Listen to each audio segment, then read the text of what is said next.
Good morning, everyone. Let's quiet ourselves for a moment. I read from Psalm 143, verse 8. For God says, "Let me hear of your unfailing love in the morning. For in you I put my trust. Teach me the way I should go. For to you I lift up my soul." A new day is starting.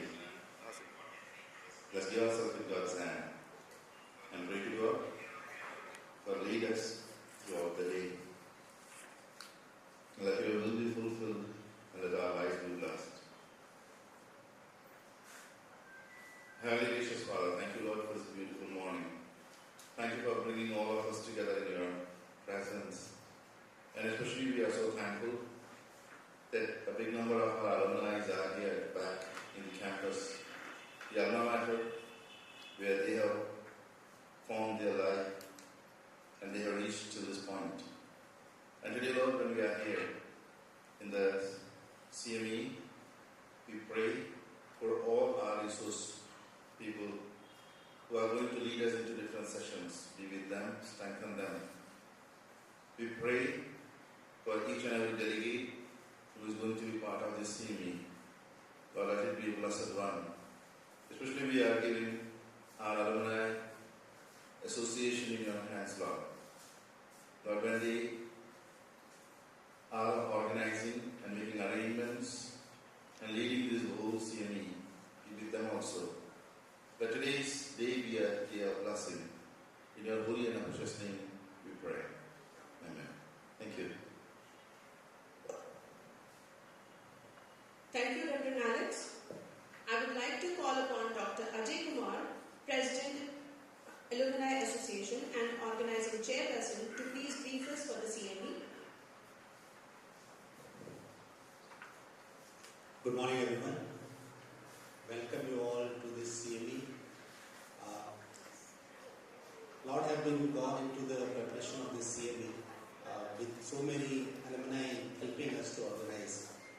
So we are going to start the CME today. We will have the inauguration at 10 a.m. With the permission of Director Sir, we are going to start the CME. And I will introduce you to the CME coordinators for today. We are very thankful to Dr. Joseph Matthew, Wansi from Batch of 91, and Dr. Jemaine from Batch of 91, who had coordinated earlier also with all the speakers and will be coordinating the lectures today. So, before wasting much time, I will invite Dr. Jemaine to have the first presentation, to introduce the speakers and the first presentation. Thank you, Dr. Ajay. My name is Jem Naiden and I'm from the batch of 1991. I experience a great sense of emotion as I walk through these halls. It's a proud feeling for me personally to be here. And thank you to Ajay, Dr. Ajay and Philip and Dr. Bhatti and the Principal's Office and everyone for helping organize this CME. So, I currently work myself as a physician in Adelaide and attached to the University of Adelaide. It gives me immense pleasure to welcome you to this CME.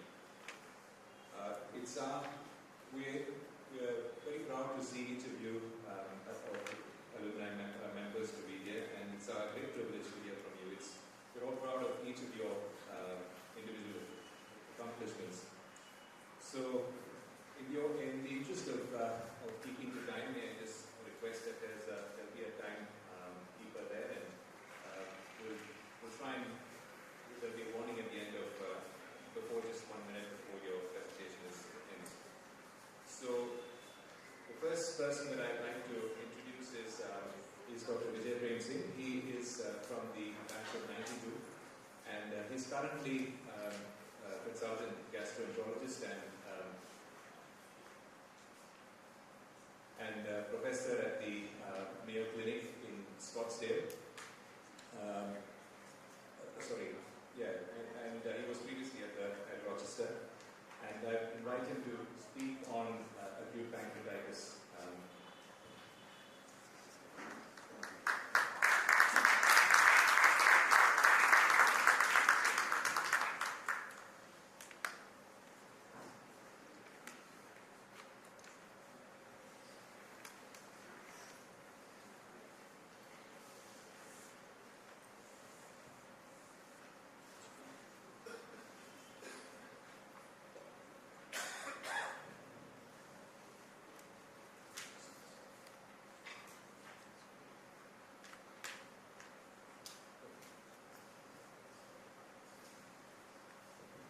you, Jen, for the nice introduction.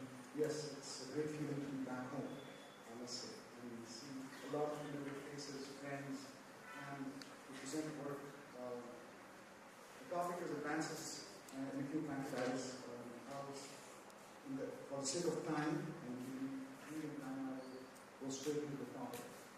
I work in acute pancreatitis. I'm a gastroenterologist in the US, and the reason I bring this brought this topic up is because there is, as we know, there is no current therapy targeted for acute pancreatitis. And I believe that we are very close to bringing therapy towards clinical use, which currently is going to be introduced to trials.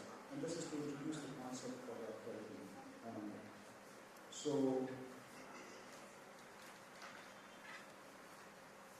This is not advanced.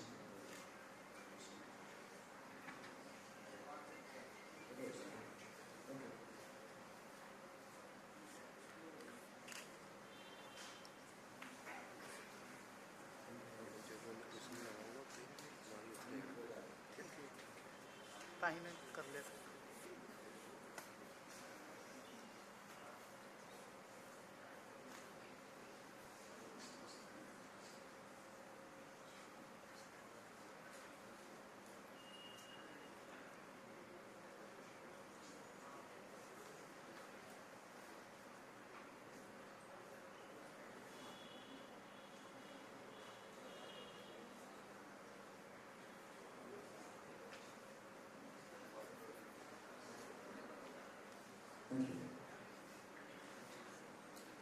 So that's my disclosure. And I mean the upper part of it. I'm also a consultant for Renal Bioventures and RPX. I refer to that because Renal Bioventures is moving the drug towards clinical trials. So let's talk a little bit about classical targets in acute pancreatitis. So if you look at published literature in the past, acute pancreatitis is like a hydra, a multi-headed animal, which can attack in many directions. And people have thought of proteases as being the main target historically, and that's what has been targeted in the past, and we'll talk a little bit about that. There's bacterial translocation, substance P, cytokines, apoptosis, and many other heads of that hydra that people like to target, but with very limited success. Oxidation products and antioxidants have also been tried with no success. This is just one example of the most targeted therapy that has been tried in the past, and that is protease inhibitors. And this is an example. This study was done, this meta-analysis that we did was done about 10 years ago. And at that time, there had already been 70 clinical trials using agents like Galaxate, which is a trypsin inhibitor, aprotinine, FOI, and all. If you look at the data, there has been no success using protease inhibitors, even though it is thought that protease activation is the root cause for autodigestion in pancreatitis. So if we go back and say, what is going wrong?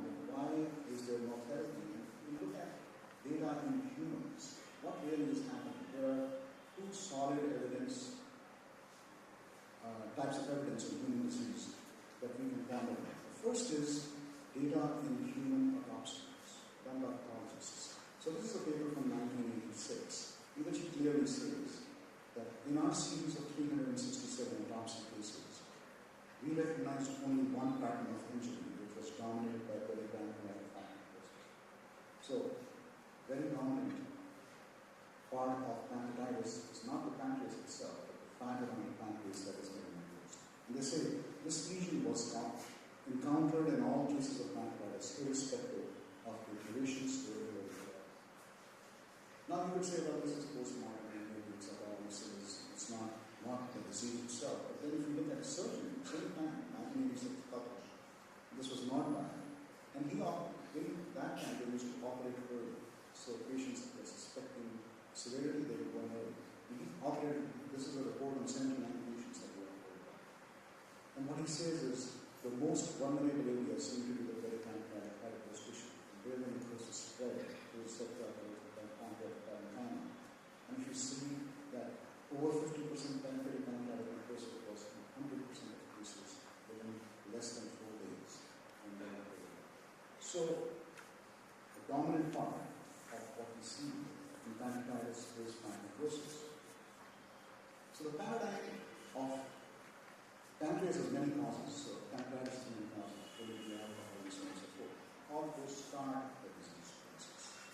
what we really care about are the outcomes. When a patient comes in, most of them are mild, 70 to 80% are mild. They'll go home in 3 or 4 weeks.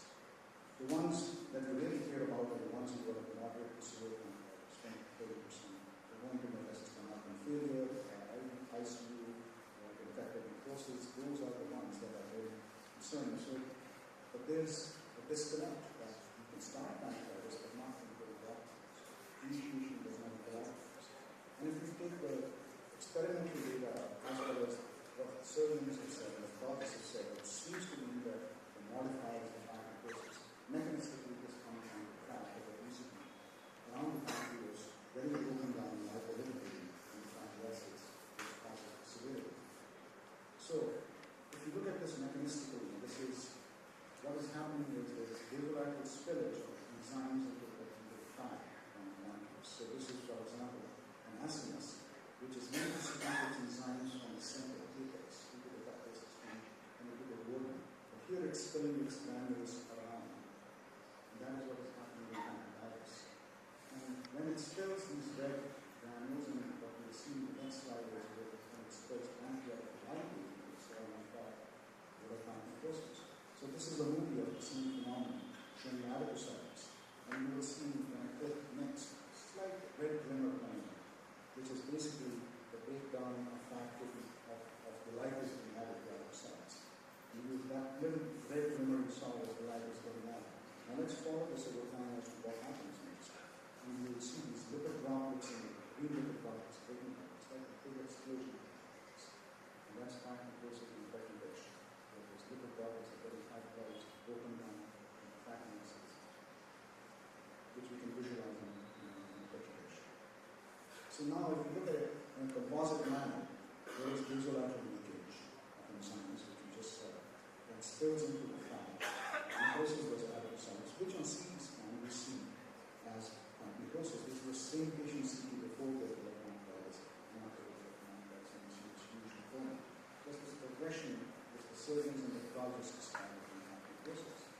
And truly, if you look at the admission serum levels of the products of fatty acids, there's a lot of fatty acid mutation. You find that the severe patients who develop severe disease have high fatty acids, unsaturated fatty acids, especially linoleic acid, and the active component of these is on that. I don't want to details about what unbounds are, but they are the active component.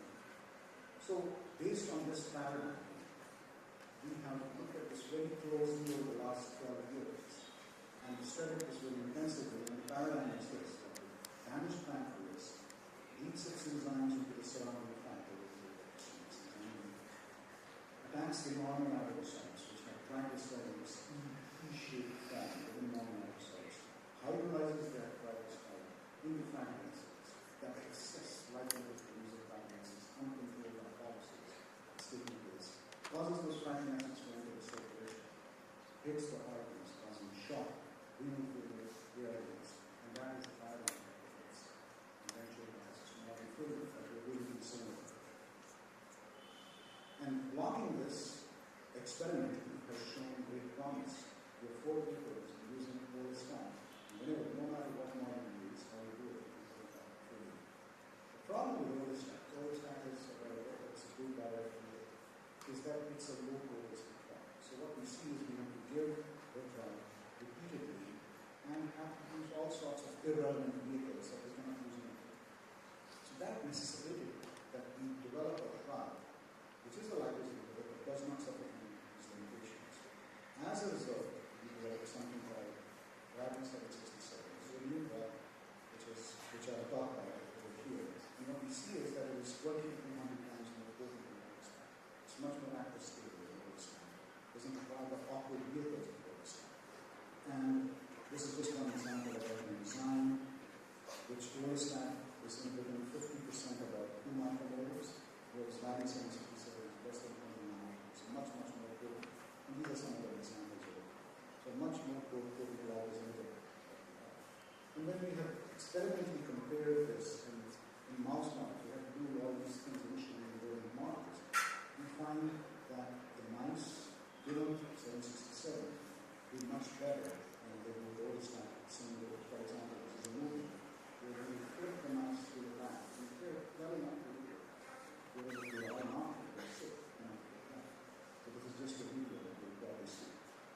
767 kg. But they're not found. So it's found. This is the oldest one. Single dose, single, and most not. So this is just one example to show how the phenomenon. This is a separate model. The next, if we go to another model, we see that during 767, much into pancreas, 30 hours into pancreas, just before survival starts going down, and after lipase has already been elevated in this circulation. This is the red is the untreated group, the green is the treated group. In 767, we find that 767 improved survival in that group. Only we lost 1 mouse of it versus what we see over here.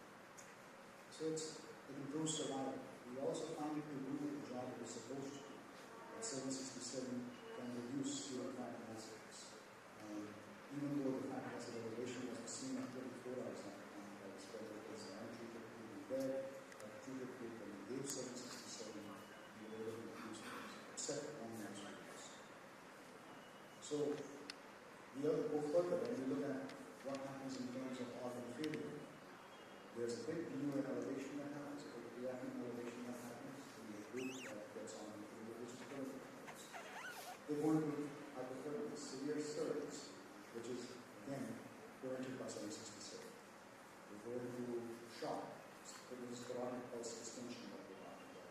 So carotid pulse distension goes down, which is again prevented by 767. So effective therapies in terms of organ failure seem to be coming out. Cytokine storm, same thing with IL-6, MCP1, TNF-alpha, typical cytokines that go out and keep inflammation are all reduced significantly in the green group compared to the one without, except that one mouse that we lost.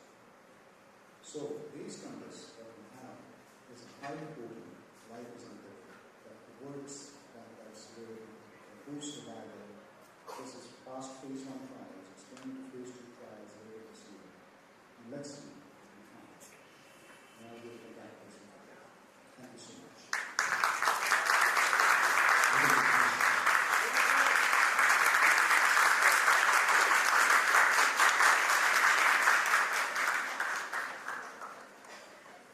Thank you, Dr. Vijay.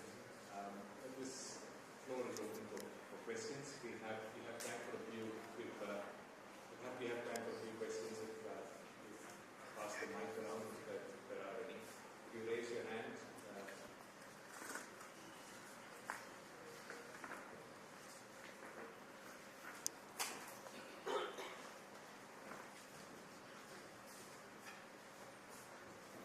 Could you introduce yourself to the audience as well? I am Dr. Sarpan Sekhan, this classmate, Vijay's classmate. So Vijay, I have one question for you. You worked a lot in, let me stand, in this fact of policy, you're going to do the second, phase trial for this library. But in your work, for practical considerations for all of us, I would like to know, for our health, what do you, as I'm familiar with your work, what do you prefer? Omega-3 supplementation, omega-6, desi ghee, or vegetable oils? I know you are partial to butter.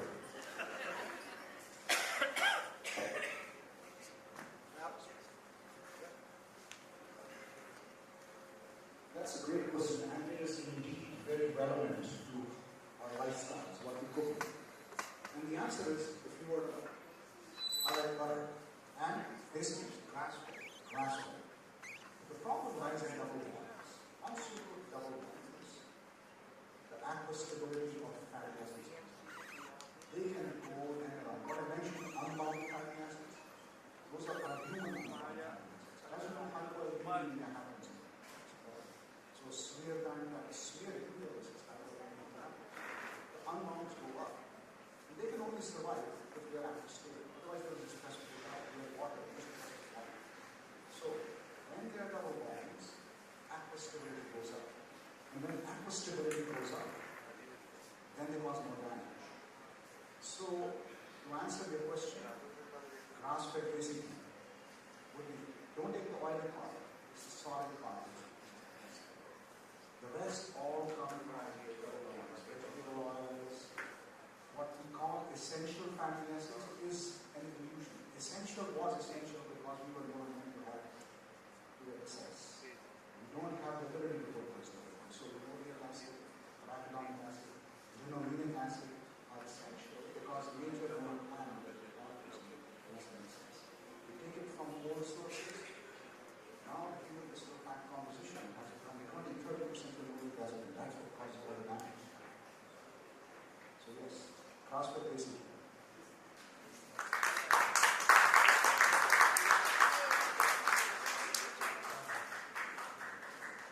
As the coordinator, can I ask a question? My own interest is in this part in autoimmune pancreatitis. The mechanism is significantly different in downstream pathways. There are obviously the treatments that we use, particularly in shoulders, and are mainly immunosuppression. So is the mechanisms of disease the same in the pathways? That's a big question, and no, this is not what I talked about. There's nothing to do with autoimmune pancreatitis. Where you have the type 1, type 2 autoimmune pancreatitis, it's a very organized process. The fat involvement is very minimal. It is not a weekly exercise. It doesn't cause organ failure. This is all part of this acute outcomes, acute organ failure, something that happens over 2-3 days. The paradigm, however, is very relevant to a lot of other diseases. COVID-19. Things like burns, sepsis, steroid-septic transition, the same paradigm fits, but not to slowly progressive diseases where the outcomes are not important to the disease. Excellent. And if there are any other questions, we can discuss at the end of the session. We have time for tea to discuss, and Dr. Prunus will be more than happy to answer your questions. And if there are particularly any research questions that are in the back of your mind, bring them forward. Well, it gives me great pleasure to introduce my classmate and friend, Dr. Joseph John, who is the professor and head of clinical immunology here. And I've asked him to speak on this trial, which is this probably will be highly cited over the next few years, to speak on the ASCOT trial, particularly related to COVID. And I won't take much more time. Joseph John. Thank you, Jim. It is indeed a great pleasure and honor to be here, and it was great fun we had with our classmates, and the adjacent batch is also here.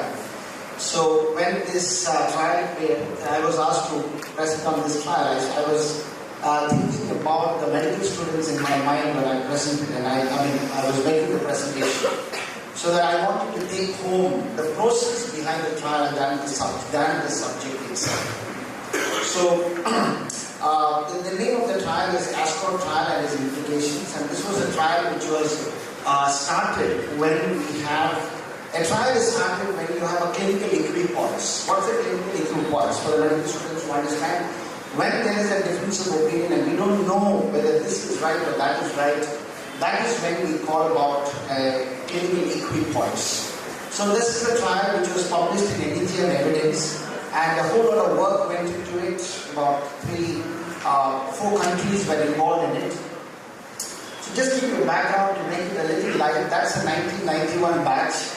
From the era of admirers of Steffi Graf and Samantha Fox, now we have walked almost 32 years now here to reach here, and some of us worked together in this trial, and we never thought that I don't know whether Women John is here.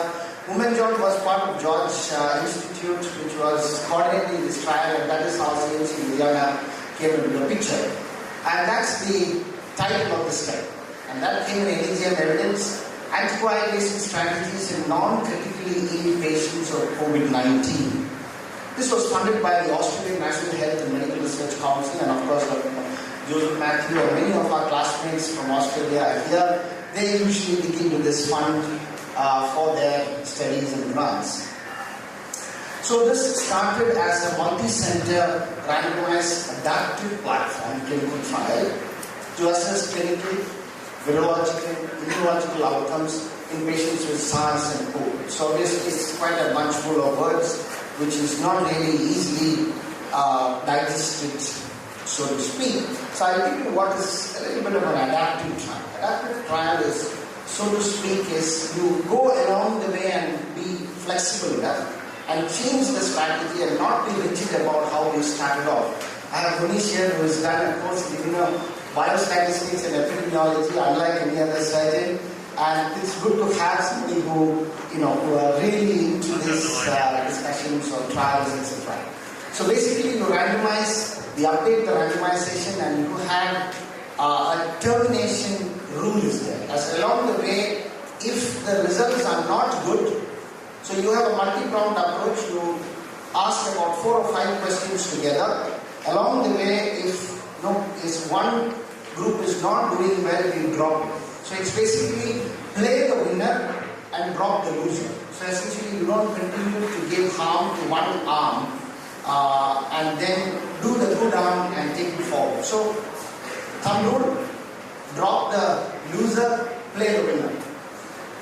So we have 3 domains there: antiviral domain, the antibody domain, and the anticoagulation domain. As a hematologist, I was roped into the anticoagulation domain.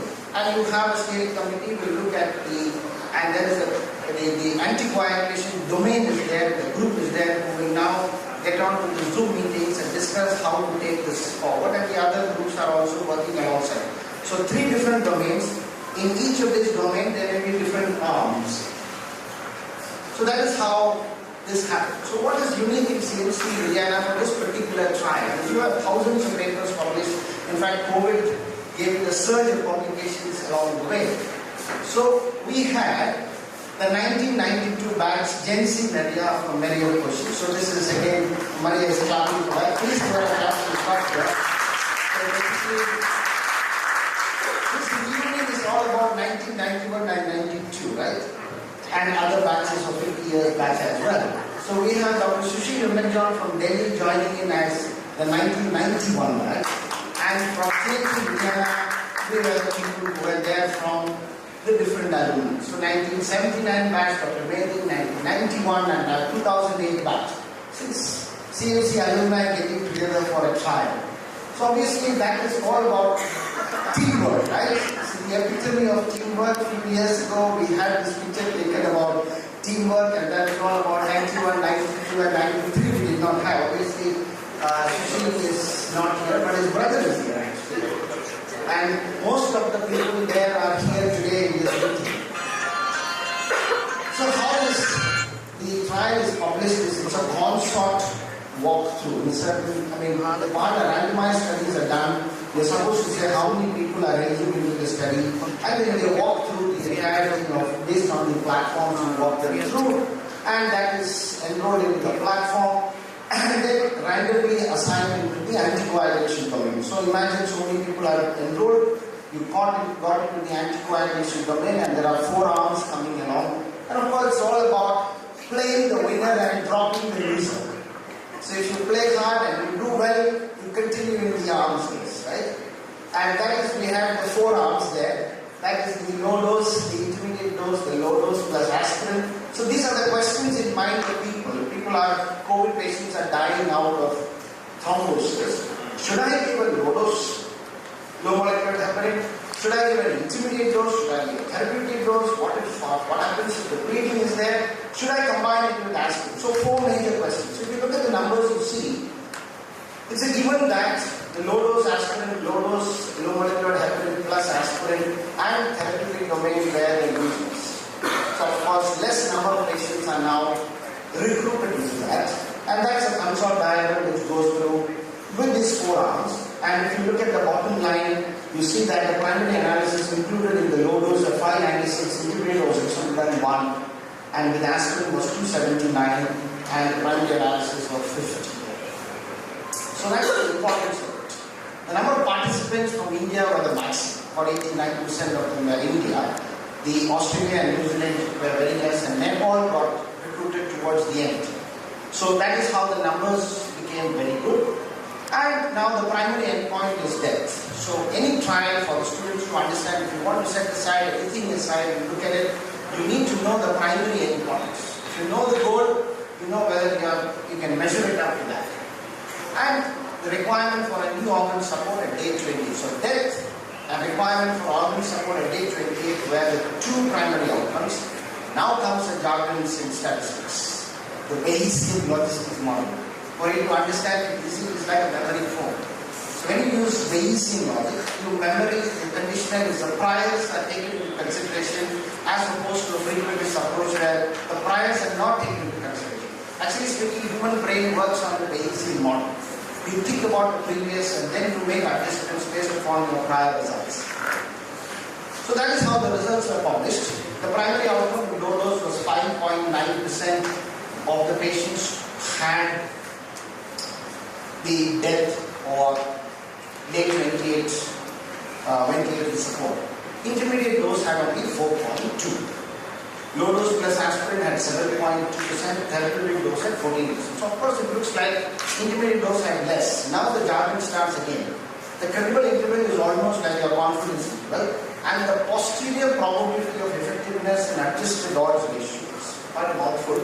It's almost like your 80% power and 5% error acceptance or false positive. Of course, that's the googly now. The results are the really adjusted dose, and this is how the intermediate dose was comparatively looking better than the other doses. So the conclusions were, in hospitalized non-critically adults of COVID-19, compared with low dose, there is an 86% posterior probability that the intermediate dose or a 65% posterior probability of low dose plus aspirin, 7% posterior probability of therapeutic dose anticoagulation reduced the odds of death or requirement for organ transplant, organ support.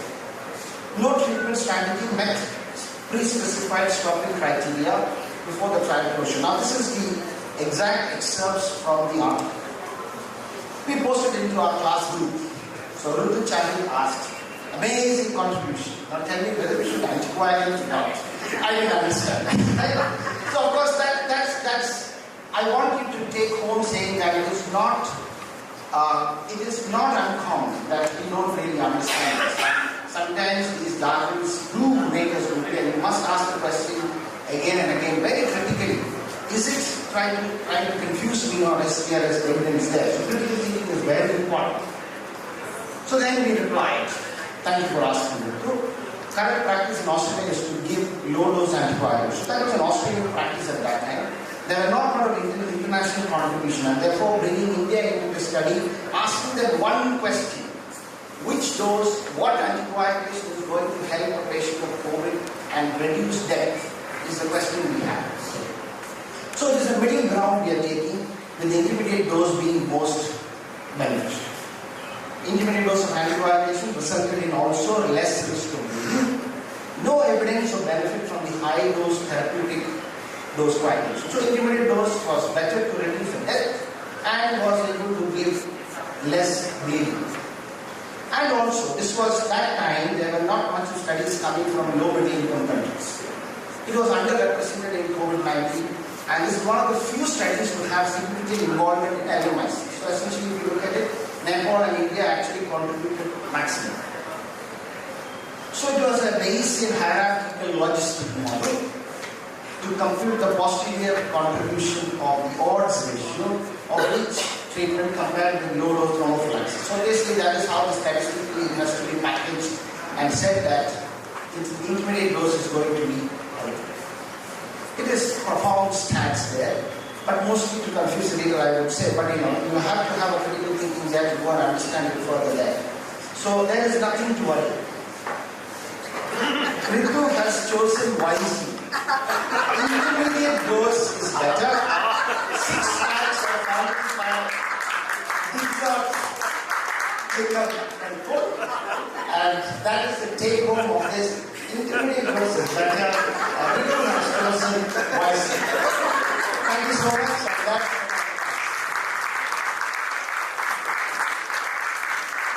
Thanks a lot for this wonderful enjoyable talk. You actually made it more understandable to people around with the variation model, which confuses at the best of times. So I really thank you for that, and simplified it for the students. So we have a statistician in Munish here sitting there. I do think that you have lightened it out. So we'll move on to the next speaker.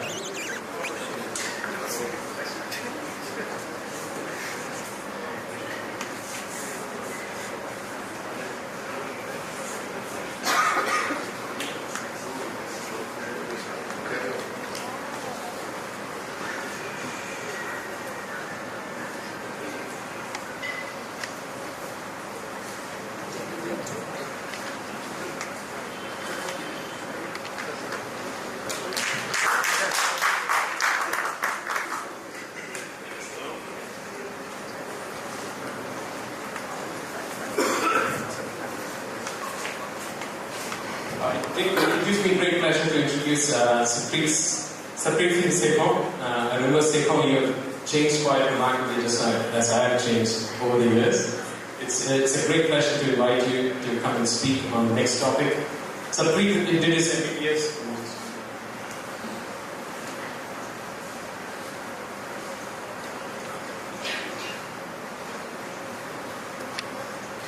Did his MBBS from CMC Ludhiana, and then he went to the US, and he has specialized as a nephrologist there, and he works in Sacramento, California with Pastor Nante. So it's a great pleasure to invite you to talk on the next topic. Thank you.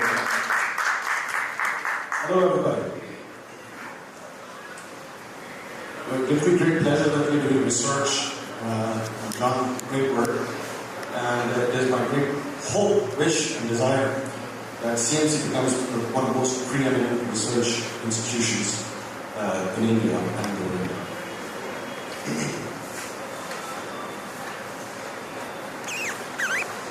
So, I have a disclaimer before I start this talk. I graduated 25 years ago from CMC.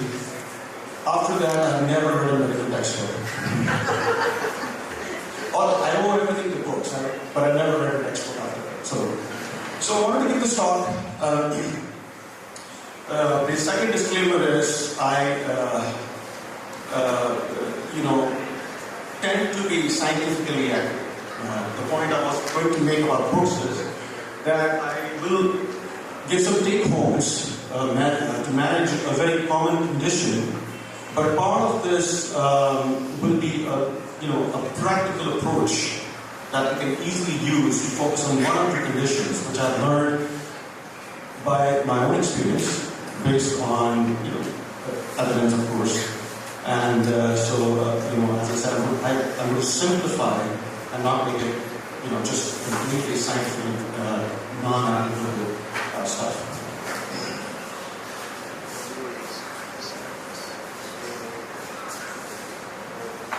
So first of all, how do you define refractory hypertension? So I obviously take care of very difficult to manage hypertension. So for refractory hypertension is defined when you have 3 or more medicines, including a diuretic, at their a good amount of dose. You're using a really effective maximal dose, and if you cannot control the blood pressure, then you are defined, that's the definition of refractory hypertension. So again, before this, you always want to make sure that the patient is actually compliant with this treatment. Okay, there is no inadequate treatment. I mean, if the medicine is supposed to be dosed properly for 3 times or 2 times a day, it's not just given once a day. That it is, you are checking the blood pressure. The current, obviously, literature and outcomes is really heavy in checking the whole blood pressure. Okay, so blood pressure is like a heart rate. We have it every time. Every second, everybody's got one, okay? So what does a heart rate of 104 sitting in an office mean? It means nothing. A person could be bradycardia for the rest of the day, person could have arrhythmias for the rest of the day, patient could be all the time tachycardic. So really, we really want to know where the person's blood pressure lives. And the only way to do it is to check the blood pressure. Different times of the day, while you're doing, I mean, you don't have to meditate for 15 minutes to calm yourself down. Blood pressure does fluctuate. Okay? And it's going to be low sometimes, it's going to be a little high sometimes. You're always going for average blood pressure readings. Okay? So when you do these large scale trials, outcomes, okay, so you have to interpret how we measure these blood pressures. People get stuck up on these values without understanding how practically these trials were actually conducted, how these were measured, and how they translate into outputs. So what we are actually basically trying to do, when we actually give any therapy, what matters is what is the outcome that we're trying to achieve. How are we going to affect the patient's medical outcome and other mobilities. So well, there are quite a few common conditions, but I'd like to just focus on two. Not only because they are the most common conditions, I would say 60 to 70% of refractory hypertension is just because of these two conditions, but also I'd like to focus on primary hyperaldosteronism, and I would like to state that it is a lot more common cause of hypertension, even in patients who do not have refractory hypertension, in just general hypertension per se. So this is what I would like to focus on. In our time, we used to call this Pons syndrome, right? It was discovered primary hyperaldosteronism, as a benign adenoadenoma. It's not benign, obviously. It was a functional tumor to produce aldosterone, and one of the features was hypertension. So there's been significant advances in understanding and how to diagnose primary hyperaldosteronism. So I don't know how readily anybody in the audience knows how readily are the tests available. Plasma, renal activity, and serum aldosterone level. Anybody? So are these readily available here in the lab? Okay. So that is something that we should probably introduce in CMC. So it's very simple. If you see a patient with hypertension, there are two chemical clues in your blood work. One is hypokalemia and the other is alkalosis. Now, keep in mind, you don't have to have this, but these are the clues that tells you that there is a secondary mediated hypertension or hormonally mediated hypertension playing a role. And by CO2 means the byproduct, and you don't need to do an ABG. I don't know how the lab is reported, but if you do like a Chem7 or electrolytes in the United States, the CO2 is actually the byproduct. Its value is 25. It's actually more accurate than an ABG. So if you get a byproduct from an ABG, you look at a Chem7, you go for the Chem7, because the way it's measured, it's actually more accurate. So you want to make sure you look at alkalosis, and CO2 and hypokalemia, I'll give you the problem. Clues that these two conditions are already there, or renal artery stenosis, or a primary hyperaldosteronism. And so the tests are plasma, renal activity, and serum aldosterone level. And the key advance is that these hormones fluctuate during the day, during different times. Also, everybody has different genetic predispositions and metabolism. Some people can have 3 times the production of aldosterone, but they metabolize it more. And it's a cascade mechanism. So renin leads to aldosterone production. So it's a chain. So what has the realization is that you want to look at the ratio. Okay? So normal ratio would be, between 5 and 10. The ratio of aldosterone to renin. Okay? So in this condition, means this much amount of renin should lead to such level of aldosterone. So the ratio is a lot higher, and that is an inappropriate production of aldosterone in your body, and that's a clue to primary hyperaldosteronism. Okay? So the way to tell is usually the ratio would be higher than 15, but obviously you can reach the specificity of the diagnosis. You want to see a number between 20 and 30. The aldosterone should be greater than 12 and 15. And that would be pretty diagnostic of primary hyperaldosteronism. And the treatment is very simple.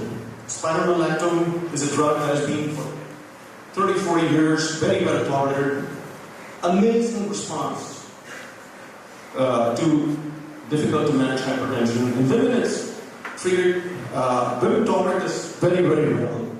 Obviously, in men, you can have gynecomastia, which is reversible. So you see, once you start this medicine, it takes about 3 to 4 weeks to see its full effect. I measure the levels and actually oversee the decompression of renin laboratory-wise, so I know that I'm hitting the therapeutic target. So I titrate the spironolactone.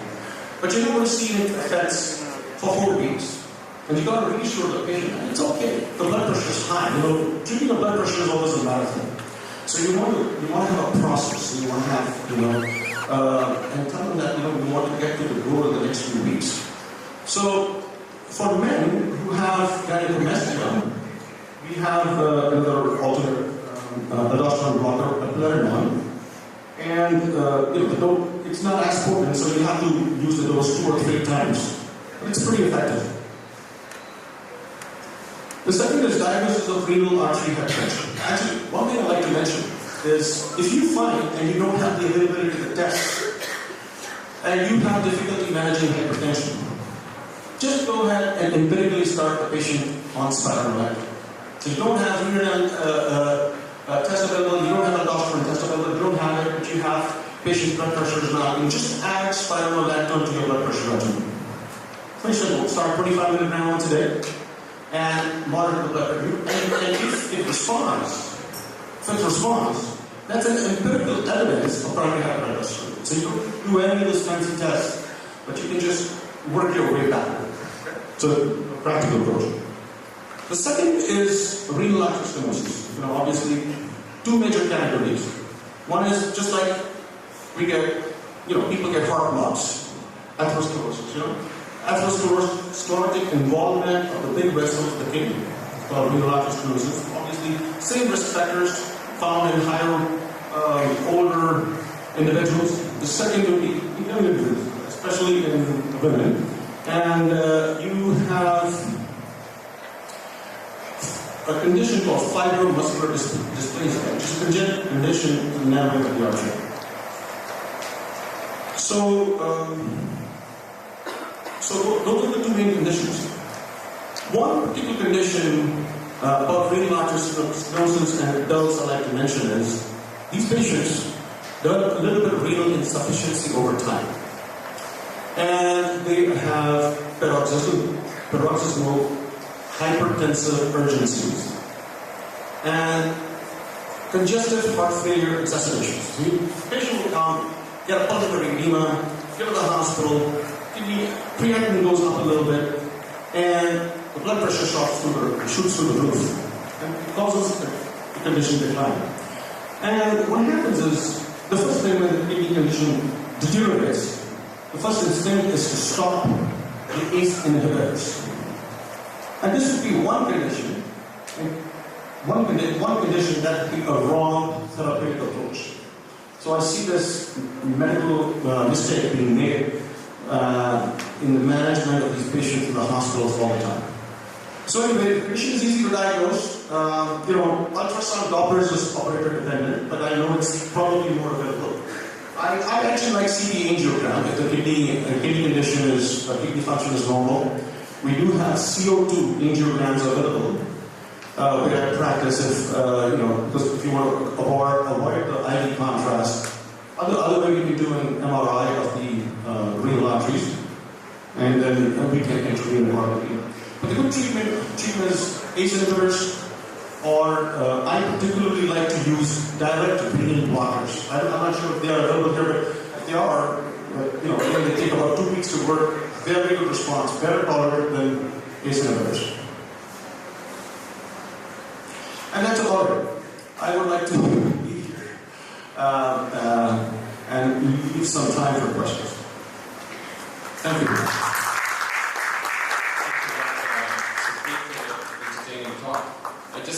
I would encourage questions right now.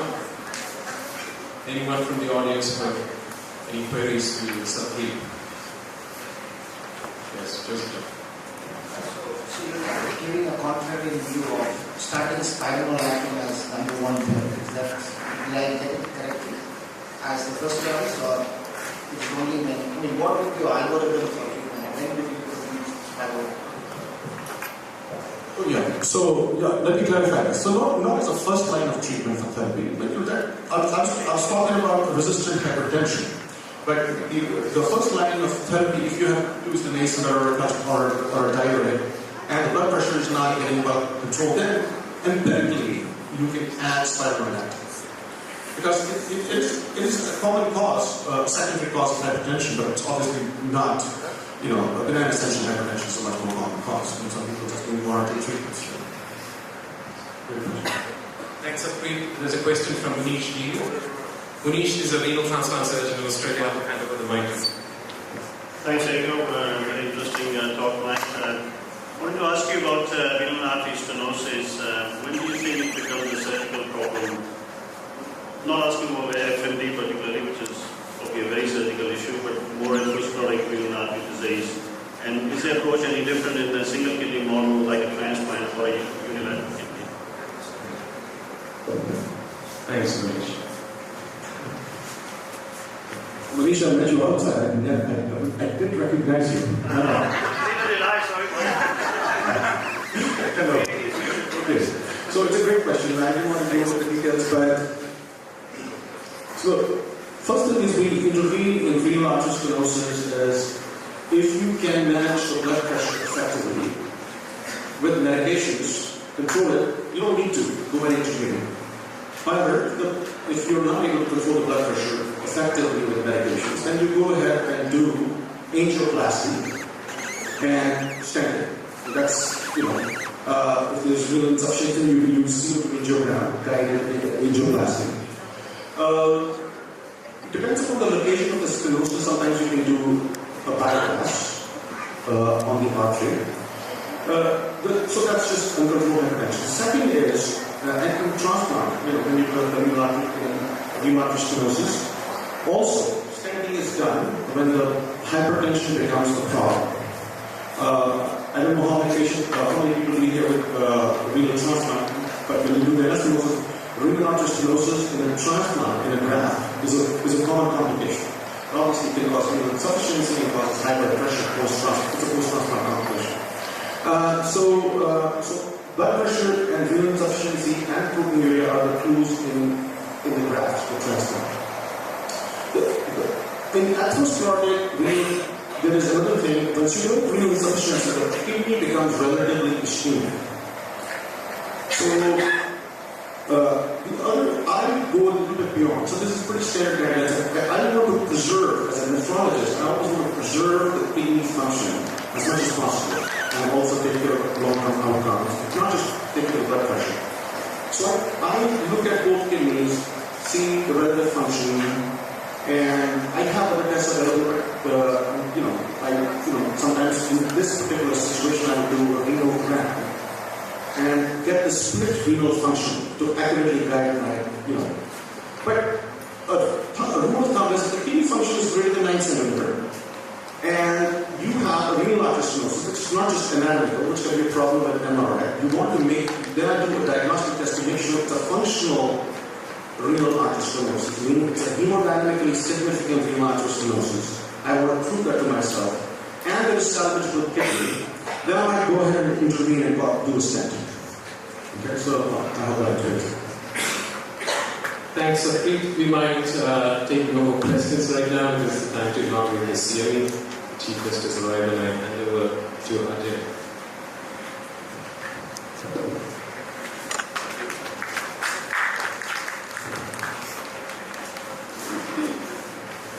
It gives me immense pleasure to extend warm welcome to you all at Christian Medical College Ludhiana as we start the inauguration ceremony.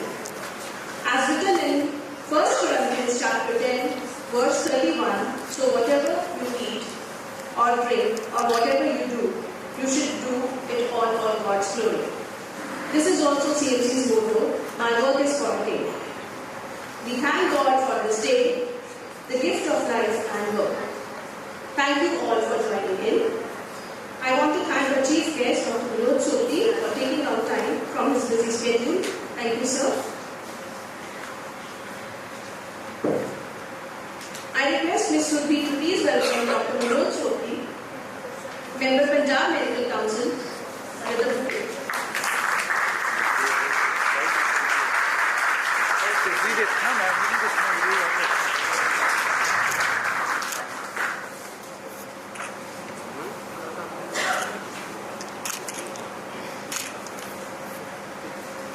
I request Ms. Kushpreet to please welcome Dr. William Bhatti, our Worthy Director.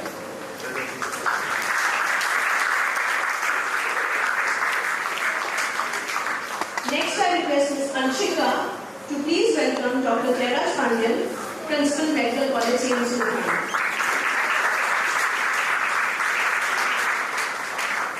I request Ms. Ashpreet to please welcome Dr. Alan Joseph, Medical Superintendent, CMC Ludhiana.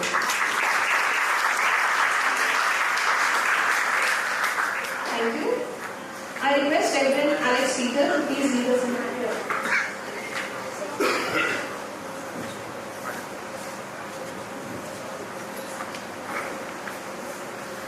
Good morning, everyone.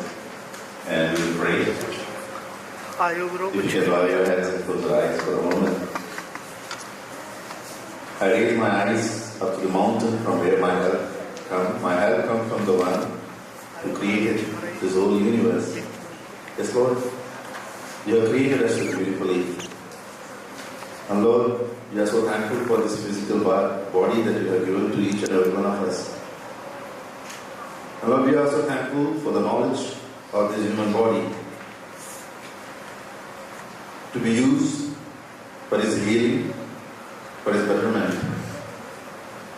And Lord, we are so thankful that for the last 129 years, you gave this big call to Christian Medical College Ludhiana to go forward with this mission, to serve you by spreading the knowledge about your creation.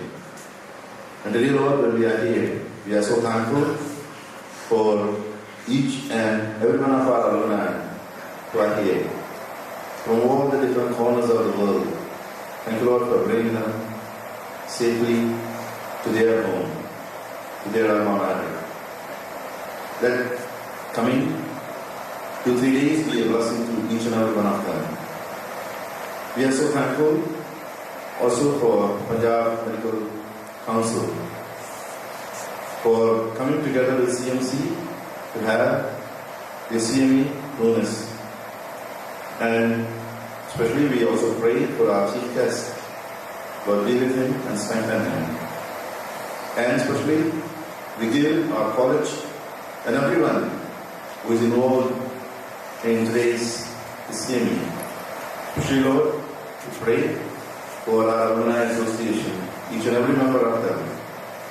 God be with us. Giving this whole inauguration function in your hands. Whatever is be done, let it for your glory. And let it bless and strengthen us. In your holy and precious name, we pray. Amen. Thank you. God bless you. Thank you, Reverend Alex. Now it is time for the invocation song by the student choir.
Thank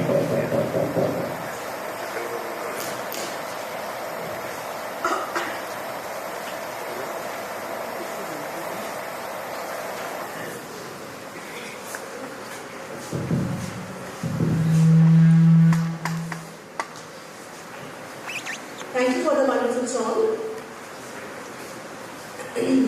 You, Lord, keep my lamp burning. My God turns my darkness into light. Chapter 18, verse 28.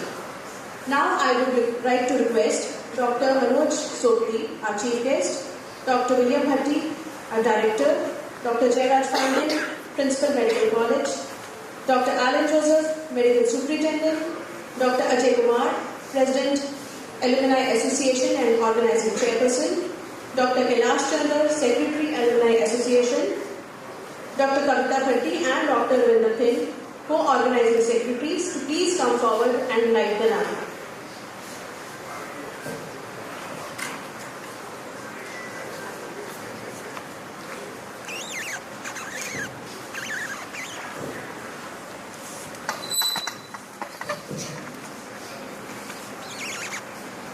फिर थोड़ा पीछे आयो जी, thank you.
Dr. Ajay Kumar, President, Alumni Association and Organizing Chairperson, to give welcome address.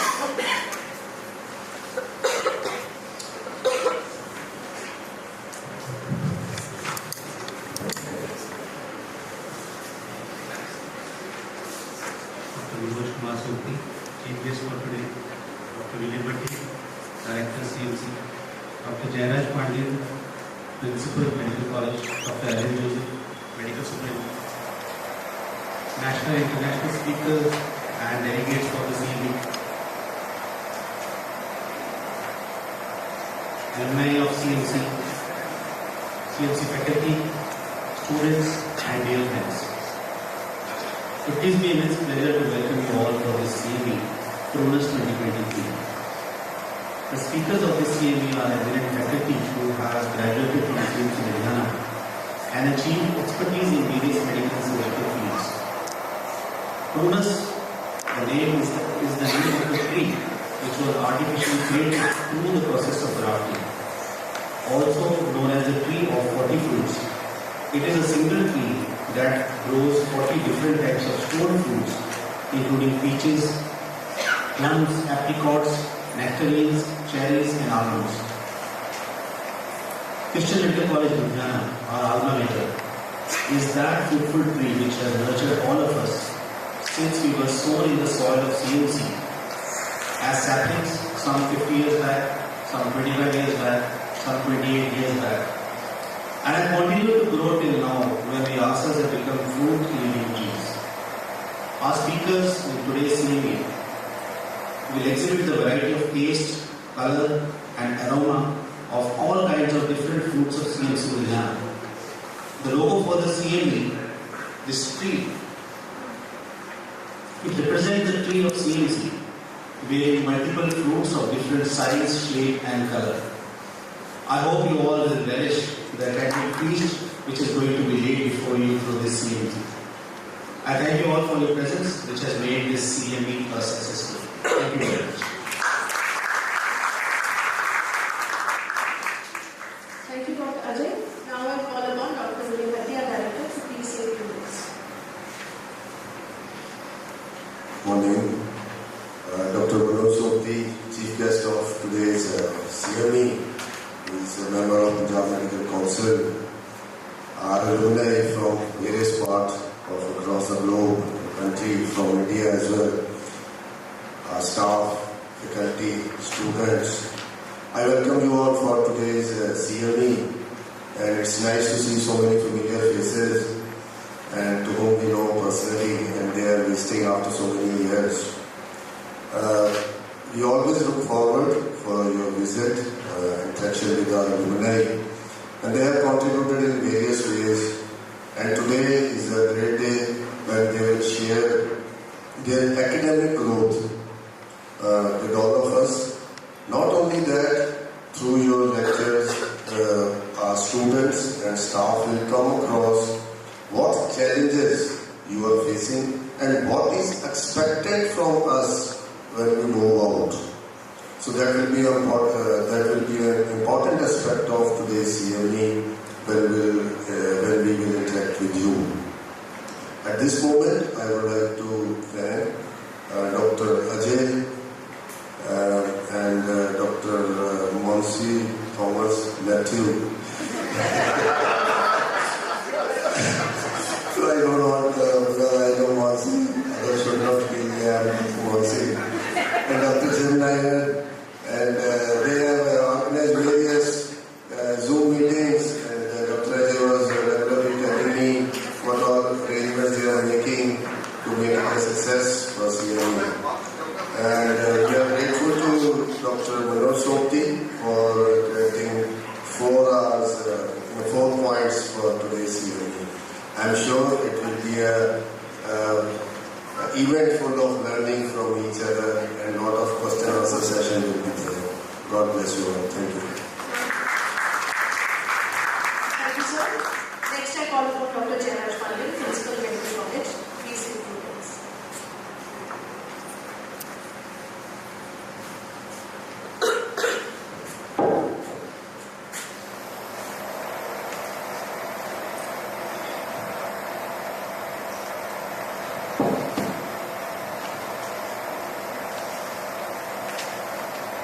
Good morning, everyone.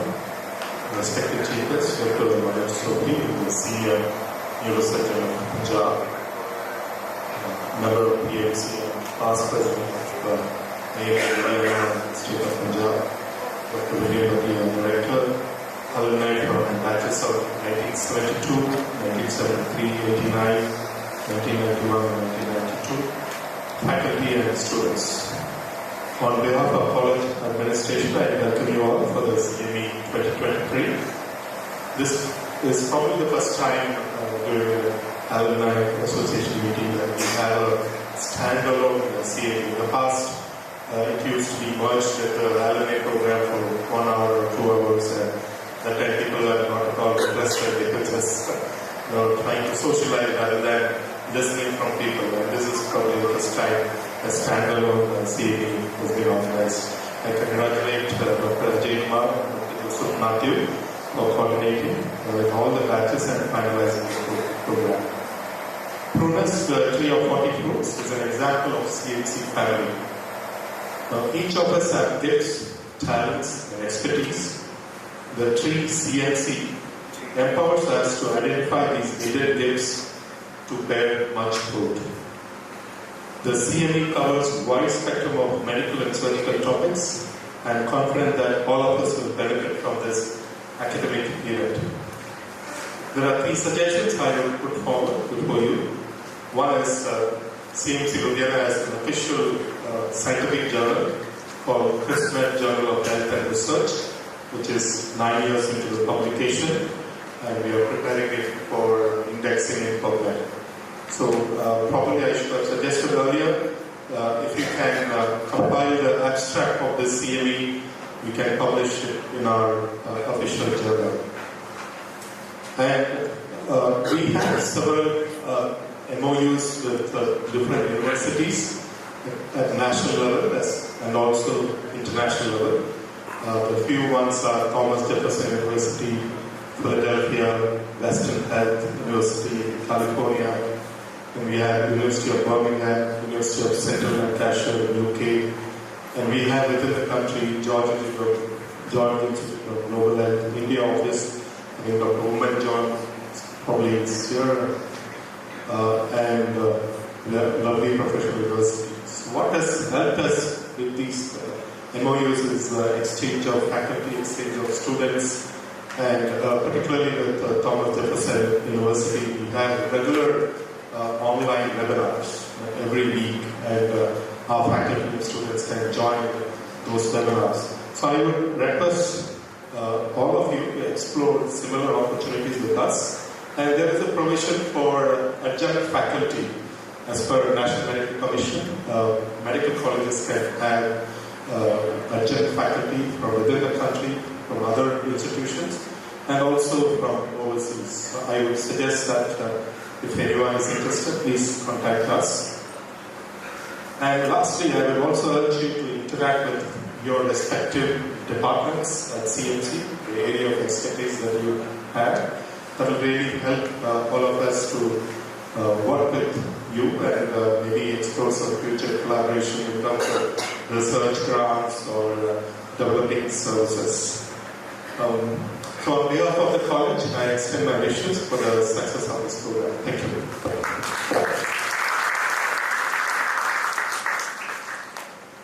Thank you, sir. I would also like to call upon Dr. Alan Joseph to please say a few words.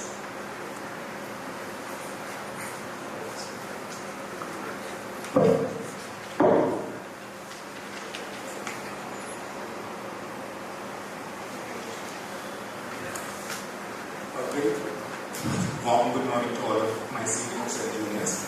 Respected Dr. Sophie for today, welcome to CMC for today's senior program.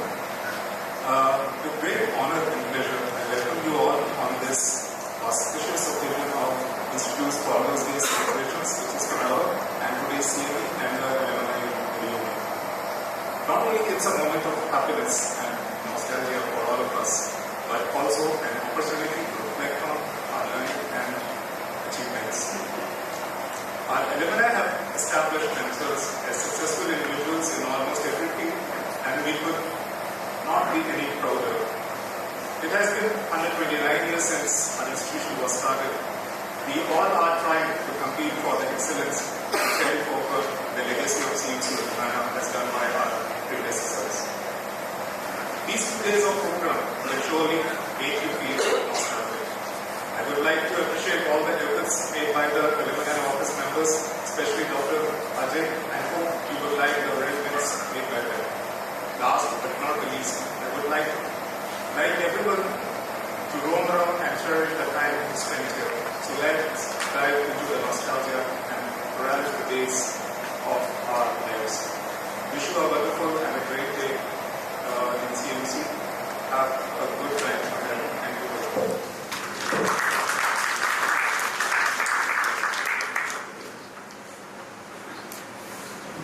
Thank you, sir. Now I would like to call upon Dr. Ajay Kumar to please introduce our chief guest, Dr. Prunus.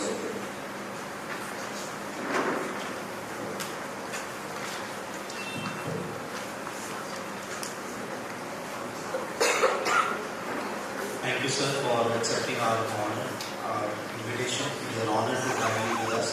I've been given this task to introduce our chief guest, Dr. Prunus. He has a vast experience. I'll be briefing only the summary of the vast CV which he has. I hope I can do justice to introduce our chief guest. Dr. Manoj Kumar Sopti, he did MBBS and MS General Surgery from Government Medical College, Amritsar, and MC General Surgery from BGI, Chandigarh. He also did fellowships in microneurosurgery at Royal Hampshire Hospital, Sheffield, UK in 1996, and fellowship in stereotactic neurosurgery and radiosurgery, Amsterdam, Holland in 1997. He was also the first one to start stereotactic surgery in North India in 1997. He has a vast experience of 42 years in the field of surgery and neurosurgery. He has worked in various hospitals, namely Government Medical College Patiala, PGI Chandigarh, Sir JJ Group of Hospitals and Grant Medical College Mumbai and CMC Ludhiana.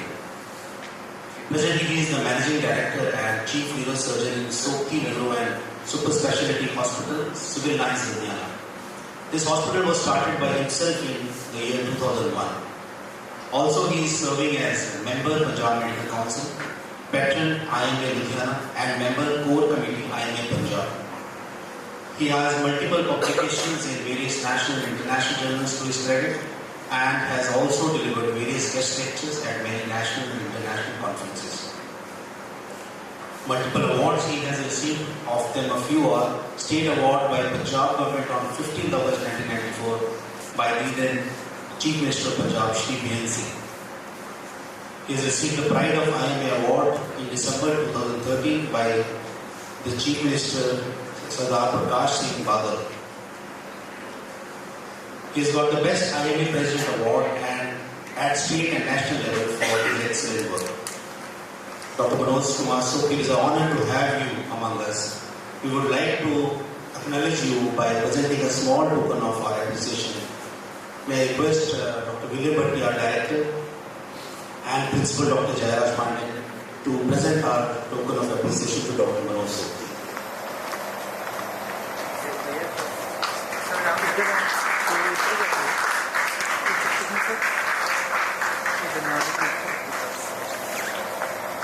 Yes, sir.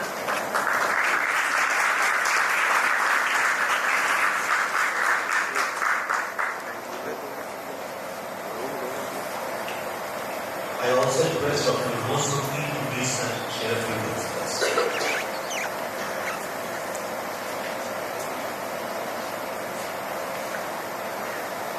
Very good morning, ladies and gentlemen. Dr. William Bhatti, Dr. CMC, Dr. Jayaraj, Principal CMC, Honored Faculty from CMC, dear friends, delegates and students. It's my proud privilege to be key guest at a premier institute that is Association of Medical Alumni Hospital, Ludhiana.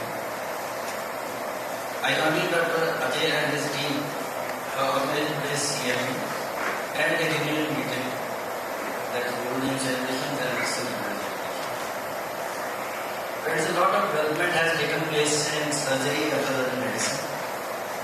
These CMEs are required for getting of knowledge and to be at par with other countries as well as knowledge is concerned.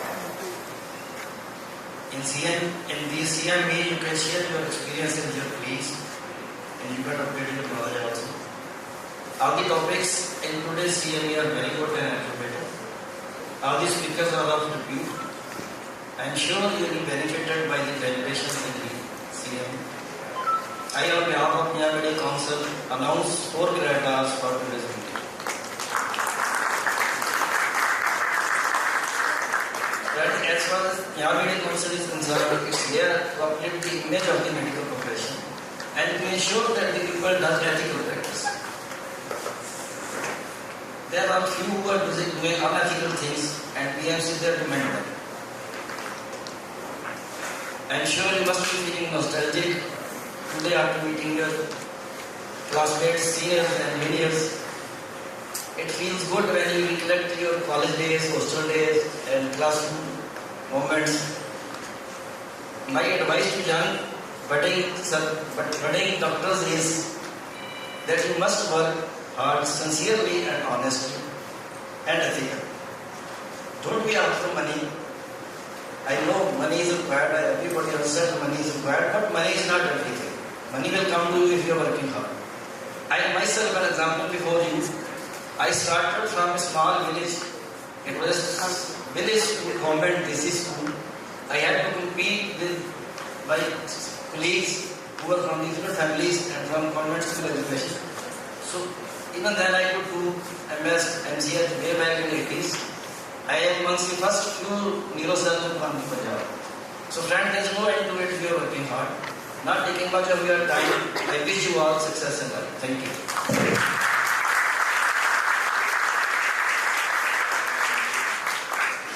Thank you, sir. It takes a huge amount of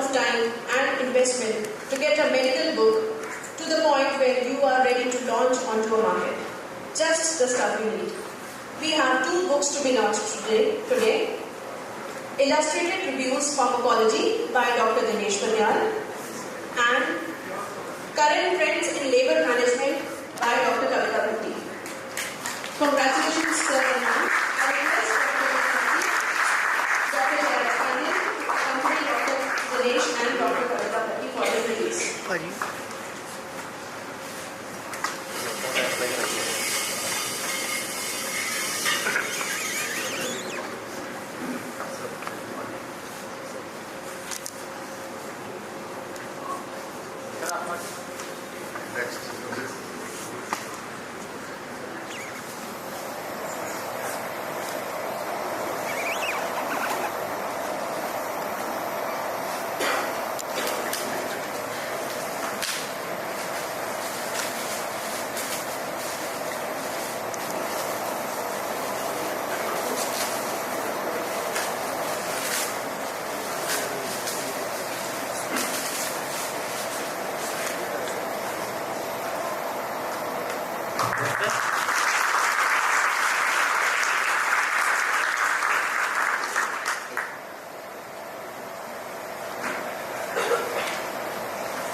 Thank you all.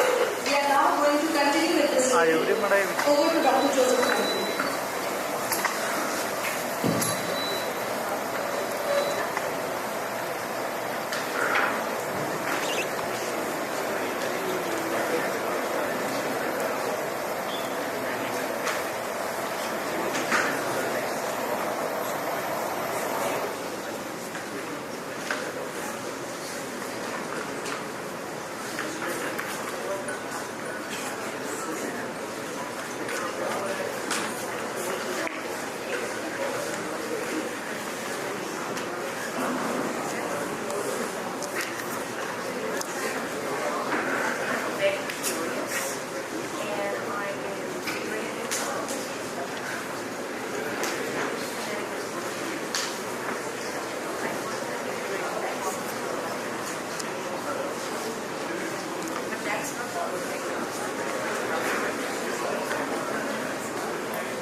So thank you all for waiting. And it's now my privilege to introduce Dr. Punyapya Chauhan. She is from the batch of 1992 and she works in Harvard Hospital in Connecticut, and she'll be speaking to us on integrative medicine and hospital-based integrative medicine. So I assume this is a combination of complementary therapies and medicine. So looking forward to hearing a talk from Punyapya.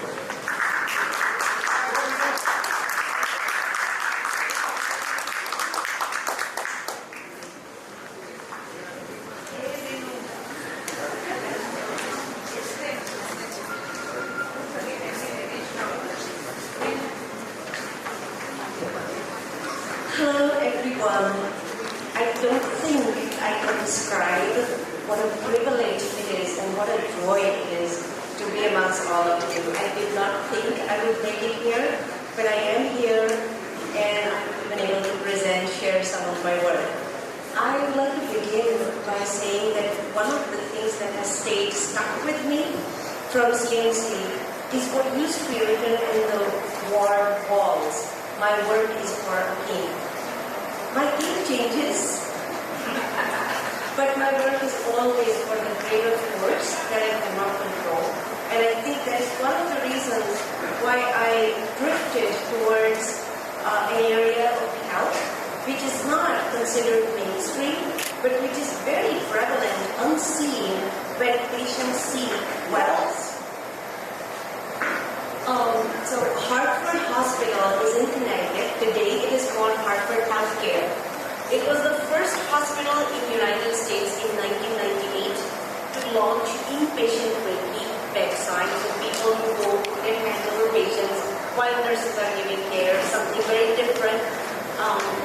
It started on women's unit and expanded throughout the hospital in 1 year, and as we grow, we go everywhere. Part of us, we are in New York, in Massachusetts, and I'm very happy, very privileged to be running the program where I train Reiki volunteers to be able to do Reiki bedside and Reiki. Thank you.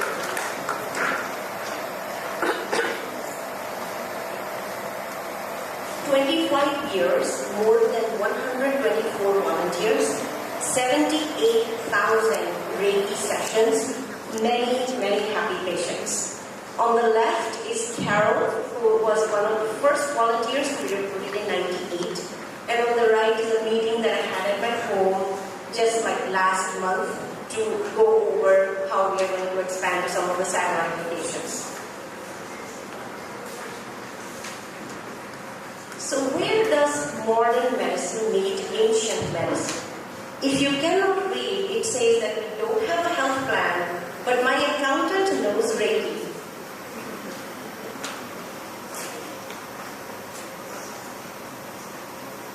So we have come a long way from calling it complementary medicine, and then alternate medicine, and now integrated medicine.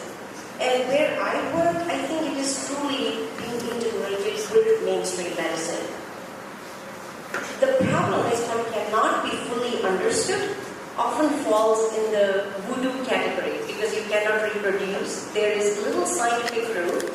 It's hard to measure and experience accurately and reproduce because it gets personal. Despite much skepticism of my own, I see that Reiki continues to benefit people and there's a very high demand. So what is Reiki? May I ask how many of you know what is Reiki? Okay, so many of you don't, and I don't think I knew it when I was a medical student. Interestingly though, I do have Reiki experiential camps at University of Connecticut for students as well as staffs, medical students, nursing students, all of them. They all fall asleep. They kind of, before exams, and they love to get a little stress relief.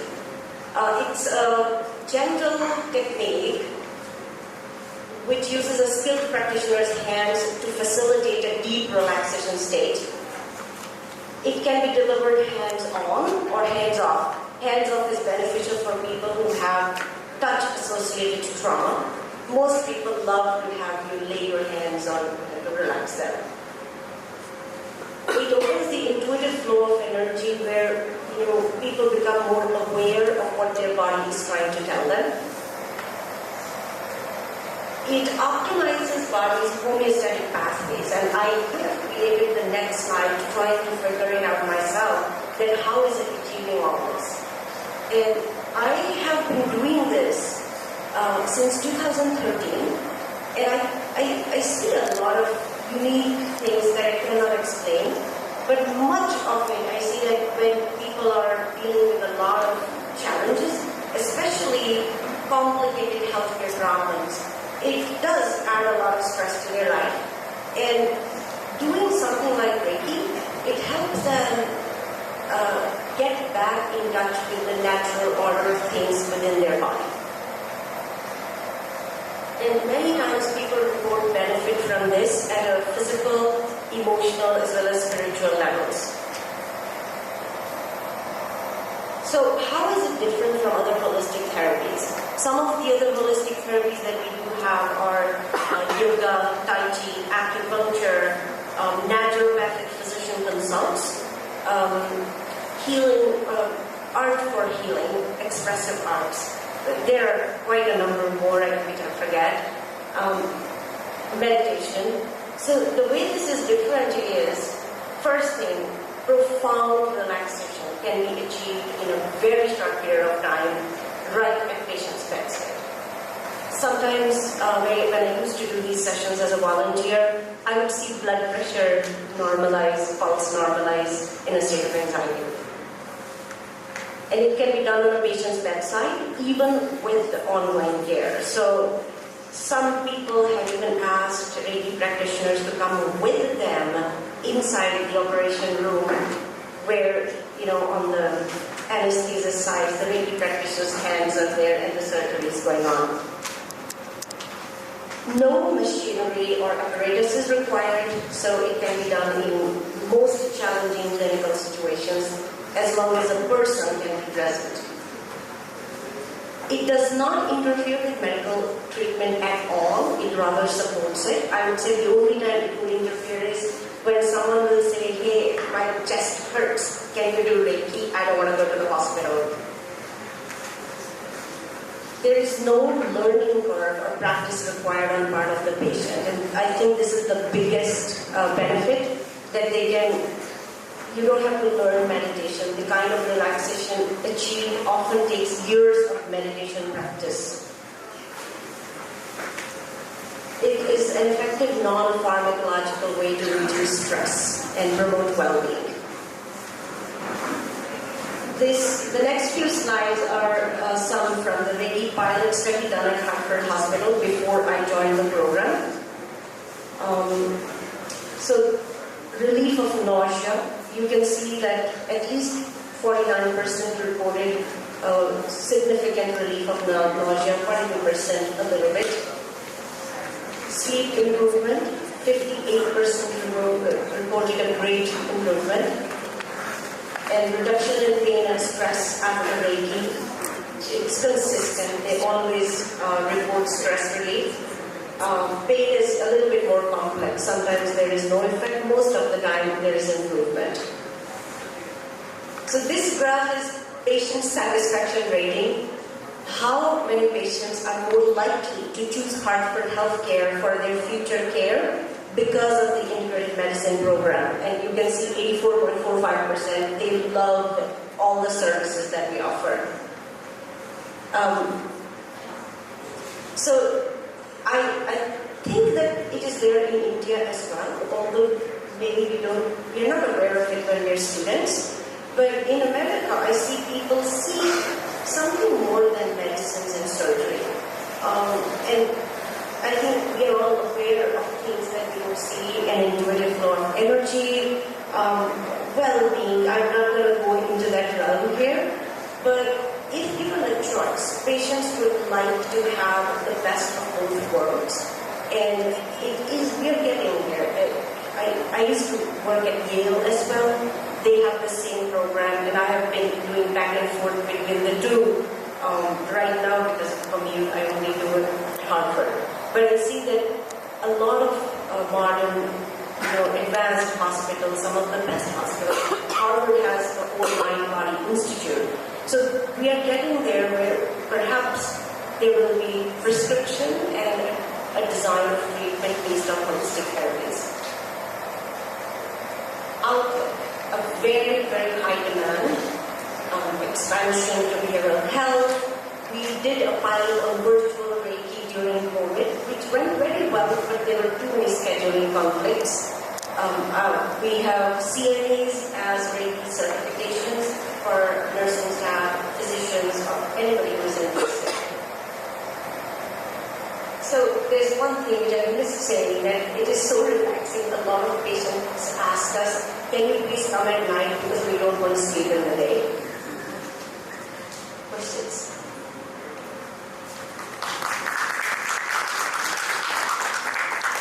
Thank you, Dr. John. We'll take questions at the end because I think we want to try and keep the schedule. I will invite our next speaker. We might have a moment for maybe one question while we get set up.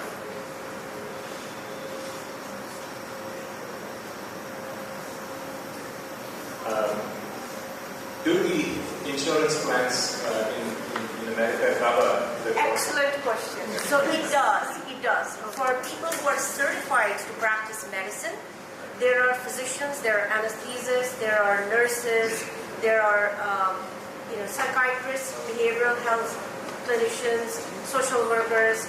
All of these, they can bill it, and there's a billing code, which of course I don't know. Oh, there's one more question.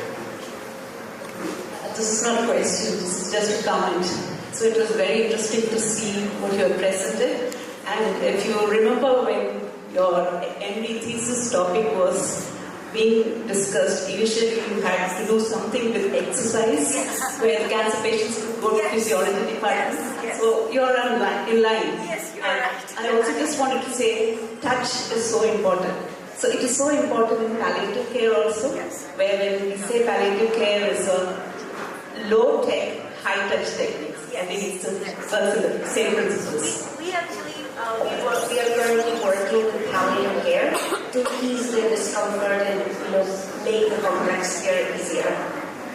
Thank you very much.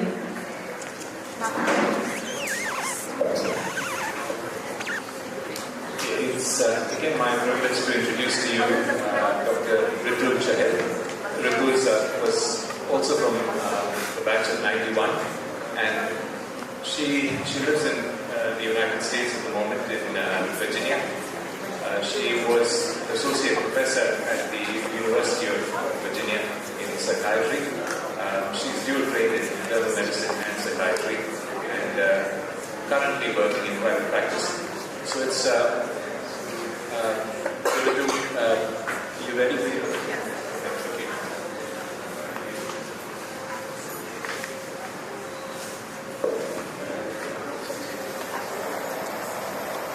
I want to thank my fellow colleagues for inviting me to speak and arranging this wonderful CME.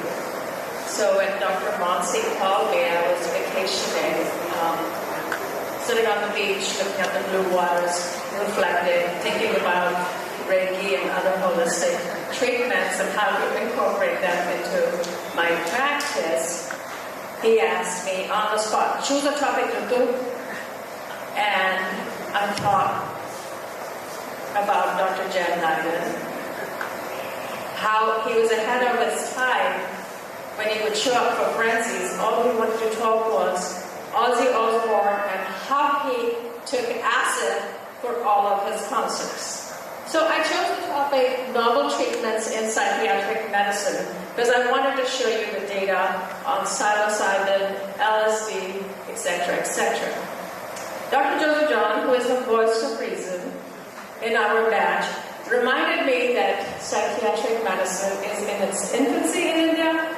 Some of the academic centers do not have a psych department, or they're very small. So I had to shift gears, and I will give you a brief overview of what psychiatrists actually do.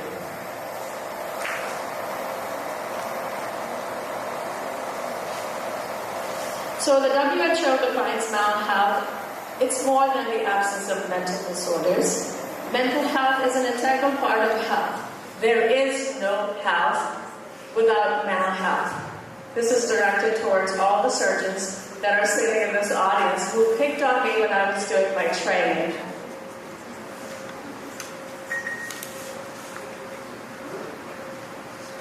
Okay, role of psychiatrists in mental health. What do the masses think? This is what we do. Ever since, if you can't read it, he says, ever since my girlfriend moved to Alaska, she seems cold and distant.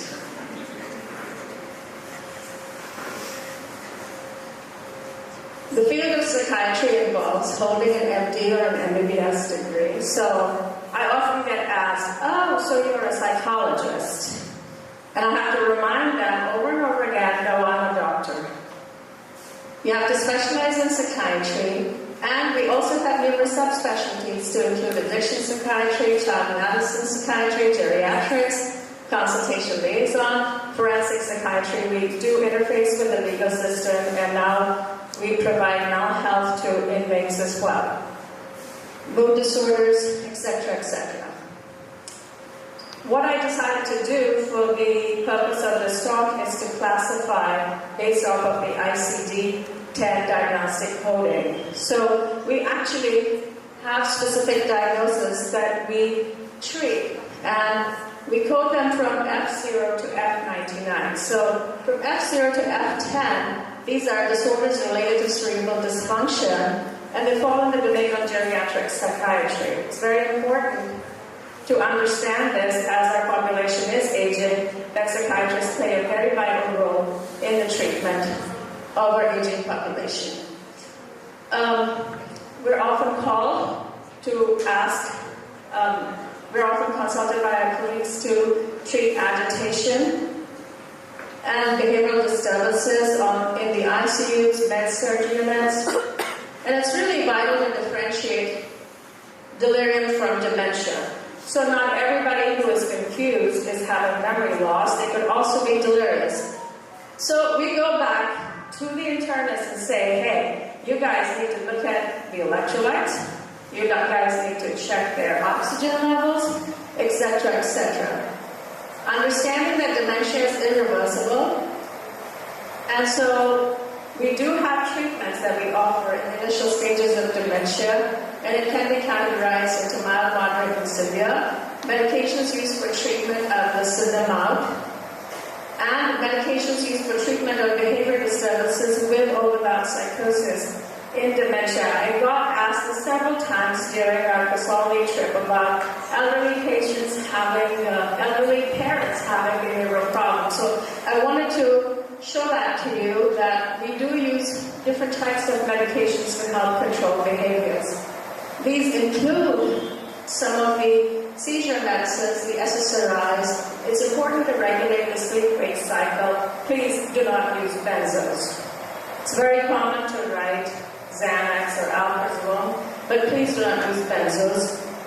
And use antipsychotics if there is psychosis involved.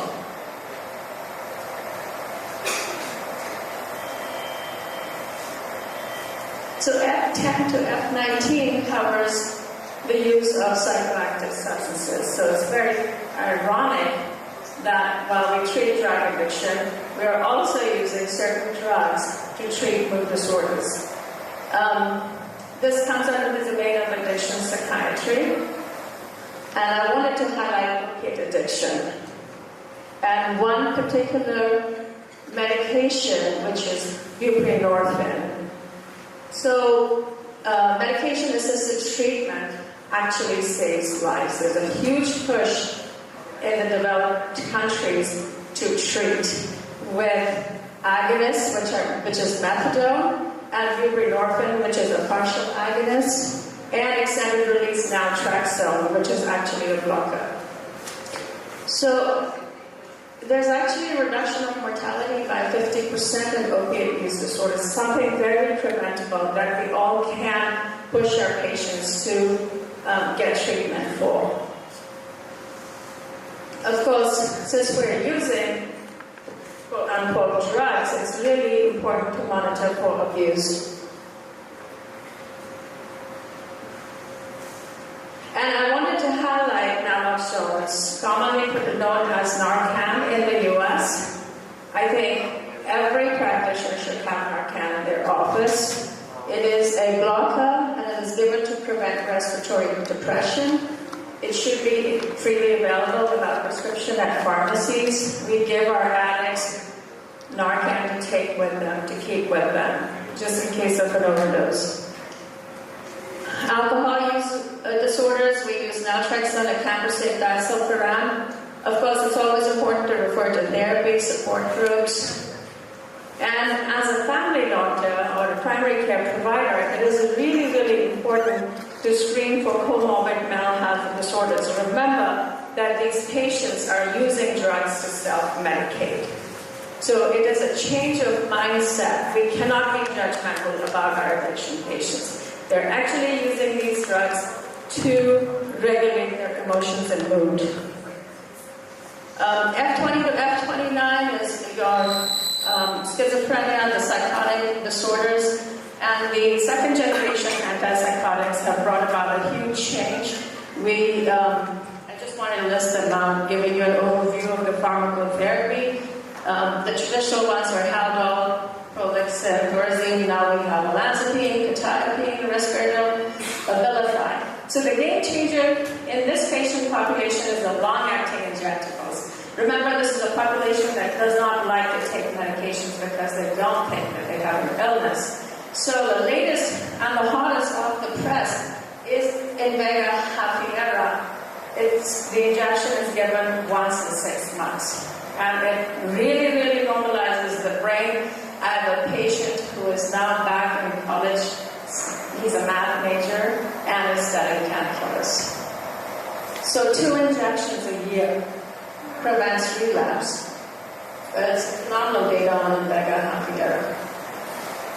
F30 to 39 is your mood disorders. And of course, older antidepressants, we had the tricyclic antidepressants. Then came the era of the SSRIs and the SNRIs.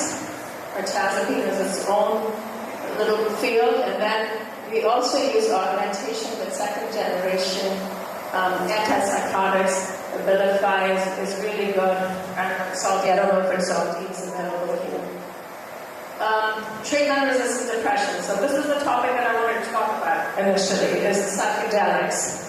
And as ketamine, it comes now as a nasal spray. The anesthetics are pretty familiar with ketamine. We give it in very low doses. It's an office procedure, and the results are pretty dramatic. So it can provide rapid relief, especially in suicidal patients.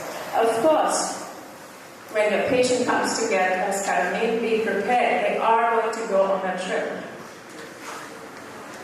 Other treatments for treatment-resistant depression includes transcranial TMS, magnetic stimulation, ECT, and these are some of the older modalities, augmentation with lithium T3. Here's psilocybin, and it is really creating waves in the US. It's showing promising results in unipolar as well as bipolar depression. And for bipolar disorders, we use mood stabilizers, lithium depot. So a lot of the anesthesia medicines are used as mood stabilizers, including the second generation antipsychotics. This field is for anxiety. In addition to the SSRIs, we also use Buspar and gabapentin. F50 to 59 eating disorders. Postpartum depression is really important to screen in maternal health. And it requires complex pharmacotherapy, and patients usually require combination treatments. And so the list goes on. I wanted to also bring to your attention ADHD. The treatment of ADHD for kids here is a cupper, but we have to obviously investigate and provide appropriate treatment. So use of stimulants, agitation, aggression, again, mood symptoms. Pervasive developmental disorders, including autistic spectrum disorder, very important to diagnose that correctly. And here again, I just wanted to highlight ADHD. Cupper is not the answer. This is your list of medical management. And so, a job of a psychiatrist, I'm going to go back and say, it's medication management plus tell me about your girlfriend. How potent is she? So, that's the end of my talk. I don't know if you have time for questions.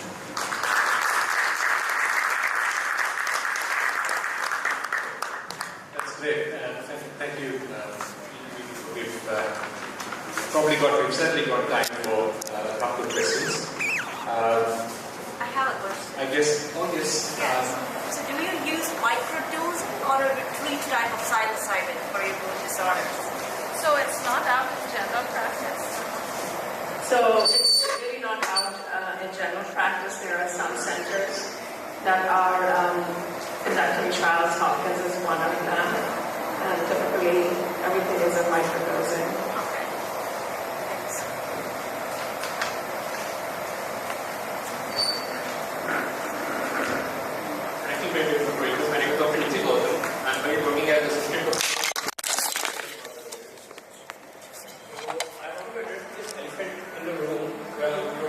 I've been at interview. I have personally given IV interview to almost 200 patients. And one thing I noticed was that there was an abuse potential.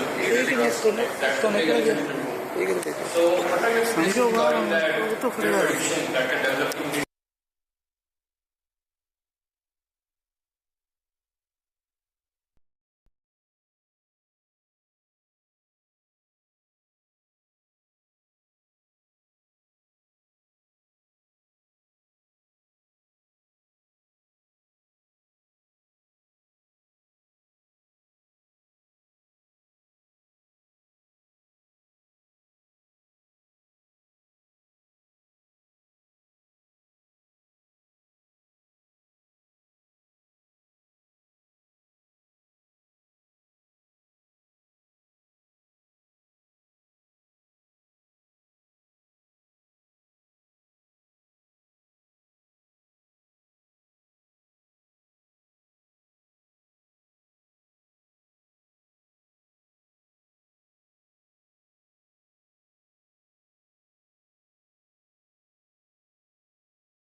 has gone on to establish a clinical trials unit investigating at very early stages of drug development in treatment of different oncological conditions, including head and neck cancers.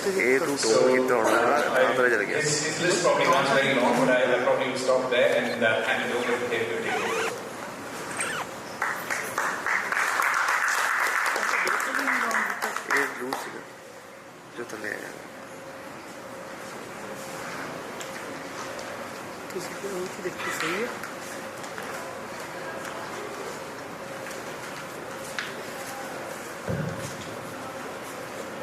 Good morning.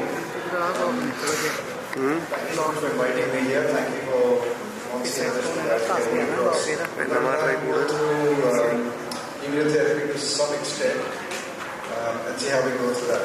I think there's a few things which seem to cause problem debate as much as cancer does.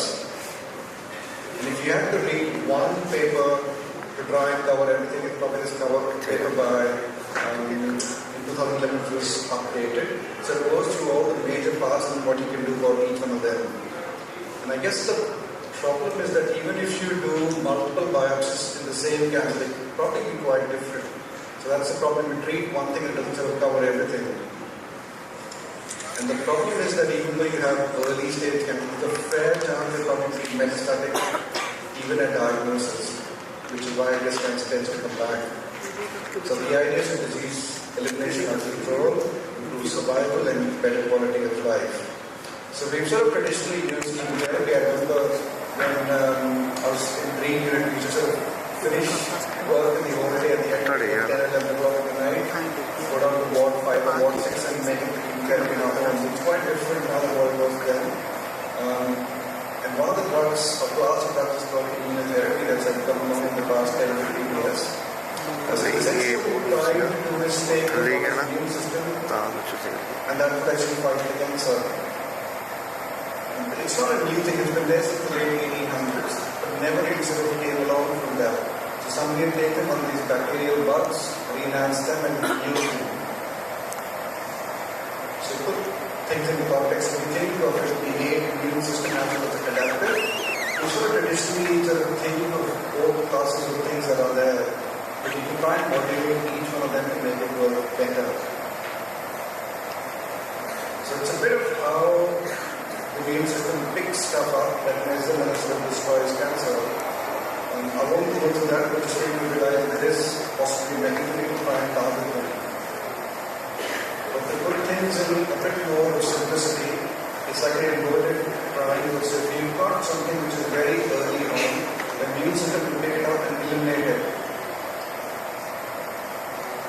Similarly, if you've got something which keeps going ahead, at some point in time, if the immune system stops working, that's when the tumor grows. So it's been on from the 1800s all the way down to now. It's like you've got more and more drugs available which target the immune system, either enhancing it or blocking it. So to put things in simplicity, so the primary treatment still remains surgery. What do people say? Surgery is still your best modality of treating cancer. Radiotherapy was the next big thing that was there. The chemotherapy came along, and your targeted drugs are known as immunotherapy. But you still don't eliminate the previous one, just sort of work with them all together. So again, if you try to take stuff with active immune modulation versus passive, so you think of things like vaccine, you think of monoclonal antibodies as well as immunotherapy, specific things that are there. We've also got advantages. So, for example, if you think of the immune system, it works the entire body, it's not just a part of the organ, and you can also get able to adapt for the tumor. But the problem is you also have, it's not specific, so you might have side effects because it affects the whole body. So if I have to put things in a bit more simplicity, if you like calling it that, so if you think of the tumor interface as well as the T-cell interface, the immune system interface, there's different receptors that are there. And you can try and target them, which makes them work better. So there's lots and lots of different receptors that are coming along. Some which again promote the immune system, and some will block receptors. So again, going back to the regional, it's not Krebs cycle, it looks like I was not Krebs cycle, but it's a bit like we're trying to take each of those different targets, different areas. You can then attack each part of what is available. So again, trying to put it out in a simplistic sort of a manner, there's specific, non-specific, active and passive. You can target each areas for what it is. And each of them have roles that are coming along in this way to try and potentially amalgamate them and work them better. So this is the poster child of immunotherapy drug called ipilimumab.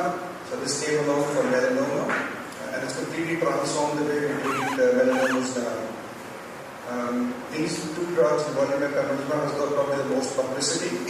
So they block something called a PD-1 or a PD-L1, which is a program that's like in the program that one. So that's sort of a cartoon form of how healthy cells and T cells work in the upper part. And the lower part is sort of when tumor cells come along. And the little checkpoint, this little yellow thing that comes along is the actual drug we use, which blocks the PD-1 and lets the body do the job. So before COVID became a big thing, biotech and Moderna, their main role actually was working on cancer vaccines. So that is probably going to come in a fairly major way in the next few years. So we've got a study which is looking at the early phase where we take a biopsy from blood. It takes about 3.5 months to make a vaccine. We inject the patient with the patient's own vaccine. The body's immune system will go back and fight the cancer. So if you take an example of radiotherapy, which only the Americans would ever do because it was too toxic for the rest of the world, that was the only thing which had shown that could cure cancer, so both for melanomas as well as for kidney cancers. It's almost like you get cured if you can survive the treatment, that's the problem.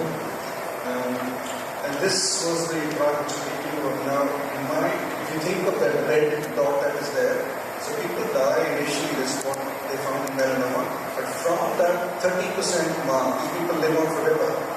So we sort of found even at the end of 8 or 10 years, those people who responded well would go on. So the thing is trying to find the 30% of people who respond. So again, trying to look at immunotherapy with different modalities of treatment to combine them together. So this is sort of where we are now, that good gap of 30%, the hope is to push it up further up. We talked about sort of adverse effects, and if you think of immune therapies, they can hit any organ in the body, so you can get side effects based on what is expected. And few things worth thinking about is we should try and avoid probiotics when something is being taken because it changes the gut biome. We never think of the gut as an immune reservoir. It's a huge reservoir, and when you take antibiotics or steroids or probiotics, it changes the gut flora, changes the immune system. Some of these steroids suppress the immune system, so that's something we try and avoid. We try and avoid live vaccines for most treatments in that respect. Somebody spoke about complementary therapy, but herbal therapies are not simple stuff. They're fairly important stuff. It's important to know what actually is in them. And for some reason, cannabis is really not to be done with it. There's a mortality increase in that. That's sort of probably where the future sort of goes on to, with multiple modalities. Just put some data out of New South Wales for research grants, and the biggest chunk tends to be for treatment-related studies. But probably the most thing should actually be spent on prevention, if we don't seem to spend for that. And for all the fancy drugs you can think of for breast cancer, the single biggest modality of change was actually screening with mammograms. And if you can do that, you can change mortality dramatically. So some of us set up a group called Cancer Research SA in Adelaide. So there's 4 of us here. We were accused of being racial because there was nobody else who was non-Indian based by backgrounds. So the mission is essentially to try and create something pretty cool into what's available. And I guess most of us end up doing phase 2 or phase 3 work, but the idea is to try and do phase 1. But if that's not good enough, you can actually go into first-in-human studies, which we've done drug testing in dogs and cats and rats, moving to humans now. But you can get access to drugs which nobody has access to. So even if somebody has a cat, you can't buy these drugs. So we sort of created this logo of our, which my wife actually ended up making, and each of the colors is based on per cancer type. So that was what we thought was interesting to try and work out. So I guess all I can impress on you is that one side doesn't fit for all. And it's important to remember that we have to try and think differently, we've got to try and collaborate each other, so it will be quite interesting to try and work that out. Thank you.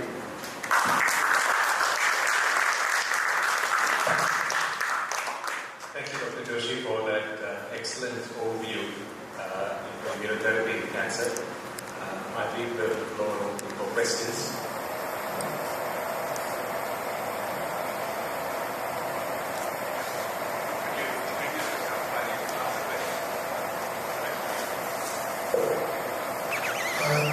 Deepak Singh, batch of 92. Thank you for that talk.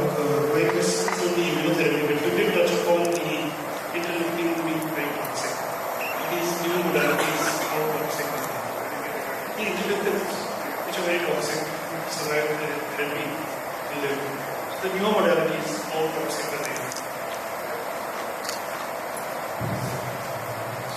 So we still use some stuff, but it's completely redesigned. A lot of the drugs are interleukin or programmed in like one first.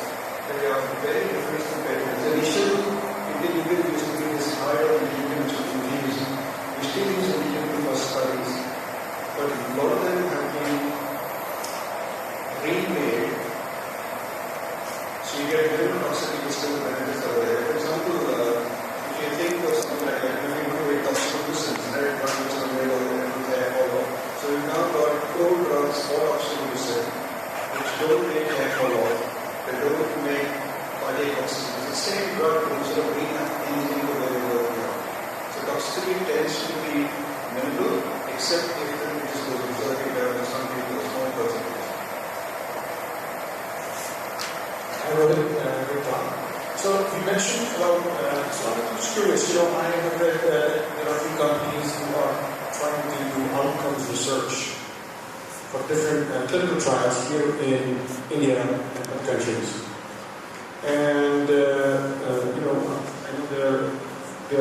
this is highly structural and big corporates involved in that. But have you thought about collaborating with CMC or any other organizations here in India? A lot of patients with cancer may not have access to treatments. Are there any government regulatory burdens that you have to cross through and other issues that, or possibilities of collaboration, for example, in CMC during the outcomes trial? So a lot of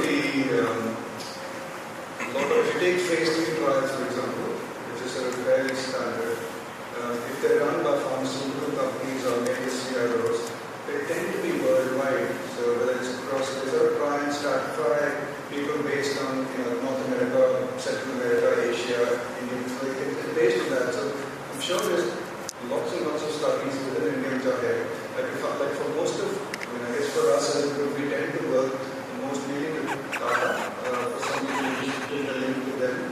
Okay, no problem working with CMC tourism to get somebody to work with us. Early phase work is harder in terms of phase 1s because it's a lot more stringent in terms of technicality, but there's no reason why you can't do it.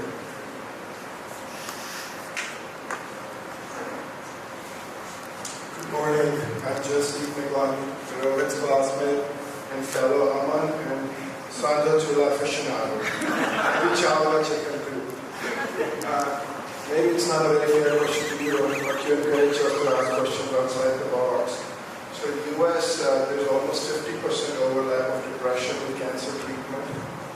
So question for you is, are the stats similar in your part of the world, and is your collaborative doing anything to address that during treatment, before, after, and screening?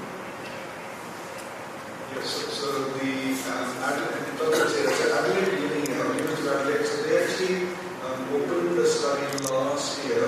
So it's like a study plus a program. So essentially, everyone, because they didn't do breast cancer specifically, so anyone who's diagnosed with breast cancer can actually be referred to this group of psychologists essentially, who would assess them. So you have this checklist of whatever possibly, and for people who might have issues, but actually into a formal program. So there is a huge problem, we just don't recognize it. And I think the other thing that happens is because I guess we say that we are all busy, so we don't tend to focus on it. But I think it's a huge unmet problem, which is not being looked at properly. So almost every unit now will actually have in-home psychologists, because I think I need to realize that the psychologists work with learn. So they might have a waiting to 3 months, which is means the people reading down and then. But yes, so there is work happening in that. In terms of pharmaceutical based, I'm not certain that there are drugs used, but we found that most times psychologists and mental health psychiatrists will issue this.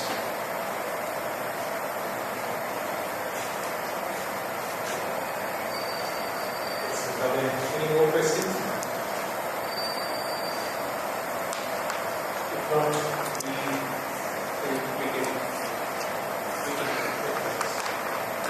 we can break for tea break. We'll meet after. We'll meet back here in 20 minutes time. Please ready in the box. Who is currently Deputy Director for Trauma Services in the state of Victoria. He trained as a general surgeon and then went on to become trauma specialist in the emergency room. And he has been responsible for a lot of innovation and certainly his research papers, and I think his H index must be well in the 50s and 60s. So I will, without further ado, I'll ask him to come and talk to us about multi-trauma.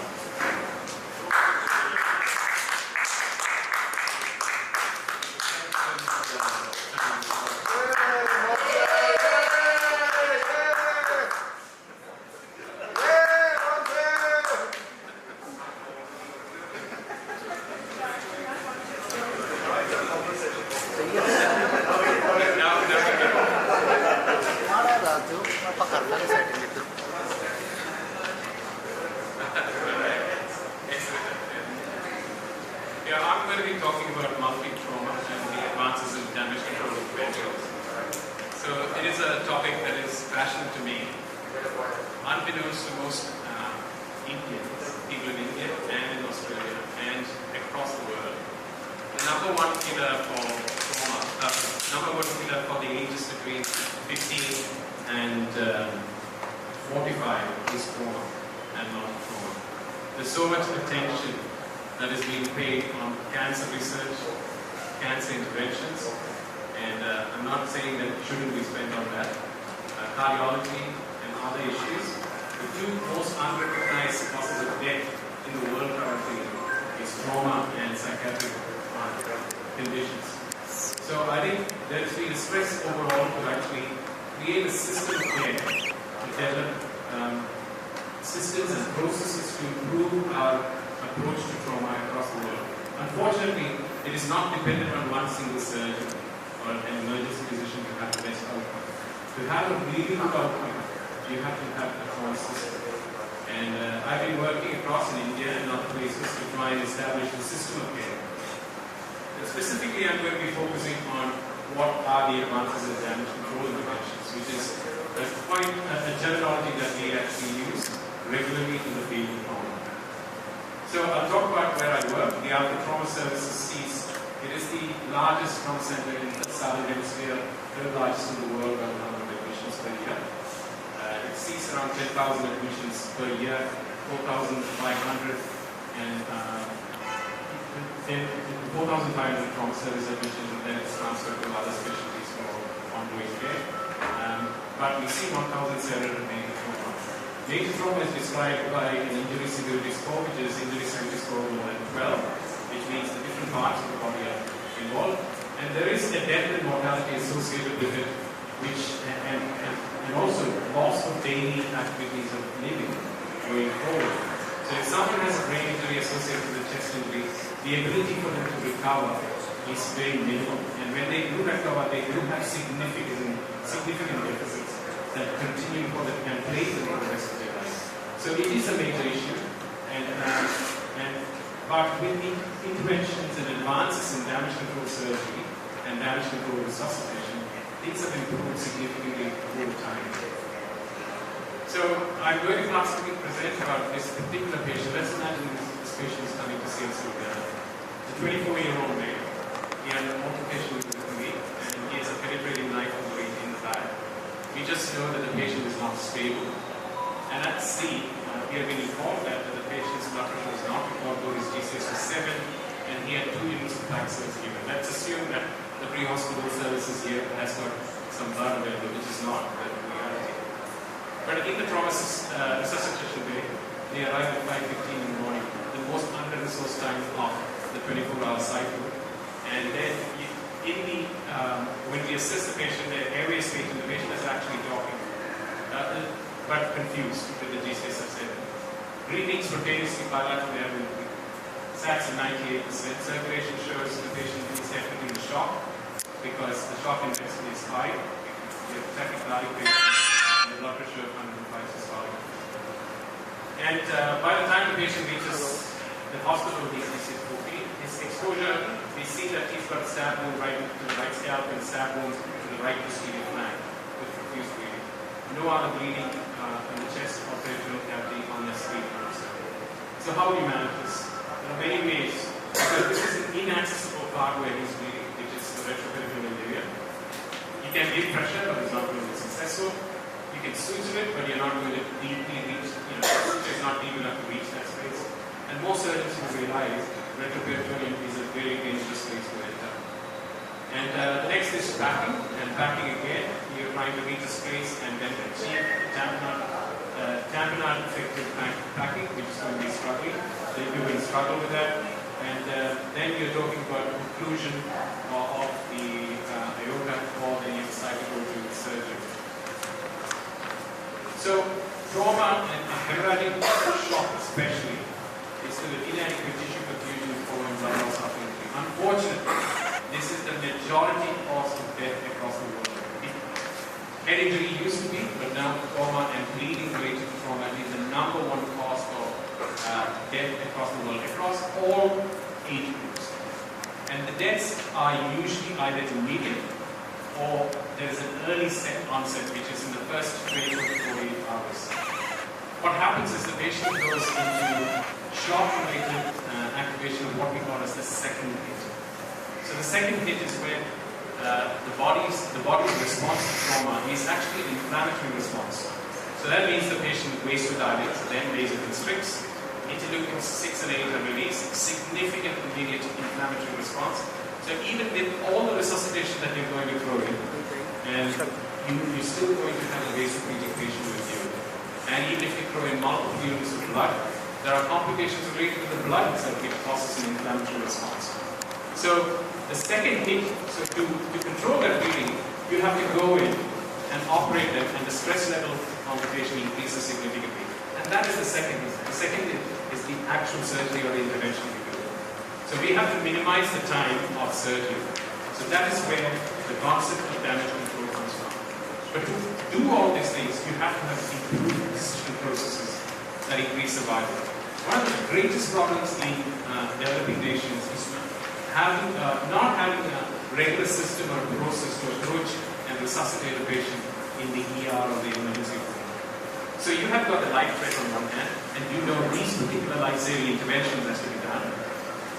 You have identified, but you don't know who's going to lead and identify the problem that has to be dealt with first. So that's where decision processes has to come in resuscitation. And you have to front-load these decisions. It has to be in the beginning itself. You can't have, you've lost the window of opportunity when the different units come and say, oh, I need to go in first. You have missed the window of opportunity to try and save this patient. So someone has to be a team leader to try and work and achieve the best outcome, which is what we call as damage control resuscitation. So the different decision processes are standardized triggers, damage control in different forms, resuscitation, damage control resuscitation, damage control surgery, or damage control intervention or radiology, or damage control orthopedics. So, and to make it error-free, you have to have pre-sequence procedures. Because you don't have pre-sequence procedures, you're going to lose time. And that's where you're going to lose these patients. You do have technologies, advanced technologies that have come in for hemorrhage control. IV access has gone through a revolution because if you get a large bore vascular catheter into subclavian, you can resuscitate a victim with large amounts of blood and blood products. So it is very important to have a front-loaded decision-making group, which is the trauma team that is in the front making the decisions on resuscitation. So if you talk about damage control was originally described as a fictional construction company in the Marvel comic. And it was when the superheroes and the supervillains fight, the company used to go and fix all the damage they used to do. And that's exactly what we are doing after multi-trauma. We are trying to fix all the damage. Again, this was taken by the US military as a point, absolutely. They actually published on this, the US military, based on the Pearl Harbor incident. USS Nevada got bombed on December 7, 1942. And the US Navy was all out at that time. Many ships, I think 38 ships were completely bombed out, and USS Nevada had to be saved to maintain the operational integrity of Pearl Harbor. What did they do? To try and save the ship, you fix the pipes. And to fix the pipes, they had to go in and intervene and do it as fast as possible. So based on this, in 1976, Ledgerwood and Co. actually published the point term damage control surgery. What we are doing is we are going in fast, quick, and we are trying to fix the pipes that are bleeding. So for damage control resuscitation, you have to intervene very acutely and fast. You need to have a pre-programmed response. You need to have a trauma team ready when the patient comes in. And I do know that you don't have pre-hospital notification in Punjab at least. I do know that. I work with all the Institute of Science and other centers to try and make, and including Belor, trying to make a pre-hospital notification because it gets you to prepare for this patient coming in. That reduces time. And the trauma team has to be ready, and they are given specific team-related goals. And the team-related goals are pre-programmed. So how you do it is you actually get into a huddle, and then that decision-making is done before when the patients come in. They are given specific roles, and they have to report it back to the team leader. And it's made a huge difference. The trauma team training that is for damage control resuscitation has actually had emphasis across the world, especially in the last 10 years. And we have published multiple papers on the efficacy and reduction of time to interventions on this. So what does damage control resuscitation define? It means immediate hemorrhagic control, whether it is operative or angiographic. You have to restore the blood volume. You have to initiate blood product resuscitation or transfusions as early as possible, which is a challenge in India because I remember working here trying to get the families and relatives to actually give them their own blood or blood products, and we don't have something called like Red Cross actually collecting blood to donate to hospitals. And you have to reduce crystalloid fluid administration. And permissive hypertension is okay. People resuscitate to that extent where the hypertension is corrected, and that actually causes significant damage. So a little bit of lower blood pressure prevents further bleeding because the clot is allowed to form there. So permissive hypertension both in penetrating and in blunt trauma is absolutely important. Leadership, as I told you, we actually put it to cameras in our association room. Here I am doing a damage control laparoscopy in ED on this patient who was a man with a runner. He bled close to, we had to give him almost 100 units of blood to keep him alive, and I'm doing approximately a occlusion there. But the decision was made, he was in cardiac arrest, the decision was made very quickly. Within 1 minute of him arriving, we opened, we got the proximal air under control, and then he minimized it. We didn't try and close the abdomen because it's a waste of time, and the patient's body and the physiology is not going to take an extended surgery. And the patient was then transferred with an open abdomen with a back dressing into the intensive care. And one important thing that I want to say is every 72 seconds there is a critical decision making in a multi-trauma that is being made. You see the number of people standing in that scenario, that many people is required to keep the patient alive. And you can see one single person looking at the monitor, he's the team leader, and he's a puppet master actually trying to get the best outcomes for individual operators which is involved. So this is absolutely important in CMC or anywhere across India to have the best outcomes. Remember that between 18 and 45, the maximum number of deaths is because of trauma. So shock and the trauma team have already elaborated, it is absolutely essential for the best outcomes for damage control resuscitation. And as part of that, we actually introduce each other so that we know where the patient is coming. This is particular roles, this is an anesthetist, this is an intensive care, this is a surgeon, and we have got clear triggers. If the patient's blood pressure is less than 70 and not responding to volume resuscitation with blood and blood products, we are just going in 1 minute. That's how we do it. The resuscitative thoracotomies we have for tamponades, we've got the best outcome in the world. When we started off, it was less than 3% survival for blunt trauma tamponades with a heart tone. We worked on a conditioning process, introduced this, and our success rate has gone up to 26% survival with a tamponade and an arrested patient with blunt trauma, neurologically intact going home. So now the revolution that has happened is the access, these multi-lumen access catheters, which is large 7 French and 9 French catheters into which we can put 3 liters into the body within a minute if you have a rapid transfuser. That is a major revolution that has happened in the last 10 to 15 years. Blood and factor transfusion is the other revolution in damage control surgery that has happened. We've completely moved away from crystalloids. Crystalloids used to cause significant coagulopathy, and it used to make you feel good because the blood pressure would come up, but had significant damages related to that. So we have worked on it, and it has improved outcomes.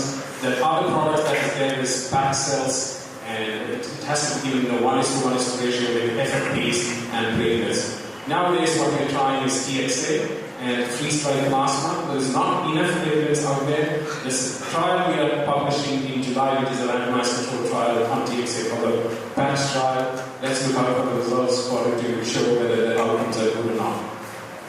So you have to, especially in non-compressible porcine hemorrhages in developing nations where you don't have access to blood and blood products, this is a big problem. You will only be able to give that much blood that I'm able to give in my hospital. So we have worked on creating a synthetic bed, which is a hemoglobin-based oxygen carrier. The greatness of this HemoPure, it's being trialed, we have used it in Jehovah's Witness patients, is that it is very biostable. You can keep it at 30 degrees. You don't need a cold chain to maintain it. In a country like India with long transfer times between hospitals, HemoPure might work. We are just right now in phase 1 trials, we'll be going to phase 2 trials next year. Look out for this because it will revolutionize the care going forward. The US military wants to use it in the field. Damage control surgery, just touching quickly, I'm running short of time, so I'm just going to quickly touch through this, is an early termination of surgical intervention before the patient actually develops irreversible physiological impairment. The goal, basically, to preserve the life in the face of devastating injuries and delay the imposition of additional surgical stress. We have at least 3 randomized controlled studies we have done on damage control versus what we call as early total care. Especially, it's not as field, but damage control orthopedics is the way that we go in trauma. We don't waste time if you have multiple broken bones. We don't waste time trying to fix it with an iron nail or multiple plates to fix it. We want to reduce the time. So That includes putting external fixators to stabilize the pelvises or the femurs, and then bringing the patient back once the patient is physiologically stabilized 48 hours later. And that has shown great outcomes within trauma resuscitation. It reduces the morbidity to these patients because these patients are spending a long time in theatre. So this is an external fixator on one of the patients. You can see the open abdomen. It's the same patient that I worked on. The abdomen had closed with the back pressing, and the external fixators were put straight away. It took less than 30 minutes to do it, so it was pretty fast, and we managed to get the patient to ICU then after that. So surgical objectives is rapid hemorrhage control, contamination control, temporary abdominal closure. This is a new paper I have written, just published last year, damage control interventional radiology. With the advancement of the CT scan, we can actually see bleeds from very rare areas in retroperitoneal, especially retroperitoneal hemorrhages. With the advent of interventional radiology as a specialty, we are able to target it. The classic example is splenectomies. 10 years back, we were doing 125 splenectomies. Now we are doing only 5 a year because we are able to angioembolize all of them. So even a shock patient, through what we call as either resuscitation rules, we are actually able to take them there. The surgeon is working on, the orthopedic surgeon is working on the other end, and the damage control interventional radiologist is able to control bleeding. The interventional radiology world wants to push it back a little bit, but we have actually asked them to actually be part of the resuscitation team because they took up radiology for a less stressful life, but we are asking them to come for all these interventional radiology procedures. But I'll show you, this is the data of last year, all trauma IR procedures in 21-22. You can see 33 spleens were done, basically literally no open spleens actually. The spleens we did do for splenectomies are the ones was grade 5 spleens had a second bleed 7 days later, and that was only 20% of the patients. So pretty much we managed to preserve the organ, not have a laparotomy, not have the insult to the body related to a laparotomy, and actually improve outcomes. So one more thing I want to show you, you see the aorta there. These are 2 aortic procedures, aortic transections. We just use something called as a TIVA or a thoracic endovascular implant, which we put in employee. For the last 17 years we have done open aortic procedure. Before that, the mortality related to aortic transection was 92%. With this, not one single person has died in the last 17 years with an aortic transection. So the science has advanced significantly. I finished with a new kid on the block, which is the REBOA, or the resuscitated endovascular balloon occlusion of the aorta, which is a small little 4 French catheter we actually float into the aorta, blow it up, prevent the distal bleeding, and you can see there are two zones. If it is a proximal bleeding, then we employ it at level 1. And distal bleeding, we put it in what we call as a level 3 infrarenally. We have tried it, it works beautifully, the technology is evolving, and we are doing something called as partial goal. We are just decreasing the flow, we're not completely occluding the aorta. So it has made a significant difference. The issue is going to be actually the surgeon's availability immediately because we can't keep that proximally floated up all the time. So we will wait to see how this goes. The UK REBOA trial, which is a randomized control trial, is going to be published in 2 weeks from now. So we're looking at excited to get results. So to finally summarize, to have damage control resuscitation or damage control surgery or damage control orthopedics, we have identified the life risk, we have made the life-saving, we know how to do life-saving intervention. Where people falter is on decision-making processes to actually lead and make a decision to achieve the best outcome possible. Thanks for the opportunity, and I thank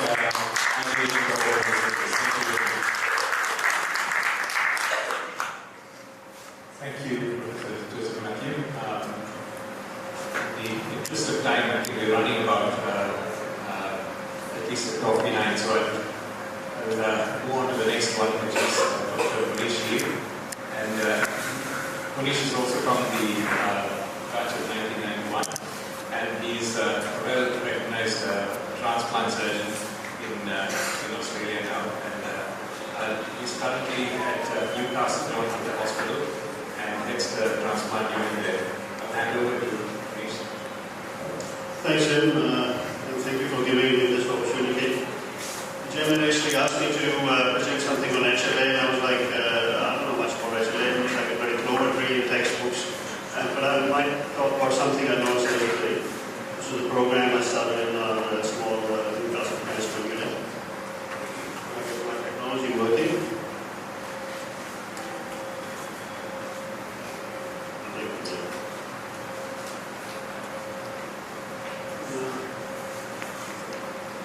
We'll talk about evolution of mankind. We were quite happy when we were all fours, and then we went upright and started feeling good about ourselves. Unfortunately, we ended up like this. This is where the world is heading now. You can see the obesity rate is becoming an obesity problem. And 40% of the world is either overweight or obese, is ever increasing. This poor lady actually holds the Guinness Book of World Record for the biggest person to give birth. I think she was only 40 something and BMI was over 60. This is what US looked like a few decades ago, and this is what it looks like now. There's a lot of rates coming up in the States, and you can see the obesity rates going up. States is, there's about more than 17 states in the US now with obesity rates of more than 35-40%. And the world is not looking very different. It's not looking very red. Australia is in red. India is soon catching up. I work in Australia and I'm quite proud of my country. It's trying to compete for the top position. It's sort of fourth at the moment. I think Mexico might have topped it. This was about a few years ago. But by 2025, we expect to have about 70% of the population either overweight or obese. This is just some trivia fact from Australian counterparts. You are actually paying about $700 extra per year to care for obesity-related medical problems. Now, let's see what's happening in India. If I can get this to work. India is trying to catch up with the rest of the world. The color is changing. You wouldn't think for a nation like India, with traditionally undernourished population, we have about close to 1/4 of the population being overweight or obese.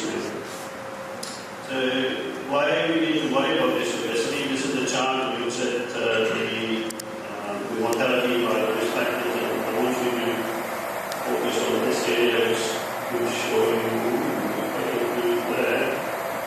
So if you look at the obesity and obesity-related medical issues, they've been increasing as a cause of mortality in our world. So we definitely need to worry about our world getting better. The next one, so unconventional surgery in the end-stage failure patients, this end-stage failure patients are not really different. This top line, the incident adolescent population in the US, the rate of obesity is steadily increasing, probably even higher than the general population in the US. So it is a problem for us. So why do we get fat? Why are we getting fatter? It's obviously not effective reasons. I'm not going into that. One thing I would say, the human body is designed to maintain their body weight. So if you're small or if you're a big person, you try to maintain body weight with the same mechanisms compared to each other. There's obviously genetic factors, developmental factors, and environmental factors to be able to that. And this is even more interesting. So these are looking at the hormones in the body which affects your appetite. And if you look at the list, there is only one hormone there, which is orexogenic. That means that increases your appetite. The rest of the hormones, they all decrease your appetite, but we still are getting fatter. So we must be on a seafood diet, right? So we want seafood and we want to eat it. So this is how we measure obesity. As everyone knows, BMI, there's a formula for that. And these are some of the cutoffs to classify them into some classes so that we can do some fancy statistics on them. These values are slightly different for Asian population and South Asian population. Now the BMI is certainly got advantages. It's easy to calculate and we can have no terms of variation with that. But when it comes to higher body weight people, BMI doesn't fare as well. It will miss a lot of population and it will misclassify them as obese or not obese. This is the chart actually tells you when you actually measure the body fat composition by air displacement with this graphic. So that as the body weight increases, this 1/3 of the population will not get classified as obese if we measure only by BMI. So looking at this square in this problem. So what are the other measures of obesity? Obviously, if someone like this gentleman comes for transplant, we would be like transplant, put a kidney in there. So we surgeons have come up with a very fancy measure. It's called a conicity index. It's basically a reflection of your body shape. So whether you're an apple or a pear, which can determine your surgical difficulties. And we've done some fancy studies to show that if you're in the higher quartile of conicity index, you will have higher mortality. So in other words, it's a distribution of your fat. These are some of the other measures of obesity. I won't go in there. These are some of the challenges we face when it comes to deciding on transplantation of these big people. So let's see if I can address some of these one by one. So when people are big and they come for maintenance hemodialysis, so what's the effect of weight on people while they're waiting for transplantation? This is a study published from some time ago, a big study, about 50,000 patients, incident hemodialysis population. The findings, statement is not here actually. It's quite interesting. It's called reverse epidemiology in end-stage renal failure patients. So as you get fatter, you will be doing better when you're on dialysis. So the mortality actually reduces as you get bigger on dialysis. And that's reflected by the reduction in the cardiovascular death in this population. And this effect is also seen when patients who gain weight while they're on dialysis compared to patients who lose weight on dialysis. So if you're gaining weight on dialysis, you're actually doing better. So at one side, we want the patients to be bigger and fatter when they come for dialysis, and when they come for transplant, we want them to be a bit skinnier. There are reasons given for why this reverse epidemiology in renal patients. I won't get into the detail of that because no one knows for sure. There's only hypothetical hypotheses floating around. So what happens to when these patients come for transplant? So let's start examining some of the literature we have. This is a study of about 2,000 patients, and they looked at the effect of on patient and graft survival based on the BMI. So as you get bigger, your patient survival reduces compared to if your BMI is low. Looking at the surgical complications in these patients, so this is a small study group. We looked at a three-patient study group. Patients who underwent a diet plan and gained weight after transplant, and patients who had a successful diet plan and maintained the weight compared to patients who were not obese to start with. But if you look at it, 28% in group 1, which is the patient who actually gained weight after transplant, had much higher incidence of surgical complications. So they concluded that obese patients will have worse graft function, they will have more post-operative complications, they will have more hormonal complications, and so on and so forth. So we all get worried about that. This is I'll probably skip some of these data. So you could argue that you get more surgical complications, patients are doing well on dialysis and they're big, so why do you want to transplant them? So this group, John Gill from Vancouver, actually analyzed USRD data of up to,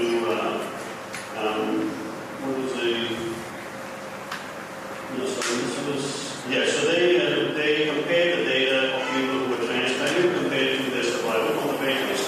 So the option for patients in therapy, whether you transplant or leave them on the wait list, there were quite a huge number in each group. And this is what the results actually look like. They even segregated into three categories based on the quality of kidney they get. Standard criteria to lifelong kidney, standard criteria of the residual kidney, and an extended criteria which is much more the kidneys and so forth. This line represents the baseline risk of their mortality while they are on maintenance hemodialysis when you get a kidney. And if you look at all these curves, after a variable period of time, all these groups did better than compared to patients on the so there is some merit in doing transplant for bigger patients or everyone on dialysis. Whoever can walk the dialysis unit will get a set for transplant because they will get long-term survival benefit. But the problem is basically still affects the access to the transplant. So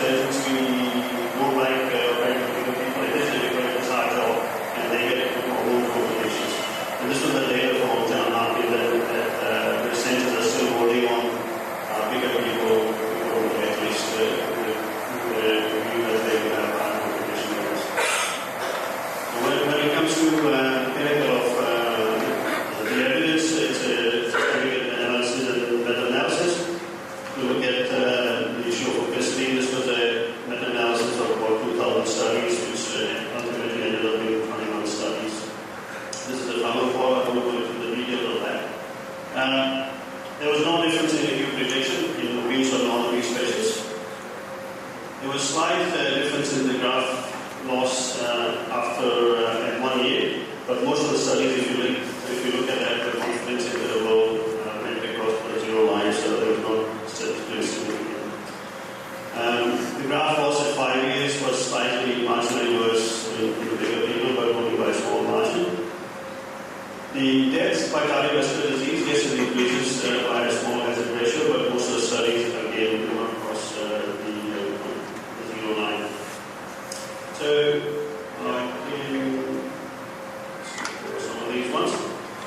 This is the data from England. So, what do we do with the big people, right? So, we've got to use the newer technology. So, robotic transplant or robotic assisted kidney transplant is being trialed in obese patients now. And this is made with Enrique Benedetti at the University of Illinois. So, they've got a pediatric transplant program. This gentleman was BMI 45, getting his single kidney transplant. This is the results, a group of 240 patients, and they compared their survival with live-donor kidneys and received donor kidneys, and they got almost similar survivals compared to the other patients with their robotic-assisted kidney transplant. So, I want to conclude by saying that we should not have any cutoff for BMIs for transplanting people. They all get benefit, especially when they're young. And if they have live donors, they should be prepared and given the opportunity for kidney transplant. Unless, of course, they have quite a high morbidity load with cardiovascular diseases and other things, then they have to be optimized because they have slight increase in cardiovascular death after transplant. I will leave it at that as surgical management of obesity, but I think I'll leave it open for questions now. Thank you. I think in the interest of time again, we want to keep the questions to the end.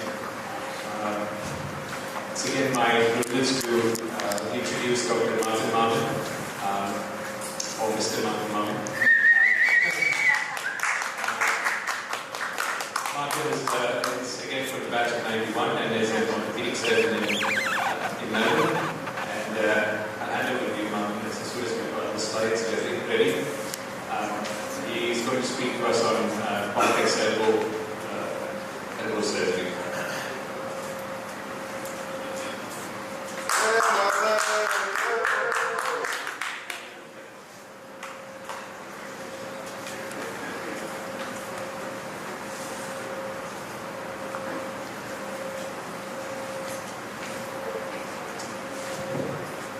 Thanks everyone. Thanks for giving me the opportunity to speak here. I remember the last time I was in the assembly hall, it was quite for a different event.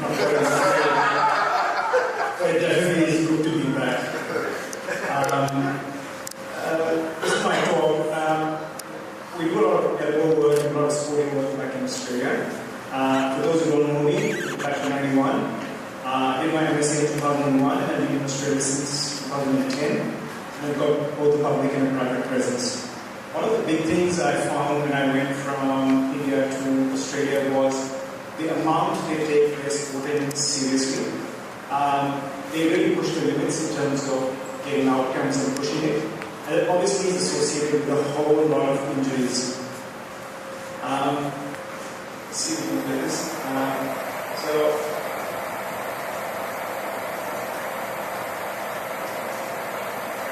Classic pectoralis major rupture.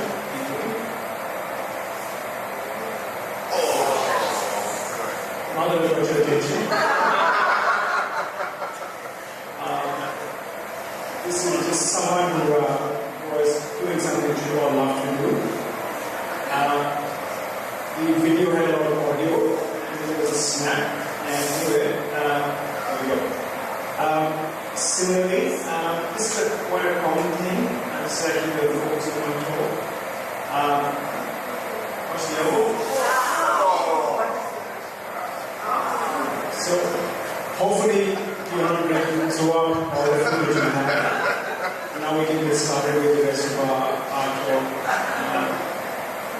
dislocations could be simple or complex. Simple where it's not ligamentous, or complex where there's a bony element to it. You can extrapolate it further and make it more complex by looking at the elbow triangle, which is a combination of bony and soft tissue injury, which is terrible because it's got poor outcomes. Quick run through anatomy for ligaments on the outside. The one which is most important is the lateral ligament. And on the inside, which is not that important, but it's the underlateral ligament here. Two ways of falling. The constant thing here is that the hand is planted down on the ground, and it's the body weight that rotates on the axis of the elbow, which causes different kinds of injuries. And depending on the position of the elbow, you have different kinds of injuries, which are either valgus or posterolateral. This is what a well-documented injury pattern. Circle the body, the ligaments start tearing from the outside, and then they go out to the front of the elbow, and then end up on the inside, which is usually left intact and acts as a hinge on which the elbow rotates around. And this is the same thing which is seen with the bony side of things. So if you can imagine those ligaments will start tearing, you can extrapolate that to see how the bones start to dislocate as the ligament injury worsens over time. It doesn't always have to be done by that. It can also be a partial injury, which is good. This is sort of an animated video which shows us how your hand is planted in space and how the elbow rotates its way out of the joints as the ligament ruptures. So that's a pretty common elbow dislocation we see in emergency. Doesn't always have to be in different suburbs like here, but often you see this is a very common injury pattern. Often we get called from ED saying that they reduce the elbow and you see a picture like this and we know that's not quite right. And most of it we see ED patient and we know that's not quite right. That usually scores an operation. Sometimes it's not as clear. That looks somewhat okay, but we can make out the joint space is widened out, which means there's something stuck in the joint. Often it goes on the non-operative path, but if it goes on the operative path, we use something known as suture anchors, which is essentially suturing the ligaments to their avulsion injuries on the bones. That's what it looks like inside. And again, extrapolating that further, this is a terrible trial injury because of the fracture as well. We can either replace or fix the radius, and usually they do quite well. So this is if things are simple and predictable. But two scenarios may exist where it might not be that simple or predictable. So scenario one is where the patient presents late or is being mismanaged in emergency. And in that scenario, we probably see the patient at around the 5th or 6th week mark. And then it's very hard to work out whether he's stable or unstable with a partially subluxed elbow. At that time, we do what's known as a posterolateral draw test, which is essentially a way to show how crude and grotesque orthopedic surgeons are, but trying to dislocate the elbow whilst the patient is awake. So here you can see that essentially what he's trying to do is to pull the radial head out of its socket. And that can only be possible if the ligaments are not intact. It's not always as clear as this. Sometimes you see what is known as a dimple sign, where you can see that there's no ligament there to cover the radial head. So when you pull, the dimple becomes even more pronounced. Now, you never see a patient lying as quietly and happily there when you're doing examination like so. So often you have to take them to an anesthetic so that they can tolerate the procedure.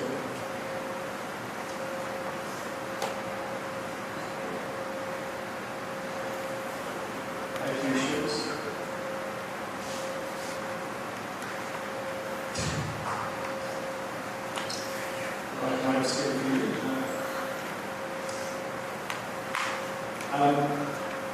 The old talk of trying to just give a valgus or valgus force doesn't really work in my field because patients are often guarding it and they won't tell you whether the elbow is opening up or not.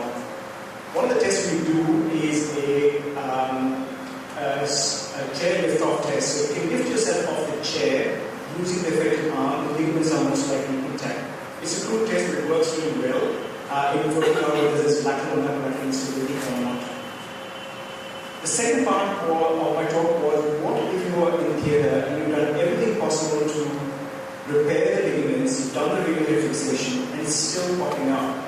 You can't leave the patient coming out of here without with the elbow popping out. So what strategies do we have to keep innovating? And there were a few studies we went through, go through them. Essentially, they used to involve fixators. So one on the right is a static fixator, which just holds the elbow in position, and you wear it for like 6 weeks, and then that time everything scars up, and then you can start therapy. The obvious outcome for that is stiffness, which is not good. On the left side, you have the same version of the same fixator with a hinge in between, which lets you mobilize whilst the ligaments are healing, thereby minimizing stiffness. Obviously, with anything external, it's very hard to minimize infection, and people don't like to frame on their arm for that matter. Which is when we started working on a concept known as an internal joint stabilizer, holding the whole position. And this was the initial crude version of the same. Before we finally got to the final product, which is this, which I think is more than its design, we can't use it, and ongoing research. So this is essentially got a few bits and pieces of plate which fits from down on a screw inside the humerus. The screw is smooth, so essentially the humerus rotates around the screw, and as long as the screw is in the right spot, you should have a concentric arc of motion. This is a video which sort of tells us what we usually do. It's not correct, so it's okay. Often when you make a cut like that, because there are no ligaments there, you get to see the bone straight away. Our first step is to identify the center of rotation. It's usually done with image intensifier guidance, and it tells us where the screw needs to go so that we can have a correct axis on which that should rotate, so that the elbow will have a concentric arc of motion. We spend a lot of time doing that, and you can see that the image intensifier feature there. A lateral projection will often show that that wire has to be right in the center of the condyle of the humerus. We do all the measurements, put the screw in, and they proceed towards putting a plate on the ulna, which is this bit here. All the pieces other than the plate are movable, which means the screws can be opened out, and then they are attached to the central screw inside the humerus.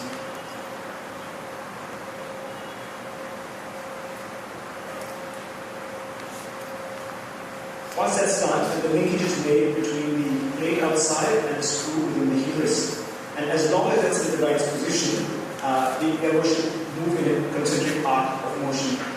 What we do then is to put the patient in such a position that the elbow reduces with gravity, which means keeping the arm overhead.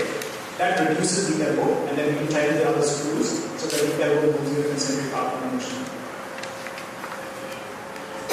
Make sure that there's nothing which is sticking out. This is a subcutaneous border of the elbow, so obviously there are issues with irritation of the skin. So we go to great extents to try and cover up all those hardware prominences.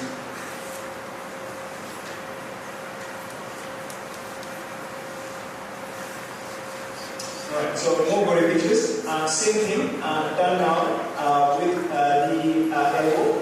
You find the center of rotation, there's a mark there. We confirm it with intensified wires in the right spot.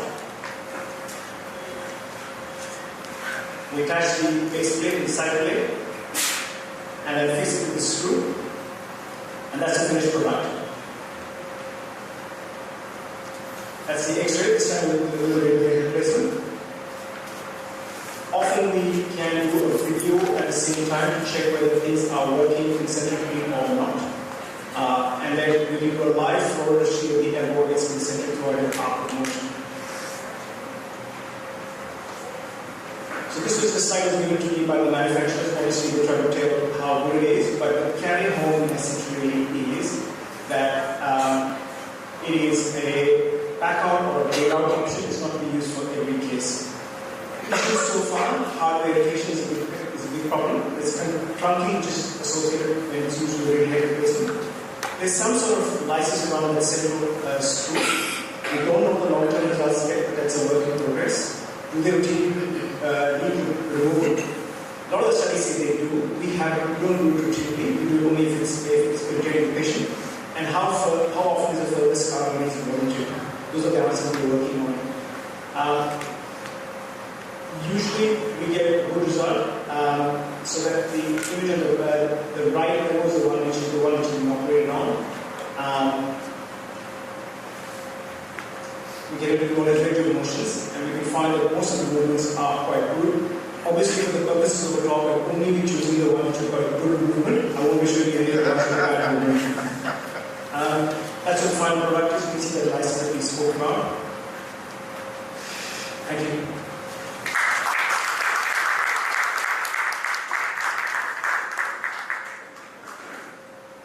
Thanks, Martha, for that exciting talk. It's always great to see how clinicians design products that end up with great outcomes for patients. Thank you for that.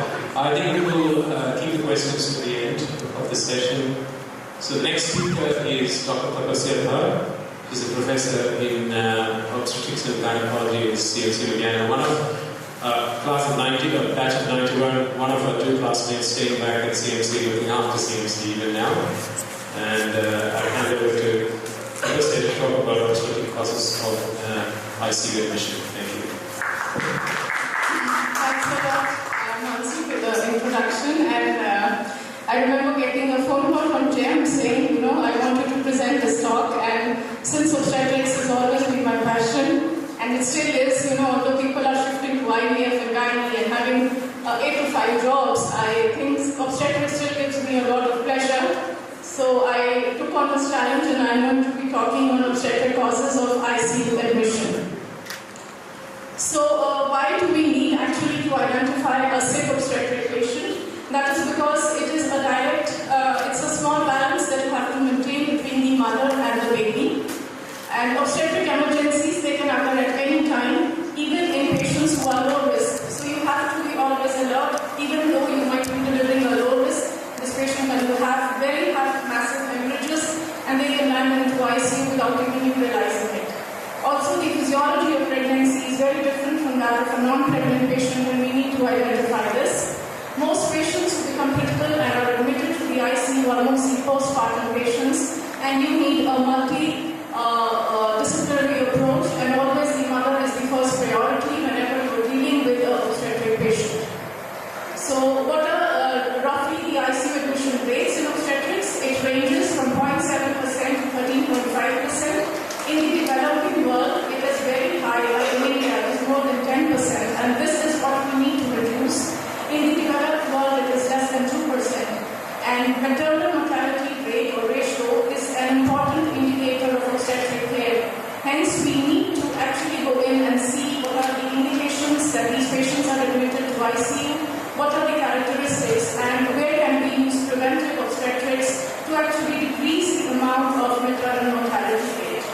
Now, who is a critically ill obstetric patient? So this patient can be an antenatal patient, a postpartum patient who is actually at risk for or potential life-threatening condition which can lead to a maternal mortality. Now, obstetric ICU admissions can be categorized into 3 groups. The first group are illnesses that are only specific to pregnancy. These include preeclampsia, eclampsia, thromboembolic disorders, and postpartum hemorrhages. The second are existing illnesses which are already present before and then they get aggravated during pregnancy, and these include diabetes, rheumatic valvular heart disease, and hypertension. The third are existing diseases which are actually not very severe or critical when you are not pregnant, but they can have a very high mortality rate in pregnancy, and these include hepatitis E, pneumonia, and asthma.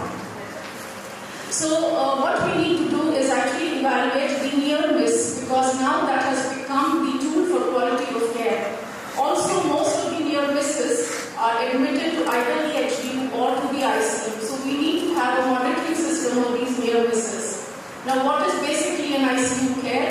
Admission to a unit that provides a 24-hour medical supervision and is able to provide mechanical ventilation as well as a continuous vasoactive drug support if required.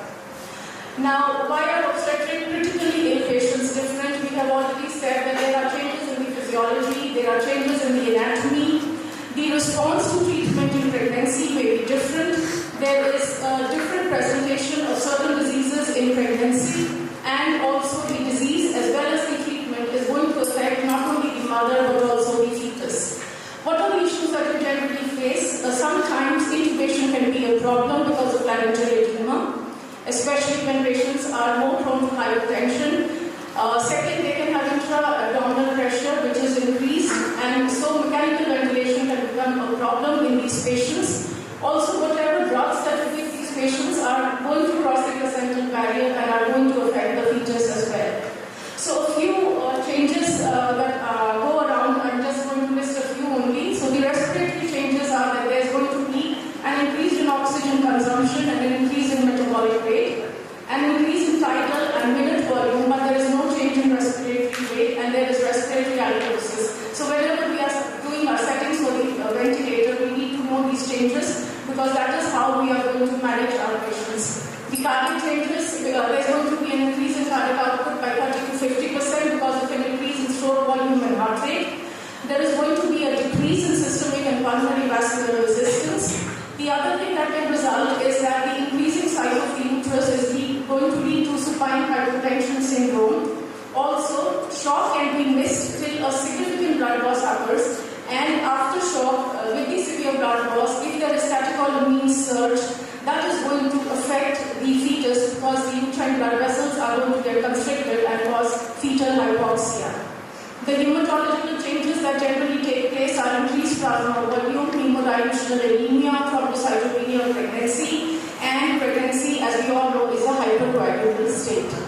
In the renal changes, there's going to be some hydronephrosis, increased renal plasma flow, change in creatinine clearance, and reduced secretion of sodium and water with resultant peripheral edema.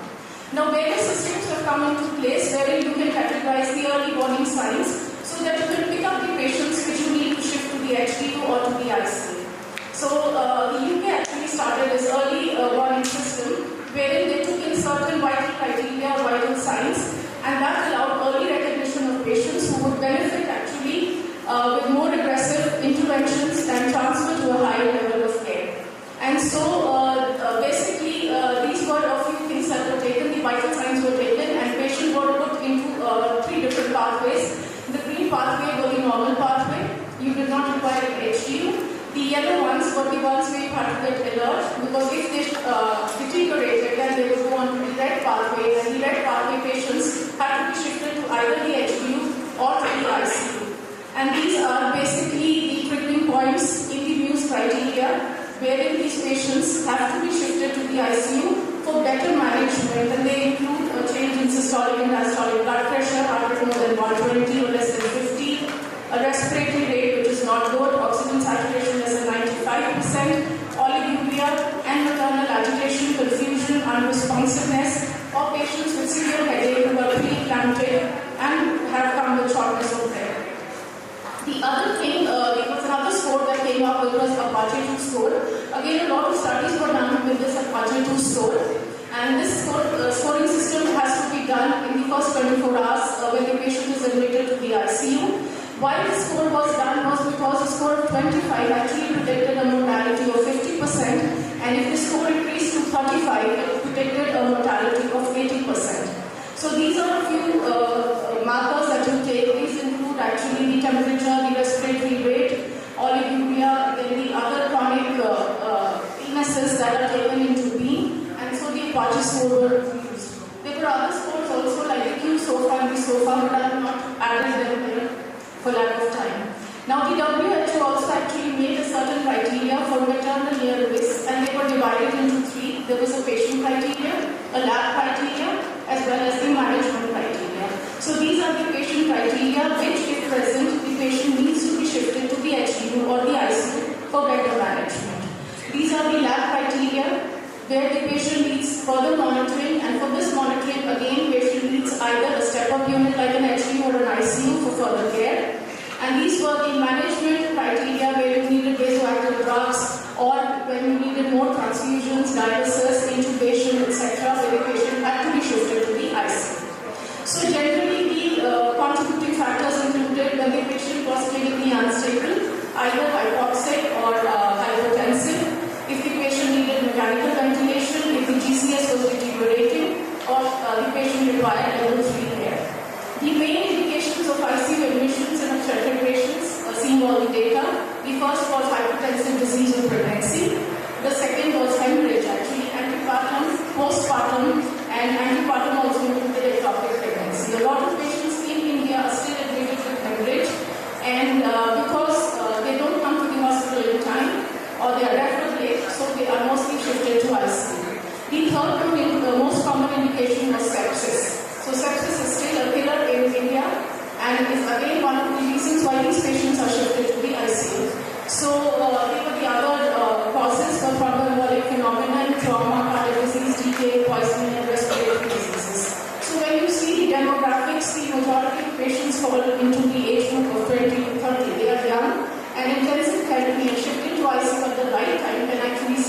lives. Most of these patients were trying gravitar. Most of them were in the third trimester or in the postpartum period. Singleton pregnancy was predominant. ICU patients who were mostly admitted were the ones who had had a surgery, mostly 66%. They were mostly either referred patients, unbooked patients, or very lately booked. The Apache score was more than 10 in most of the patients. The duration of stay was roughly around 3 to 4 days in the ICU and around 11 days in the hospital. So this was a study that was done in critically ill obstetric patients who were admitted to the ICU, and almost 50% of them had had surgery, either elective cesarean section or an emergency cesarean section or a laparotomy. So even 20% of patients who had elective surgeries also were shifted to the ICU, which we need to see, because there were certain things that were not looked into. So these were the main indications in a 22-year survey that was published in PLOS 1. Again, hypertensive disease leading the path, followed by obstetric hemorrhage, and respiratory failure and sepsis were the other two more indications. What were the complications in patients who were shifted to ICU? They included most commonly renal failure, followed by press and septic shock with multi-organ failure. This was another study that was published actually, where the indications for ICU admissions were seen, and what were the interventions done. The majority was intubation and mechanical ventilation, followed by blood and blood product transfusion and the use of vasopressors and antihypertensives. The mortality rate was around 5 to 15%. The age and the length of intubation were the two strongest indicators for ICU maternal mortality, and this is what we need to see. More the age, more the mortality. More the days the patient was ventilated, there was a higher mortality. Apache score more than 10 also increased the mortality. So this was a study that was conducted in our institution and it was published in 2019. What we found, we took a total of 109 patients, 83 retrospective for a 5-year study and prospective 1 year. The mean age group was again between 20 to 30. Most common time of admission was the third trimester, followed by the postpartum period. Apache 2 main score was around 16.89. 63.3% patients were booked. 85% were referred. 51.3 had emergency cesareans, and only 34.8 had a normal vaginal delivery. Most common causes were again preeclampsia, eclampsia, HELP, and antepartum hemorrhage. Non-obstetric causes were AKI and coagulopathy and infections. Most common intervention in our study again was ventilatory support. The ventilatory support was for a mean of 2.44 days. Maternal mortality rate, I put the point wrong, is 11.77%. Most common cause of mortality was when the Apache score was between 20 to 29, and the causes were PPH, MODS, sepsis, and fundamental hepatic failure. Again, when we saw the indications for ICU admission, it was mostly respiratory insufficiency, followed by cardiac insufficiency and hemodynamic insufficiency, and the others were renal insufficiency. So in our paper, we concluded that around 3% required ICU admissions. Hypertensive disease, hemorrhage, and sepsis were still the main indicators of transfer to ICU. Mortality rate was 17.7%. Majority of conditions which require actually ICU admissions are preventable. So a lot of work has to be done in the preventive aspect of obstetric care and the antenatal care. Multidisciplinary approach is again the main effort that is required, and an establishment of an HU, which now we have over the last 2 years, has decreased the load of the number of patients that are going on to the ICU. Thank you. Thanks for the talk. We will reserve the questions to the end of the session. The next speaker is Mr. Adib G.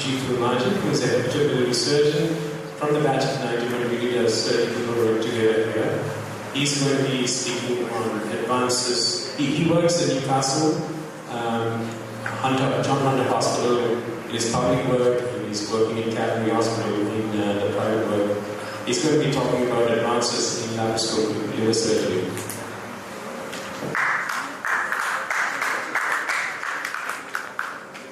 Thank you, Martin. Good afternoon, everybody.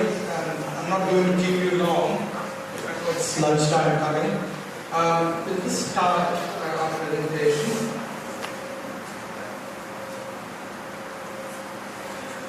Okay, so no talk on liver surgery is possible without mentioning Prometheus. So a lot of you may know Prometheus was the god of fire in Greek mythology.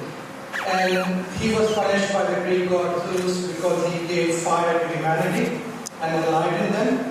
So he was changed to one of these mountains, and an eagle would come every day in the night or in the morning time, eat a bit of liver from Prometheus, and then come back next day.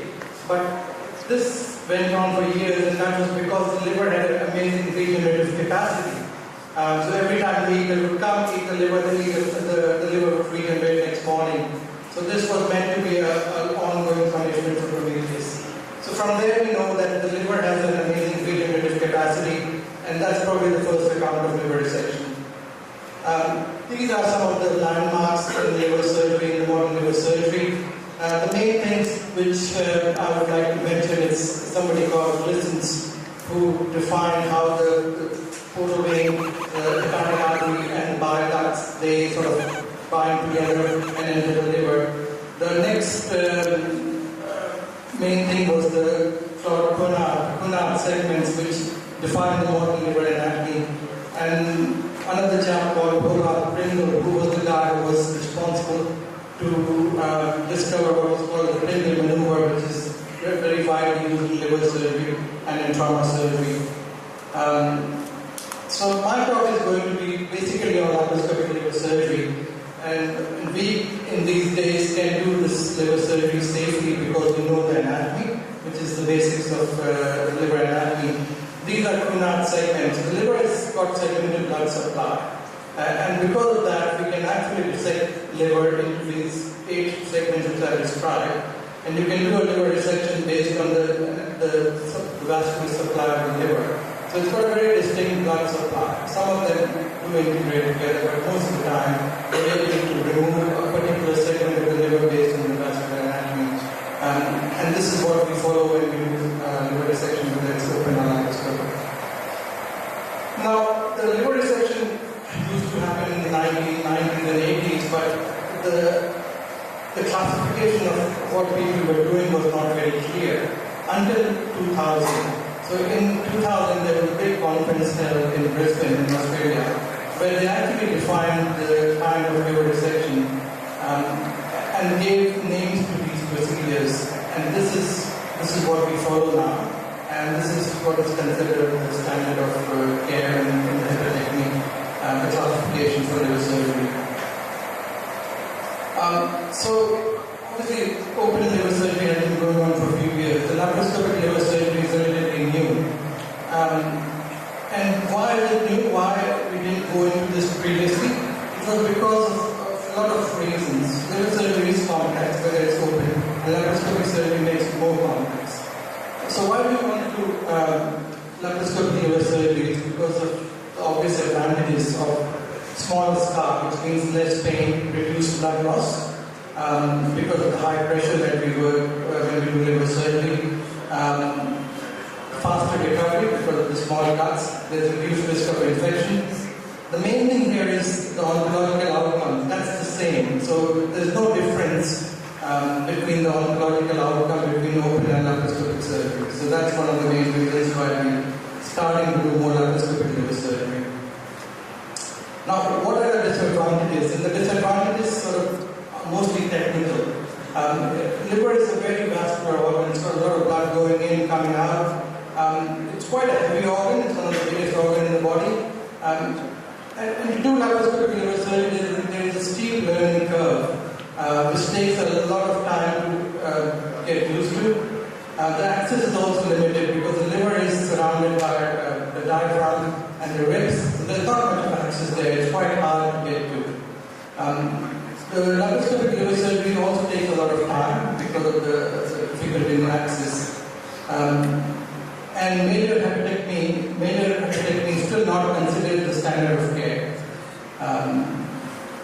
So I'm going to show you a video of a young chap, 57-year-old man, who had a sigmoid cancer resection 3 years ago, then presented with a large colorectal 5 and 7. The tumor goes away from the vein. This chap, the normal BMI, he's not had any chemotherapy, no other metastatic disease. So he was planned for a laparoscopic right appendectomy. This is the port position. It's more technical, but basically the patient is placed in a French position.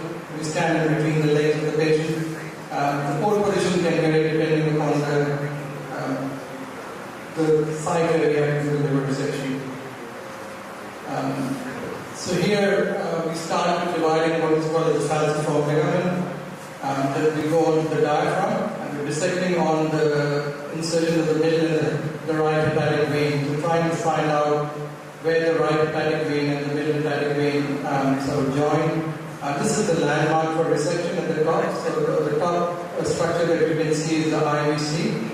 With I'm dissecting between the middle and the right hepatic vein using a harmonic scalpel, which is an ultrasonic dissector. Now, once I identify where the insertion of the veins is, we're putting a mark there with a marking pen, and this acts as a guide for us to do where we have to go. I've edited this video quite a lot because it's about 4 hours, 5 hours surgery, and I'm only showing it for 4 minutes. So here you can see the IVC. So we're working behind the liver. It's got a short hepatic vein there, and the IVC very close to the liver. I'm preparing for something called as a brindle here, where we put a catheter around the portal pedicle to be able to control the bleeding if it happens. Now I'm dividing what we call as the spigal lobe, which is the back of the liver. And this is where we try and get to the portal pedicle at the back of the liver. And as I said, I use something called the Wilsonian approach, which enables us to get to the blood supply of the liver outside the liver rather than inside. This is just performing a cholecystectomy. The gallbladder has been divided, the cystic duct is divided. And I'm creating a space now in the hilum of the liver. We're trying to get to the front of the Wilsonian sheath to be able to get to the blood supply of the right side of the liver. I'm just trying to thin the cystic plate down. Once we've done that, we do an ultrasound, confirm that the lesion is there and it's away from the major hepatic veins. Now I'm putting this instrument called the bulldog, so it will, once we put this, the liver demarcates. We've given something called an ICG, which is indocyanine green, and the laparoscope that I use, it's got a flicked button. So as you can see, the right side of the liver is dark and the left side is green. The green means there is blood flow there. That means we've got the right portal pedicle completely under control. I'm marking the blood supply of the liver, so we're marking the resection borders. So this is where our resection margin will come, and I'm guided by the dot we place at the top of the liver. To the left side on the screen, the left side you can see is dark, so I've got the control of the blood inflow there. Whereas the left side of the liver is still perfused. This makes it quite easy for us to identify whether we've got the right sort of blood supply, and then we can flick a switch and it turns back to normal mode. I'm just resecting the liver now. With the liver surgery, usually we try and keep the patient dry during the procedure, to try and keep the blood pressure down so that there is less bleeding. We do put the operating pressure up, so again there is less venous ooze. And because of those factors, the bleeding is less with liver surgery, with liver surgery. Here there's some bleeding, so I put a Prunus on. We're trying to tie a bleeder. This is all heavily edited, so it's a long operation. Just resecting over the cava, trying to divide the liver. I'm using a combination of harmonic and accusa, which is an ultrasonic dissector. I have already taken the portal pedicle supply, so this is an instrument called the gold finger. I'm going to go around the whole pedicle and there you get it, and then put a stapler across the inflow to get to divide the liver. That's it. So yeah, that's done. We're taking the liver out, fine, stable, carry on with the resection. These are some of the veins which are going on the right side. You can see the lymphatic vein there. This is V8, which is the blood supply to the segment 8 of the liver. So all this is quite time consuming, it's quite bloody. And then we're almost looking towards the end. You can see the blue line at the top, and that's what we are following. Otherwise we get lost when the liver is so big and huge. You don't know which way you're going, but the line helps us to stay in the right transaction plane. So this is the right hepatic vein, which is the last structure to be divided. And almost there towards the. So we're trying to separate the ligaments around the liver and free it up from everywhere. Once that is done, this is the right hepatic vein, which is the last structure to be divided. And once this is divided, the liver is free. And it can be placed in the bag, check for hemostasis. Then we make a small cut and take the liver out. So that's a laparoscopic right hemiapendectomy. It's a complex procedure. As I said, it's not the standard of care yet, but it is an upcoming procedure. It's technically quite challenging. Thank you very much.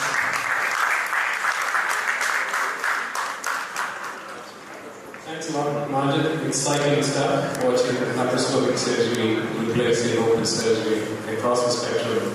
Whether it's in the thoracic cavity or the liver, we never thought having resections in such large scale would happen, but it is happening, and it requires a lot of skill and expertise to do that.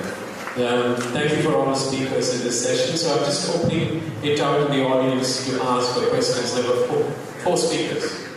Myself, then Munish Neer, Martin, and Arjun. First question is from Dr. Vasant Pawar.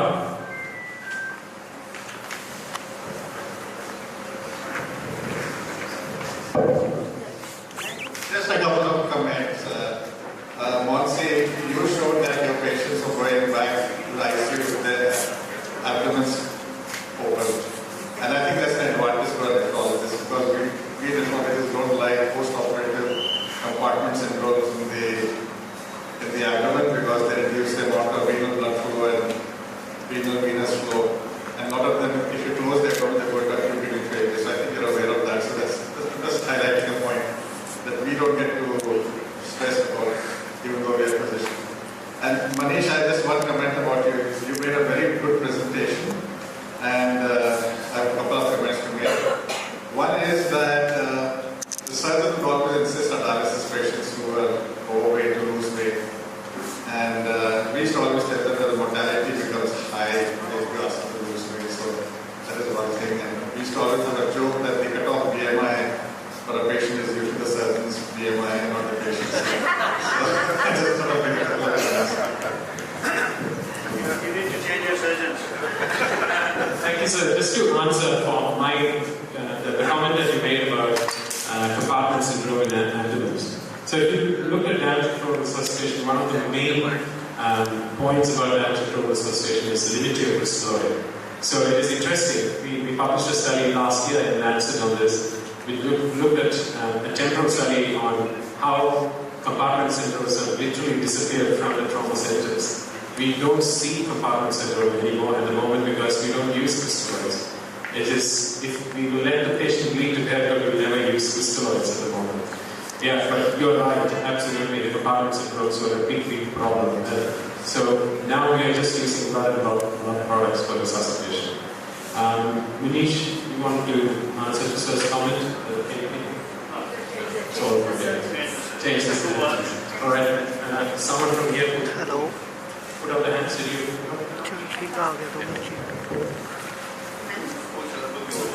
My question to Nancy. So excellent presentation on the Alfred Trauma Center. The two things you presented about was the use of drug and drug products, and the second is the big team that you have. Now, how translatable or transferable is it in the LMICs? Because we probably see some similar trauma and we see similar patients. So how are we going to account for that or cope with that, especially in situations like ours? So I obviously talked about the level 1 trauma centers, which is the pinnacle of care for trauma. But if you look at the American College of Surgeons,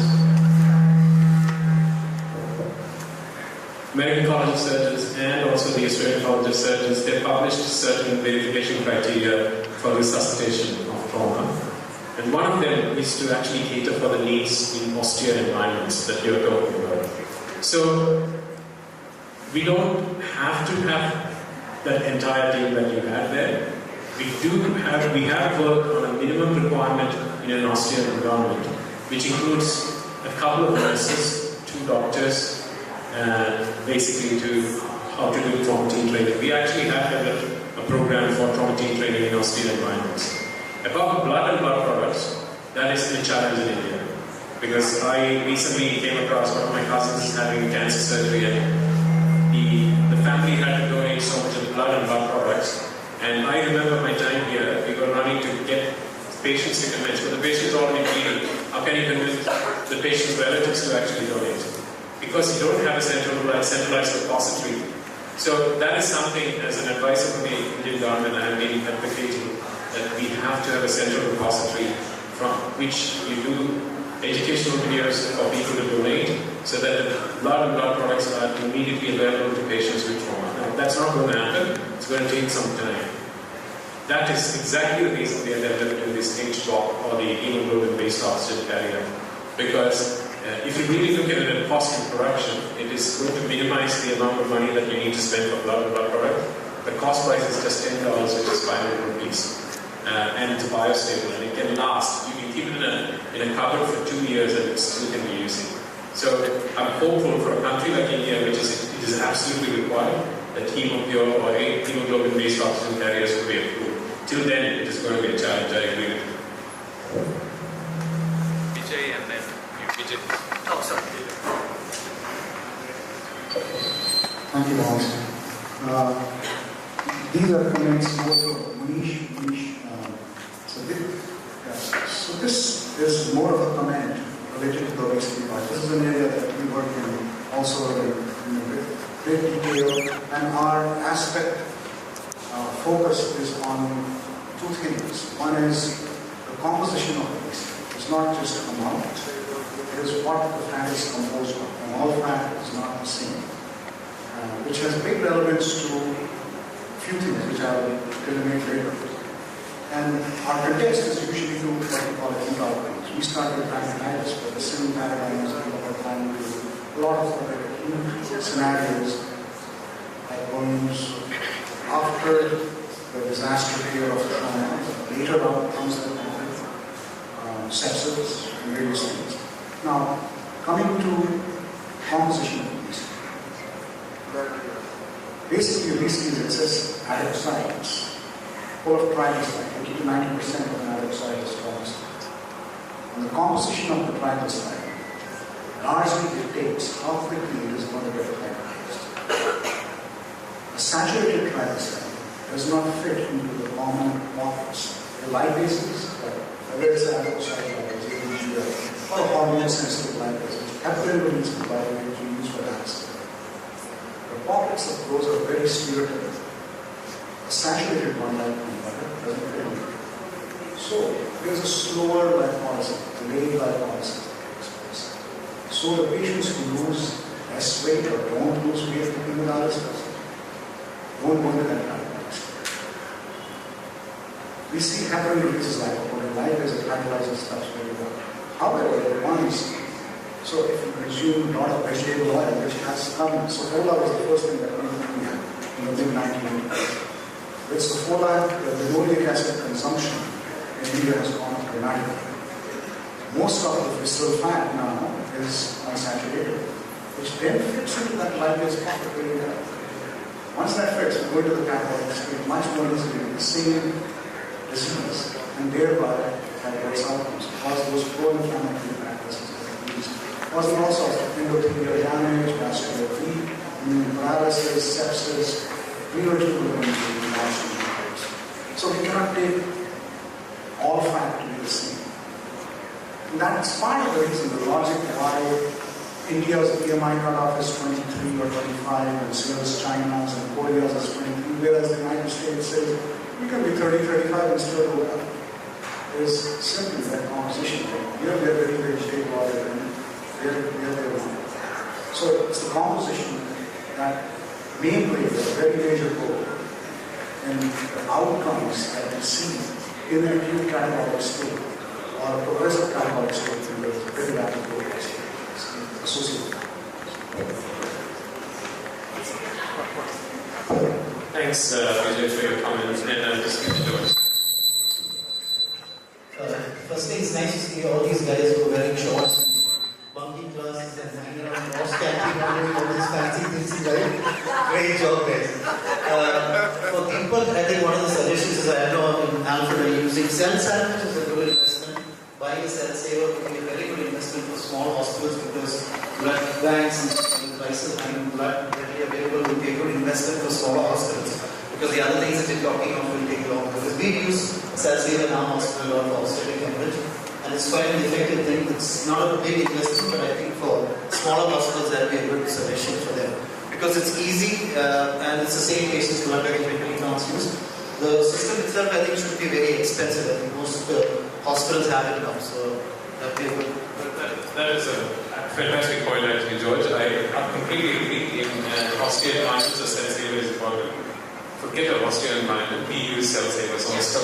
So we do circulate a lot of blood on that, and I agree it's not quite expensive. When we used to do bone-to-bone surgery in Ambu, they had a cell saver, and we have saved a few patients with the cell saver. So I think it's worth an investment in osteoarthritis.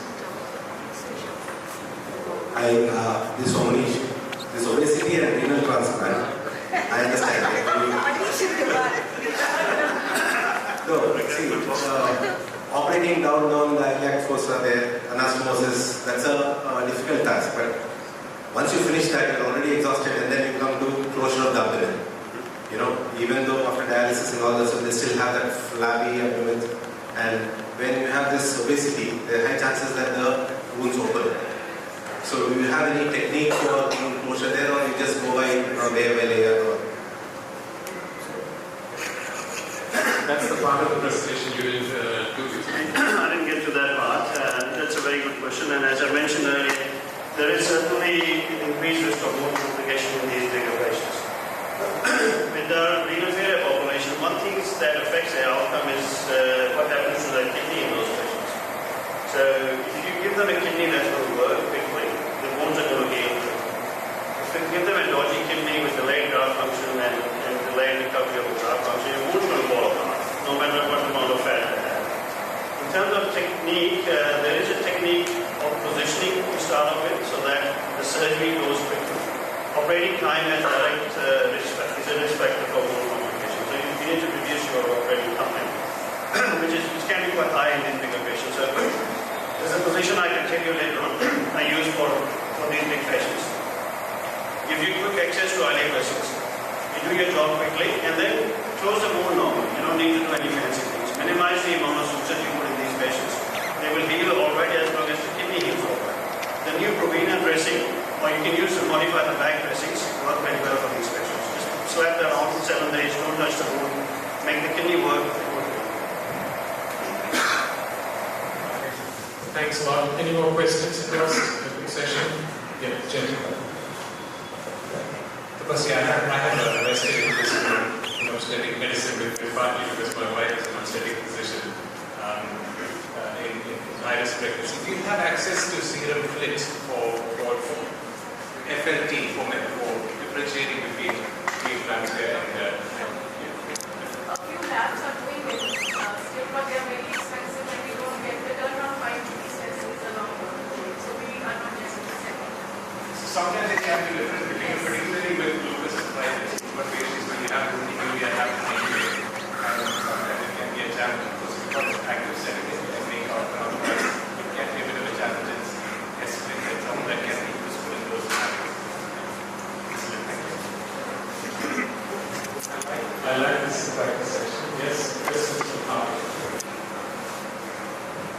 I'm going to take police one. You can give me your laptop. Stand there. If you want my... I practice obesity medicine, very supervised weight loss, and also GLP-1 weight loss. So, do you guys use, or just like bariatric surgery, you do a 6-month period of supervised weight loss, prevent surgery complications primarily, and just see if the patient doesn't even need surgery after. So, do you guys give that kind of lead time? Because these patients are waiting many days. And is there a role of GLP-1 agonists during that time?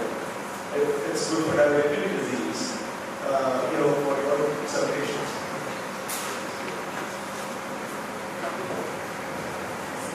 That's a very good question. That again brings back the question of what programs you have in your center to bring the patients to your desirable BMI limit. First of all, you've got to determine your desirable BMI limit where you will not transplant. And my talk was about that. So those programs are in place when people used to have a cutoff of 30 or 35 BMI. So anything more than that, they would force the patient to go home, dietary modification, and do something else. If they're more than 40 BMI, you go for bariatric surgery, and then come back to us once you're less than 35 to transplant. The biggest one I've transplanted is 43, 44 BMI. As long as they get the kidney, everything goes well. The outcome is very dependent on the kidney layer. Now, in terms of program, dietary modification we know is notoriously low efficacy because even if they lose weight, you give them lead time, they will lose weight in that lead time, but as I said, body tends to bring it back to that weight homeostasis. So in the long term, you tend to lose that battle with dietary modification. Martha is an exception. He's beyond that 2 standard deviation but most of our patients will fall in that 2 standard deviation or 3 standard deviation of bell curve. But the other aspect of that is when they're on dialysis, we don't really want them to lose weight. One of the studies I showed patients who actually lost weight, they can be intentional or unintentional weight loss, 2 different categories. It's further generality in that one. But patients who tend to lose weight on dialysis, that means they're not thriving, they tend not to do well. Unless there's obviously an intentional weight loss and they improve their metabolic profile, that's a different story. They will definitely do well. So there's no harm in trying all that.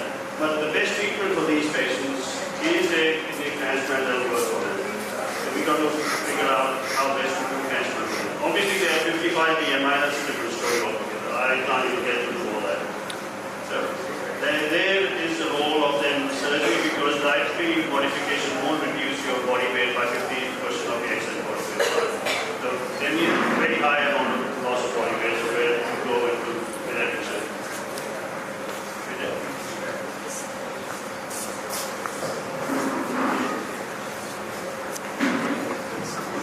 So this is really meant for preoperative weight loss and using preoperative weight loss from gastroenterologist perspective. Apart from GLP-1, what we offer at our place for patients who need to lose weight very fast is endogastric approaches such as gastric skin, go and something smaller, along with dietary therapies and GLP-1. The other is a device that I have invented, which is as efficacious. We have tested it with as efficacious as bariatric surgery, but much less invasive, and much lower risk, and much more easy to do. It's an endoscopic surgery. It's basically endoscopically placing the middle of the skull, no channel going, and it uses the specific heat capacity of water. It uses the stomach as a heat exchanger. We can cool water, we bring up warm water, we bring calories. Once you bring calories, you lose weight. So when you fix, you can lose that rate roughly about 1,500 calories per day. And one month comes to about 4 to 5 kilos. These are really, this is a scenario where there's no damage.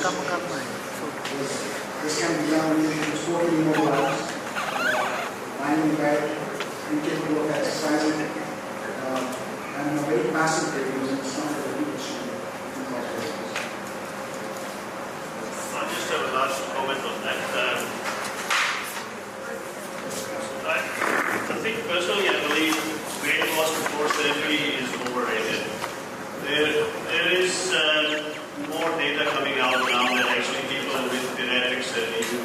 operations, they actually get more complication because of the malnutrition which is induced by the weight loss operations. And some of that malnutrition we actually can't even pick up from normal nutrition industries. So I'm of the school that if we can transplant them somehow, we should transplant them, don't look at the weight. If you physically cannot do that, then we bring in a robot, then we bring in a big man. Because with a lot of very high BMI, we have physical limitations. This is really one thing. Actually, because you worked in India and you work in CMC, you say like this was not a very good option, which I completely agree with. And what next to the blood here in the Indian context, in the Indian scenario? I think TXA is something, tranexamic acid is something you have to wait and watch for. As I said, we are conducting a randomized control trial. We've been doing it for the last 6 years. The publication is going to happen in the next 3 months. TXA has been shown in the CRASH 2 trial to be very effective. But we had a big criticism about it, and it had a heterogeneous population on which they tested it. So I don't think it's indicative of how efficacious it is. So we'll wait for the patch trial. So that is one. It's very cheap, and you can get away with it, and maybe you can start an infusion also. So that's one. The second one is freeze-dried plasma. It is quite expensive right now, but we are currently doing in our city on that. It's called the 5-state trial, looking at freeze-dried plasma. So you have to just compose it, and then I think it is expensive, but it doesn't require a storage solution like blood and plasma. So again, there's some data showing that's a benefit, but that is local. Finally, I'm working on, just got a grant from NASA on creating a nanotechnology related IV molecule, which is less than $5 cost. It's bioactive nanotechnology, and we've tested it on pigs as mice. It seems to be working on mice, but it's a different ballgame taking it in large animals and into big, the adult population or pediatric population. So that will take at least 6 or 7 years. In the meanwhile, I think you have to use damage control like cell to maximize your efficacious. So unfortunately, I don't have a full answer on what can be done, but I do think blood and blood products at the moment is the best way to go. Don't use steroids because they just kill your patient. No more questions. Thank you for everyone for joining in. And this is lunchtime, and we are back here at 1:45. Thank you. So 2:50.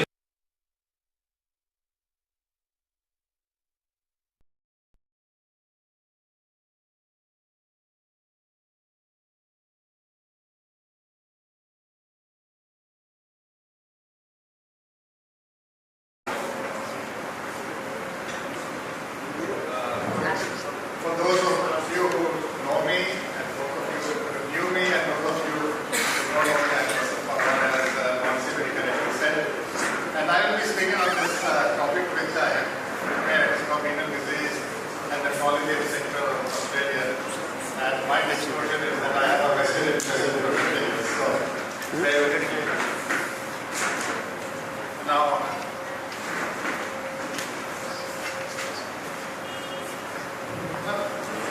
I see that there are a few Australians in the audience here. Australia is a very large country. Where I actually work is right here, which is the yellow in the middle. That's called Central Australia. It's basically a part of the Northern Territory, and it has a land mass of about 5,500 square kilometers, which is about the size. Actually, France is smaller than that, slightly smaller than that, with a population of 41,000. Now, immediately, most of you will think that why is this so important? And I think as we proceed, you basically understand what I am saying. The main problem is this vast population itself causes a lot of problems. But there are some things that, and I was talking to a woman just before, and I said, Australia is a very data-driven country. And this is a very interesting depiction of the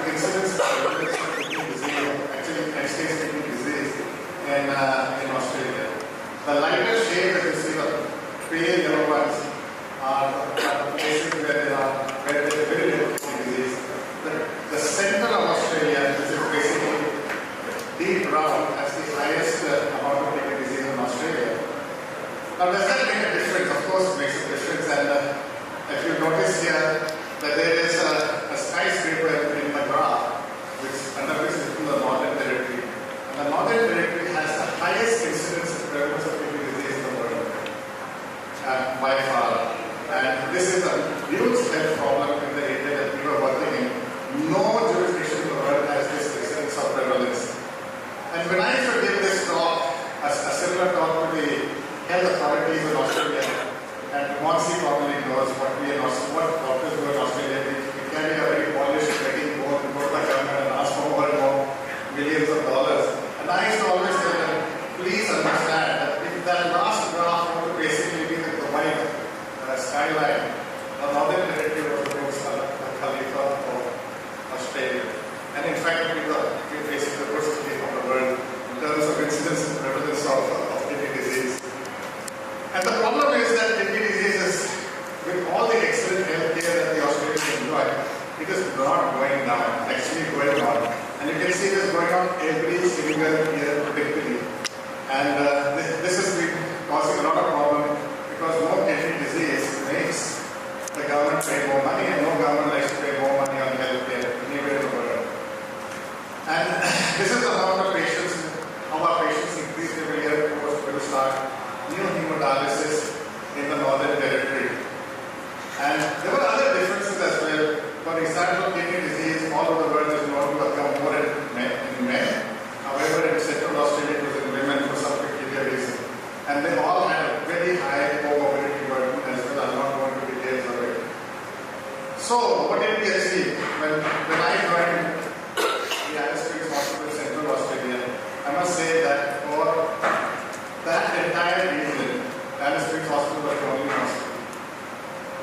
For 500,000 square kilometers, the only hospital. I don't think there is a jurisdiction in the world that has a hospital for 500,000 square kilometers. In fact, for about 1.4 million square kilometers, there were 2 referral hospitals. So that was a big issue there. When I joined there, I was told, you know something, we are taking care of indigenous people, Aboriginal people. And do you know that the mortality in these particular people is very high? In fact, about 20 to 25% of our patients will die every single year. And we took it for granted that was a given. But over time, you will notice that in the Northern Territory, this is the left side of the graph, the mortality rates started to fall, the survival started to improve.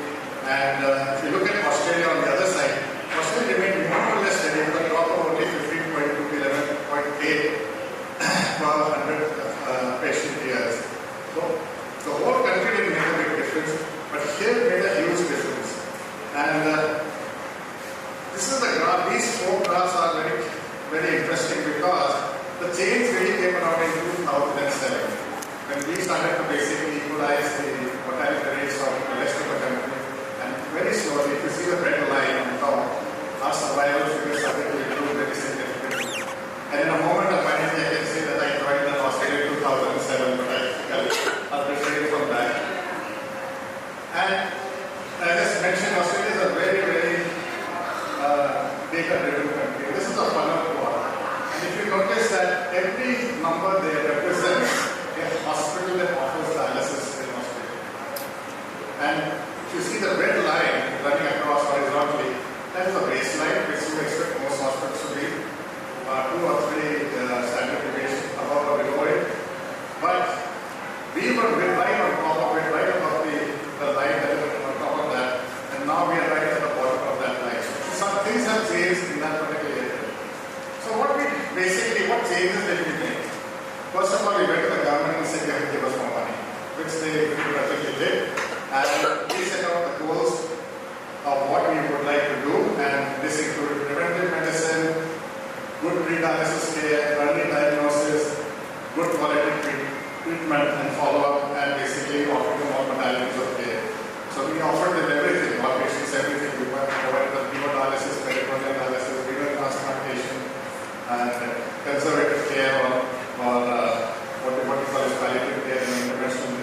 surgeons, including the physicians, renal registrars, vascular access coordinators, dietitians, social workers, and the whole community, everybody included in this particular one.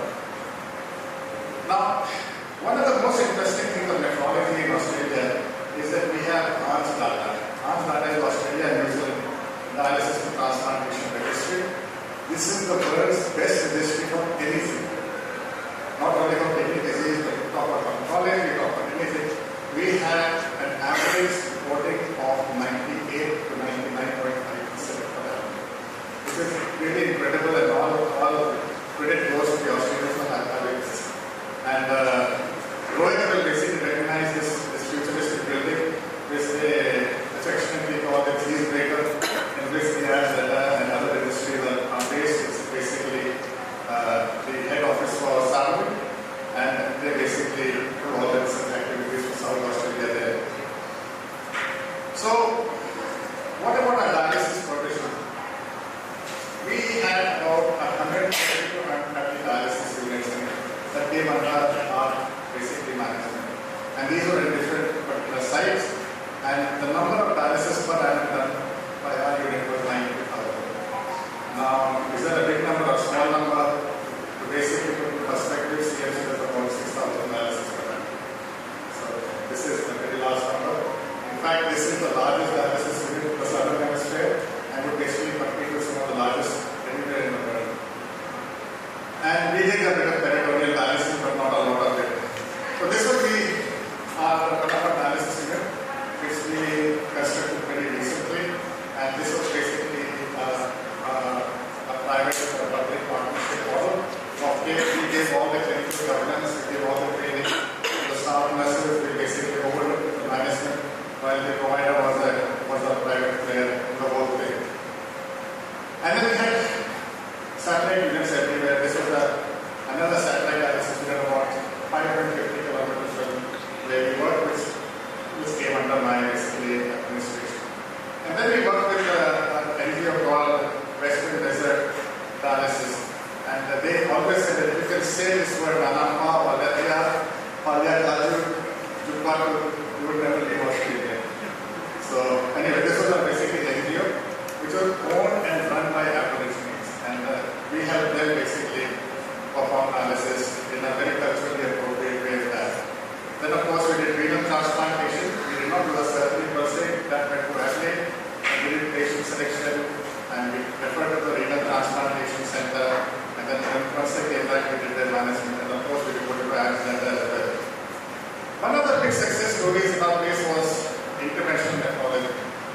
Alice Springs being a very remote place, we found it very difficult to be interventional radiologists. So we started interventional nephrology here, and this finally became the biggest interventional nephrology setup in the whole of Australia. This helped us basically take care of all our vascular work for our dialysis patients, and it became extremely successful. And Sajeev, who's standing on one side, is actually invited guest speaker in many countries for his work in interventional nephrology. And this, of course, is one picture that we are there. The other thing that we started there was a palliative care setup in our unit. We realized that there were always going to be patients who will not want to go on dialysis, and they will need palliative care. We will also know that there are patients on dialysis who basically are running out of time and they need to stop dialysis. And then we have multiple pathways for basically palliative care as well. And this was a very unique, culturally appropriate, culturally sensitive palliative care pathway that we have created, which became quite successful in that area. And of course, those of you working in Australia know that our nurses like to have a bit of fun. These are our dialysis nurses at work around Christmas time. This is how they all dress up and have a lot of fun. The patient have a lot of fun. The good thing about our nephrology, or the unique thing about our nephrology department in Australia was they're all Indian. And also both of them are CMC. So these guys have done a fantastic job there. And they continue to do a very good job there. And I was involved in teaching, like once I said, it's always been a passion of mine, and I feel to go and teaching. And I never say I'm a good teacher, but I love teaching. I love basically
together, you can always make it. You by yourself, I was really matters. And then it is important to have a scientific approach to work. Those, I again mentioned it, those of you who work in Australia know that Australians can go like to do the paper planning something. They spend a lot of time. They constantly perform audits, but only with the purpose of quality assurance. They don't perform audits to get doing very well. They perform audits for quality assurance and find pathways to do better. We regularly look at key performance indicators to evaluate our performance, and we constantly strive to improve. Benchmarking is very important, and data is always key. You have to collect, collate, and share data. You have to select key performance indicators and track them, and you have to benchmark yourself with other organizations. You cannot sit down and say, I did a fantastic job. You have to benchmark. Staff development is something that has to be paid attention to. It starts with recruitment, in-house training, using external agencies for training and evaluation, and always remember this scope for improvement. And the service has to be developed and designed to work for it's not for the organization. So the nephrology department in Alice is like no other network, like that. We did nephrology in a very different way. That is because that was a global requirement. And professionals have to adapt to and invest in it. And we have to be able to respect diversity and be able to work with everyone with respect. And I don't show you this picture because there are some good looking people there. But if I start on the left side is Sri Lanka, the second one is a half Chinese, the third one is a Telugu, the fourth one is a Tamil, the fifth one is a Malaysian, this next one is a Maharashtrian, and the last one lady is Israeli. You have to learn to work with everything. And I think that was something that we really enjoyed doing because we always spoke for it. I think these are some of the lessons that I wanted to share. And I think for an organization, these are the things that are important. And I will leave it at that. And I'm going to take any questions. Thank you so much for the enlightening talk. Any questions from the audience? I think you answered a question of theirs. No, okay, Ashish. Ashish is the question. Yes, Ashish. I was just so appreciative of your saying data is so key to all of the ability to track and improve organizational results. Was the clinical data and the other social support, care coordination all in one system? Everything.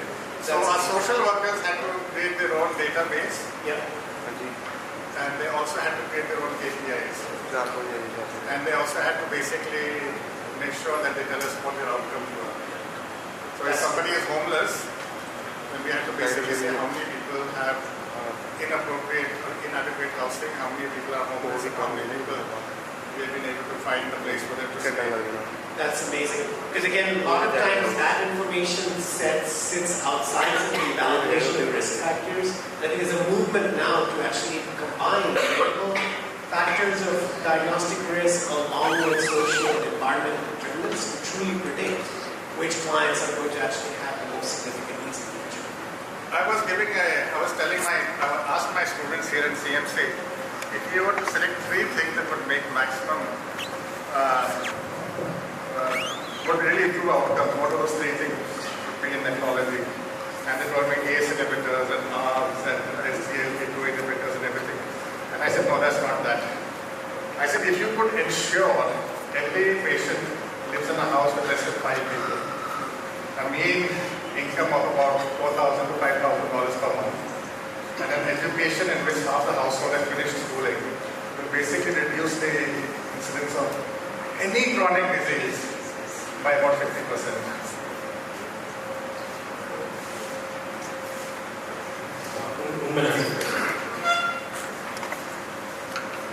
So, as you are aware, Ayushman Bharat, the highest utilization, in the Ayushman Bharat program, the highest utilization is for dialysis. Yet we do not have a national dialysis registry. We do not know what happens to people who are being dialyzed at such high cost, which is taxpayers pay. What do you think are the steps that one could take towards a national dialysis? I think what should be done is what is done in all foreign countries. Your funding is dependent on your registry, whether you are part of the registry or not, and how good your registry is. And they have to be basically put, they'll have to benchmark numbers onto it. For Australia, it has to be over 95% reporting. Because if you do not know what you do, I mean, it is useless trying to tell people that you're doing a fantastic job, because nobody will believe you if you don't have the numbers to basically do it. Numbers, data is king. I mean, that is what, and in Australia, if you don't produce data, you don't get money. Very simple. Thank you, sir. Let me move on to this. So I think this session will be very speaking to questions at the end. So I would like to introduce Justice Miglani, batch 91, my classmate and friend. Justice works as the Chief Medical Officer for Mount Rogers Community Services in Virginia. And he's going to be speaking about depression from a primary care perspective. So dear family, I'm one of the few who has his family here, friends who are like family, colleagues, guests, attendees both online and live. I'm both humbled and honored to be here. 32 years ago I stood here as a scary-eyed young medical student about to step on the threshold of our education, and I have come full circle. So I can't tell you how good that feels. That is me from 32 years ago, since some of you don't know me. And that's me returning back from the grocery store last year. So I know there are not many medical students left here for now, but what I was going to say, the moral of the story is enjoy your youthful young days, because after you leave CMC, it's all downhill from here. But anyway, I happen to come to psychiatry by happenstance, but I'm thankful every day for what I do. I mean, these are the traditional definitions of psychiatry, but I like what one of the luminaries in our field has said. Richard Daly, he said psychiatry is the branch of medicine where you practice biology in the morning and theology in the afternoon. And for my surgical colleagues, because the morning session was given to surgery, it's an equally invasive field, but in a different way, and it makes it for a lot of fun. I can't, as a psychiatrist, help at least a couple of comments on the psychological themes at play here. The average attention span from psychological literature for an average human being, not Dr. Joseph John, for an average human being on an average day is about 22 minutes. Think about it. But now we live in the TikTok generation, and Dr. Matthew and others from the organization team have taken and turned this on its head. We're speaking. Every 10 minutes, 15 minutes, you get a new speaker here, you can give them a thumbs up or a thumbs down. And that's utilizing that TikTok attention span. The second thing, of course, is that, let me see, I made some notes there in case it gets stumped. So the second thing Dr. Matthew and organizers have asked someone like me to do is condense a career's worth of work into 10 minutes of presentation. So when you're picking slides, it's like picking your favorite kids. You don't have one, hopefully. You don't know what to leave out. But what I'm trying to do is make it very, very simple and digestible for my colleagues who are not practicing psychiatry but have an interest. So what are we going to do? Any way you look at it, psychiatric illnesses are either on the rise or there's better identification and there'll be better treatment. We'll pick depression, which is at the top of the heap. By any measure, it's a huge problem worldwide. 10% in my home country of the United States in any given year, 5 to 6% worldwide, and growing, with adolescent depression being one of the most serious illnesses coming up. So, with that, the question is not going to take you through slide by slide of which antidepressants do what and how do they work. The big question what I want to answer here, the philosophical, the fundamental question that sometimes plagues my primary care colleagues, do antidepressants even work? Second, if there were, okay, let's say it's a minority of cases where there were, how effective really are they? Is it worth my practice to change from thinking about depression from a faith healing perspective to actually doing something medical with it? So I'm going to try to just quickly answer that question.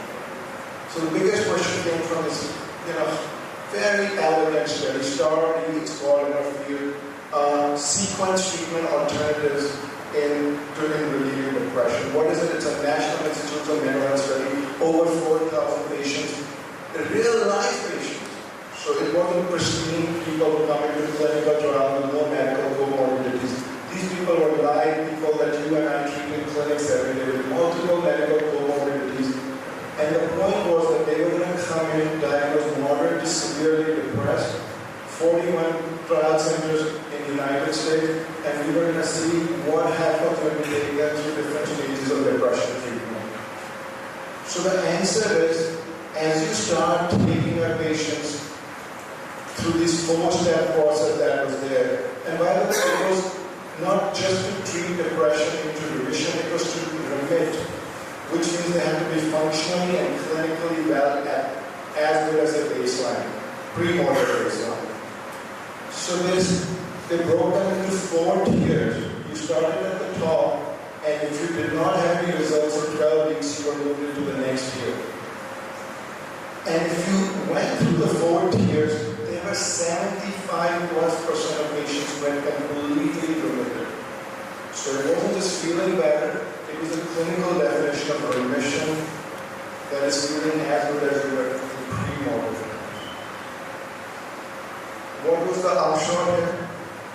The upshot from this trial is that treatment works, but you have to play the long game. And you have to stick with it. The longer you go, the better it gets. Do not be discouraged by the first failure or the second failure or even the third failure. Because at every tier there were about 1/3 of the patients who got better in the next tier.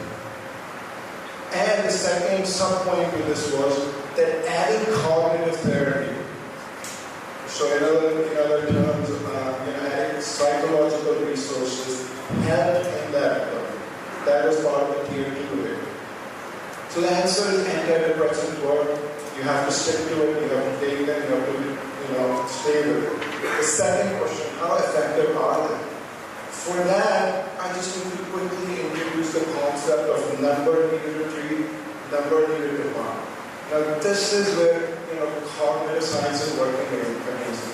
You just come back from a nice lunch, the insulin has spiked, now it's dropping, your brain is going off to sleep, and I have to introduce a pharmacoeconomic concept of number needed to treat.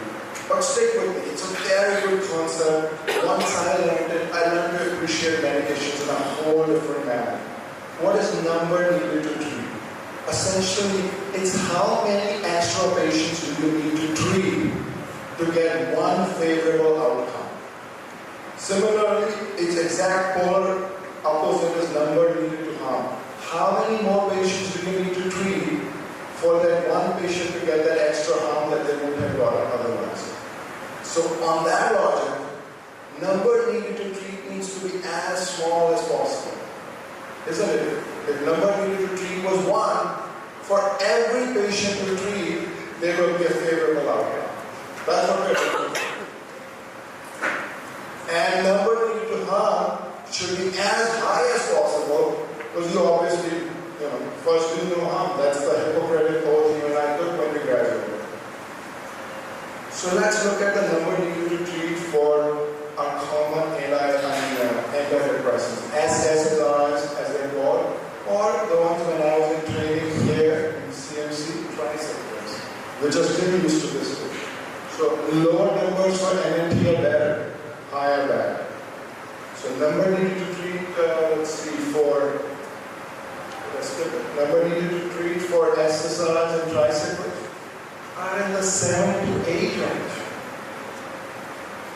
Number needed to harm, at least this study and some of the others, 69 to 80. We have a very favorable profile here. For every 6 patients you give an antidepressant to with moderate to severe depression, you get at least one more favorable outcome. And similarly, you have to treat at least 80 patients before one extra harm takes place because of these medications. Now, I guess I'll make that point later. Let's compare it to stuff that we know from modern medicine. I'm a psychiatrist, not the domain of most of you. Let's take statins on the right side. I don't know how well you can see the screen for back there. I'm on a statin. I bet you some of my colleagues here are on statins by now. It's the gift of middle age. And if you're not, believe me, you're headed towards taking a statin. At least in the US, they keep talking about adding it to water. Statins.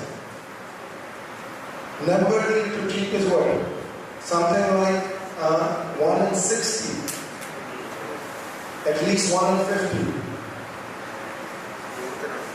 So a medication I put in my body every day, the number needed to treat is not even, it's not even like SSRIs are like 4 times the average. Similarly, look at some of the stuff from our other medical literature. Heart failure, enalapril for heart failure. I'm sure there are better medications now. Number needed to treat for one favorable outcome is 100. You got to treat 100 more patients to get that one favorable outcome. Coumadin, number needed to treat is 22. So my point, I guess to my primary care colleagues, the point I'm trying to make is stick with it, they work. You just have to keep yourself and your patient engaged in that treatment. Do not be discouraged. So then the question becomes, if it is indeed the case, and if it's a megonic, this is the case, then why do we keep getting these headlines? Devils standing in antidepressants don't work. New York Times put a headline a couple of years back. Oh, did not even separate from placebo. Well, the devil's in the details. If you look at that and some of these articles, what they base it on is mild depression. The news there is not bleak. The problem is, it's not that the SSRIs don't work, it's that everything else also works. So it's very hard to distinguish and create a separate, effect for them. But that's good news for your patients who are mildly ill. No need to start them on medication for the moment. Try yoga, try meditation, try cognitive therapy, try exercise, try nutritional management. That's all part of this. But moderate to severe depression, these medications are, like I showed you, very helpful. In fact, for geriatric depression, the point I wanted to make was I now consult with a geriatric unit. These are life-saving medications. 55 plus, they actually preserve and prolong life. There are many studies, you don't have time to get into that. So the other point here is, what do they not work? Well, that's a cautionary pause here. Bipolar conditions, you got to screen them out, they will make them worse. So you can't blame a medication for something, for a slipshod diagnosis. They're not going to work for thinking distortions or personality disorders primarily, unless there's a huge component of depression or anxiety added on top of that. So they are not meant to treat those things, simple grief, personality disorders, unconscious conflicts, marital trouble. They are really not meant for that. So do not hold them to something they are not meant to treat. So that's a good point on that. Because as much as you would like to think that all emotions reside in just the brain, the paradigm to think is biopsychosocial. You've got to think of every patient in their environment, not just based on their unique brain chemistry. What are the social determinants? What are the psychological factors? Cases of trauma, for example. Psychological trauma. Okay. And of course, challenges that I deal with every day, and I'm sure you deal with it in primary care. Denial, stigma, shame, of course, the medications don't work, we believe that, they're mind-altering, and another one that my wife mentioned this morning, over-reliance on medications that make you dependent, benzodiazepine, and then other areas of previous resources, previous medical experiences, but a unique one here that I hope I have put down here, cultural beliefs, particularly in Punjab. I'm a Punjabi, so nothing much is going to work. You are born to have some misery. It's part of the karma zone.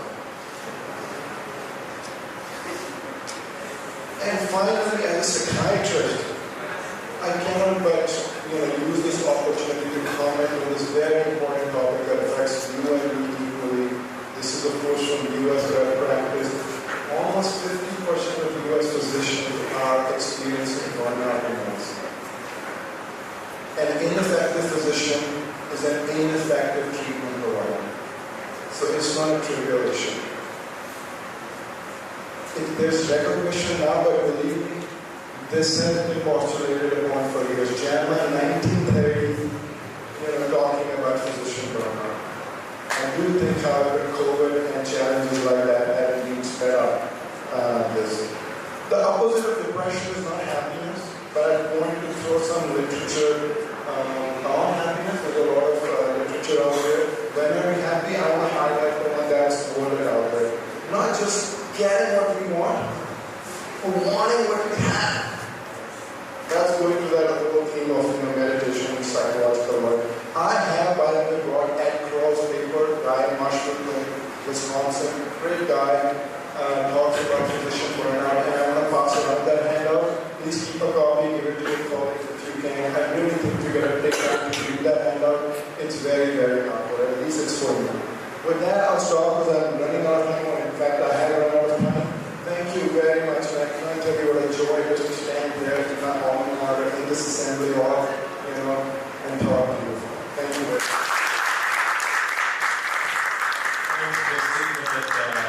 I've never seen someone talk about identity and eminent with so much passion that you made it absolutely clear to everyone here. And the splanking circulation has increased and the cerebral circulation has increased for most of you. Thank you very much for that talk. The next talk is by a dear friend and a surgeon par excellence, Deepak Samson Singh. Deepak did his MBBS and MS in CMC Ludhiana and did his MCH in pediatric surgery in CMC Ludhiana. He's done diploma on hospital administration along with Ashita, working in Chinchipara, doing great things. They as a couple got featured in New York Times, something for us all to be proud about. So I hand over to Deepak. His topic is reviving secondary hospitals, the answer to India's healthcare needs.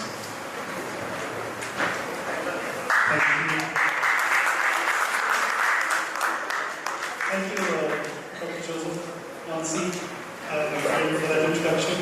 And I'm so proud and privileged to be here, standing in front of you, talking about this question: is reviving secondary hospitals the answer to today's healthcare needs? And I was inspired by Dr. Basan's talk, just previously, which talked about how teamwork in places which are low resource can make such a big difference. And also to get the government and all the other parties which have the resources on board can make a big difference. I represent all the alumni, past and present, who have been working in these challenging areas, and other dedicated people who continue to serve in secondary hospitals in India. Is reviving secondary hospitals the answer to India's healthcare needs? The splanchnic circulation has increased, and I'm not here to increase it further by taking an SPM talk, though this is not our regular SPM talk which we start on the first floor. But India spends a very measly sum on healthcare, so we got 2.1% of the GDP.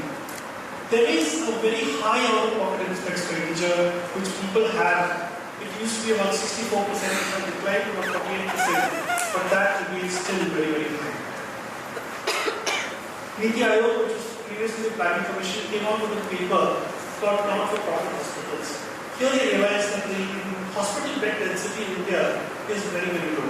It's about 1 per 1,000 population. And most of those beds are in the cities, whether it be government or they may be private beds. Therefore, rural India carries a great burden of poverty, not only that, illiteracy, and also minimal access to healthcare. The Niti Aayog paper says that despite their limited presence, and there's only about 1% of these hospitals which are present across India, which is seen disproportionately in western, southern and northeast India, not-for-profit hospitals have a disproportionate impact on the local communities they serve. I'll read that again. Despite their limited presence, which is seen disproportionately in Western, Southern and Northeast India, the not-for-profit hospitals have a disproportionate impact on the local communities they serve. This study included tertiary level hospitals, which were few, 2 or 3 I think, and most of them were secondary level hospitals, which were not-for-profit. And these include faith-based hospitals, cooperative hospitals, community-based hospitals, and private trust hospitals. Our own experience over the last 2 decades serving in 2 secondary level hospitals. I have only time to go through one, so I will take you through our experience in the last 8 years. We work in Nandurbar district. India has 112 aspirational districts. For those of you who do not know, these have the lowest health and nutrition, education and water resources. Financial inclusion and skill development are at the bottom of the pyramid. And Nandurbar district, where we work, is such a district. We had about 600 deaths from malnutrition just in the last 1 year. We have a doctor density of 0.15 per thousand and nurses density of 0.16 per thousand with a 1.6 million population. Our own experience in secondary hospitals has been one of hard work, perseverance, fulfillment and impact on communities which are underserved. The work in secondary hospitals involves gradual building. And like Dr. Prasad was talking about teams, people are, I think, the cornerstone of any work that we do. And once we build the people, we can build so many things around them. Infrastructure and outreach play a major role in making an impact in health, education and attitudes and health-seeking behavior in this community. Research and networking, again, are a big advantage if you can have it. Partnerships and training can go hand in hand with all the above, so that the well-rounded service delivery can be achieved. And we've been talking about so many good things this morning and this afternoon. And I'm sure all of you have something to contribute to this little community of Chilpada where we work. We started off with 90 people back in 2014. Today we are more than 90 staff working in this small little village. And not unlike Dr. Vasan, we have people from almost every state in the country represented in this small village in northwest Maharashtra. Our services and infrastructure include OPD, lab, X-rays. We've been able to gradually build these as along with building our reputation among the community. A lab, for example, was a one-man army before test tubes. Today, it's one whole floor with the latest state-of-the-art machines for diagnostics. We built a small ICU in memory of our beloved classmate, Dr. Jalajali Matthew, who passed away tragically in 2016. We hope that in the next year we will have a state-of-the-art ICU with modern amenities so that those people in these underserved areas can be serviced. Our inpatient services were very dilapidated and there was much to be desired. But we have been able to refurbish these post-COVID with piped oxygen and monitors and modern beds so that patients can be comfortable and can be serviced with high-tech, appropriate technology. Our operating room had one light which used to fall on my head most of the time. Today we have a modern theatre with modern equipment where we can perform most complex surgeries. I'm sorry I don't have the time to put in all those things we've done, but we're really grateful that we have the technology to do whatever we feel like in a small place like this. Our outreach services are a big impact area for us. And we have a home-based palliative care program which takes care of has taken care of 550 people over the last 6 years with critical life-limiting illnesses. This includes cancer, renal failure, HIV, and other diseases like muscular dystrophy which can be life-limiting. We have a very high population of sickle cell disease. About 30% of the population are carriers, and about 12% of the people are homozygous. We take care of about 250 adults and children, and we were recently able to immunize them against the pneumococcal, using the pneumococcal vaccine free of cost. This is a camp we held together with all these people who had come for the pneumococcal vaccine. We have about 400 disabled people in our block, and we are able to service them, which includes about 45 children with disabilities who live there. And we were able to service these people with artificial limbs recently, which were very modern, and many of these people were able to walk after maybe decades of being wheelchair bound or bed bound. We also reach out livelihood measures such as goats and chickens and even computers. So these people who are disabled can actually make a living for themselves and are not dependent on anybody else to be eating their regular meals. Networking again is also a very important part of what we do, and we have networked with friends, like-minded organizations. We are grateful for the network we have with our alma mater, both in Ludhiana and in Vellore, and other secondary hospitals from whom we can learn and also get expertise and also borrow ideas if we are stuck. We have a large amount of research which is going on. So even sitting in a small place, we can do a huge amount of research, and we be part of collaborative research which has been both national and international, multi-tier and randomized controlled trials. The NSSCFI was a national study for the typhoid. And this proved that rural areas have very little typhoid in India. And it is the cities which are the major contributors.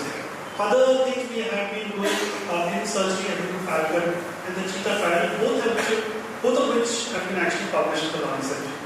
Our latest use of technology is the artificial intelligence, which was based mainly for X-rays, which was used during COVID to be able to make presumptive diagnosis of COVID. We presently use it for tuberculosis. Our partnerships, which have developed over the years, have stood us in good stead for diagnosis and treatment. One of our major areas which our people suffer from is tuberculosis. And we have free testing and treatment for all patients with tuberculosis. This is a TrueTime machine which was donated by the Association Foundation, which is a real-time PCR for diagnosis of tuberculosis in a small village like Chichpad. And we are able to get kits from the government, which are free of cost, test people. The turnaround time for a patient who comes with active tuberculosis is 45 minutes. We started on treatment. Trainings which we have done are both formal and non-formal. We have collaboration with CMC Ludhiana and trainings. Our people come from both these areas, and also Believers Church Medical College. We will train medical students, interns, surgical trainees, and internal medicine trainees in this hospital. We look forward to having our own training center, which can house many people, have informal and non-formal, formal and informal trainings, an LPA lab for line probe assay for high-end diagnosis of tuberculosis and resistance, a modular theatre, and of course the nursing school, which is very much required. In conclusion, is reviving secondary hospitals the answer to India's healthcare needs? I think so. Because despite their limited presence in the words of NITI Aayog, not-for-profit hospitals, which are secondary, have a disproportionate impact on the communities they serve. They transform healthcare practice, they transform healthcare access, they transform healthcare seeking behavior and attitudes, and impact the bottom of the pyramid. Thank you very much.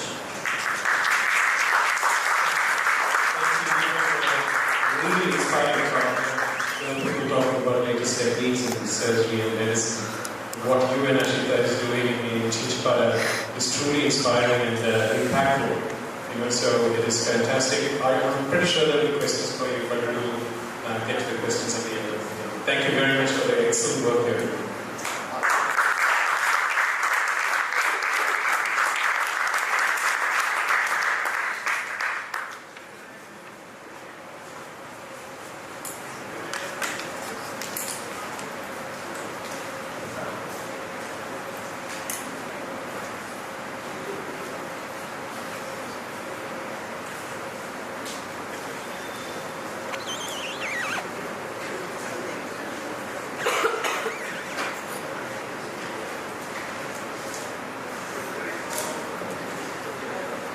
It is again my pleasure to introduce Shashidam and John, my classmate, batch of 91.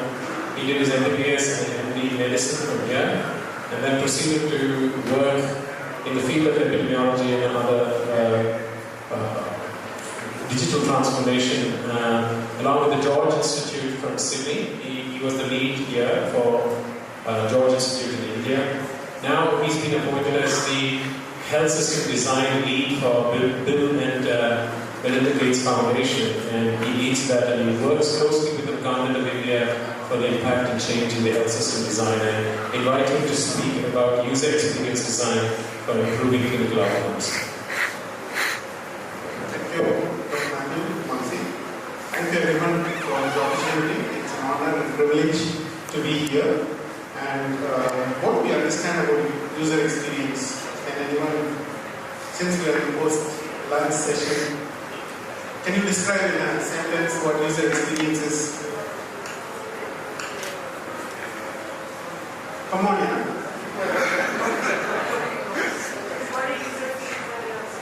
Absolutely. So, good examples of Uber, Airbnb, and all of that. So, how can we bring that to healthcare? So, any guess on what proportion of Indians who can seek care actually get a correct diagnosis and or treatment? Why guess? What proportion of people? We know that a large number of people don't actually seek care. Among the few who seek care, what proportion actually get a correct diagnosis and correct treatment? Any guess? Okay.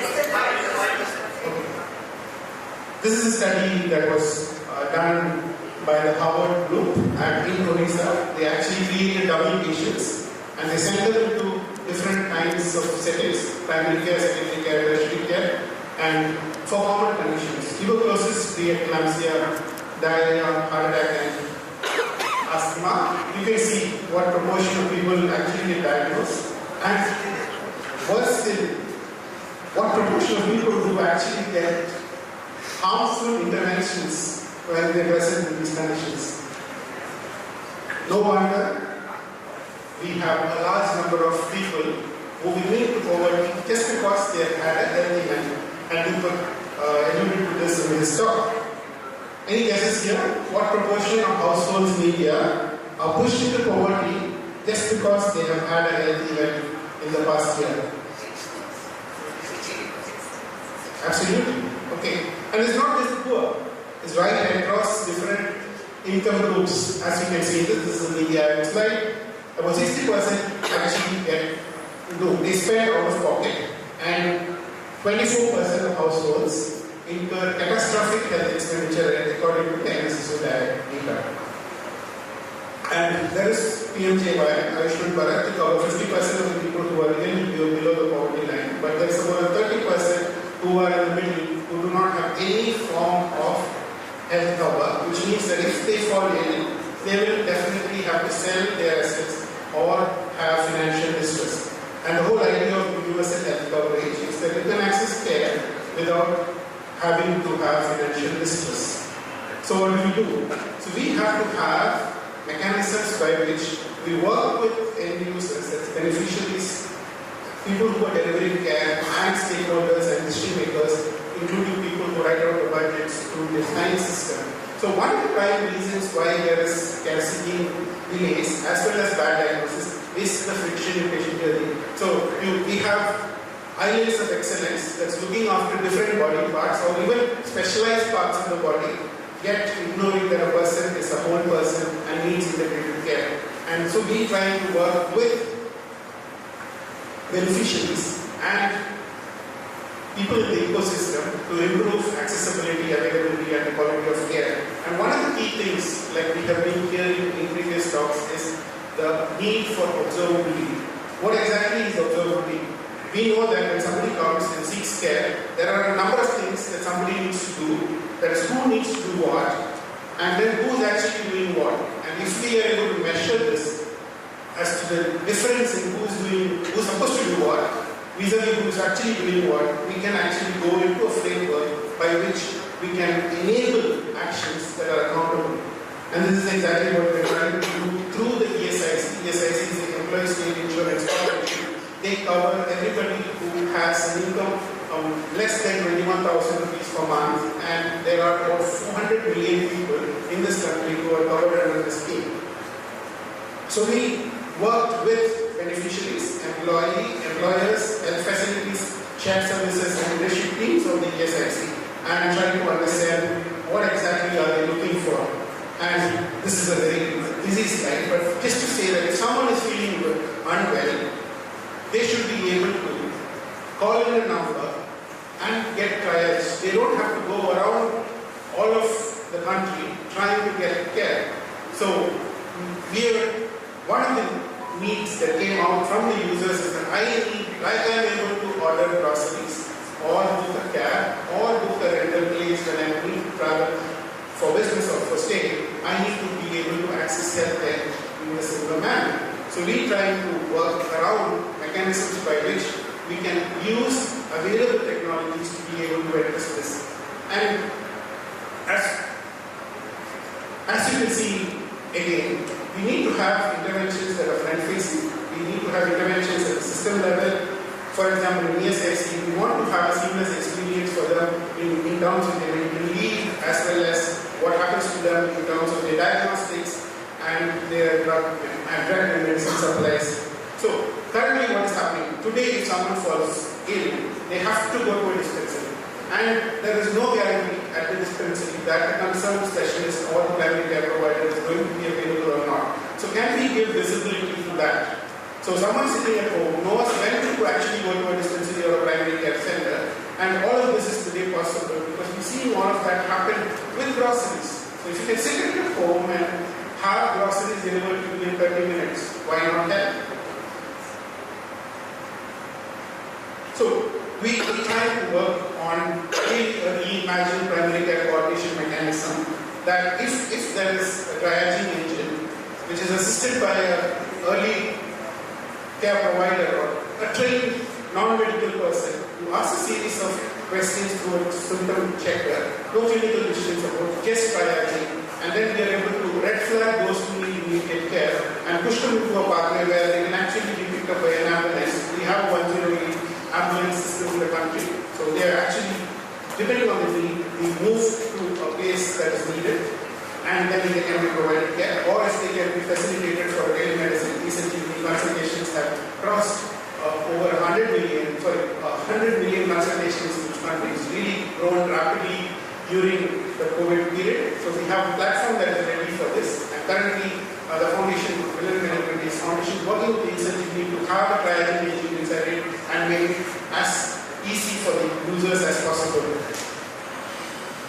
So, another thing that in this country, if you were to ask people, do you have longitudinal records that is available in an electronic format that lends itself to some form of tracking of outcomes? We spoke about it again.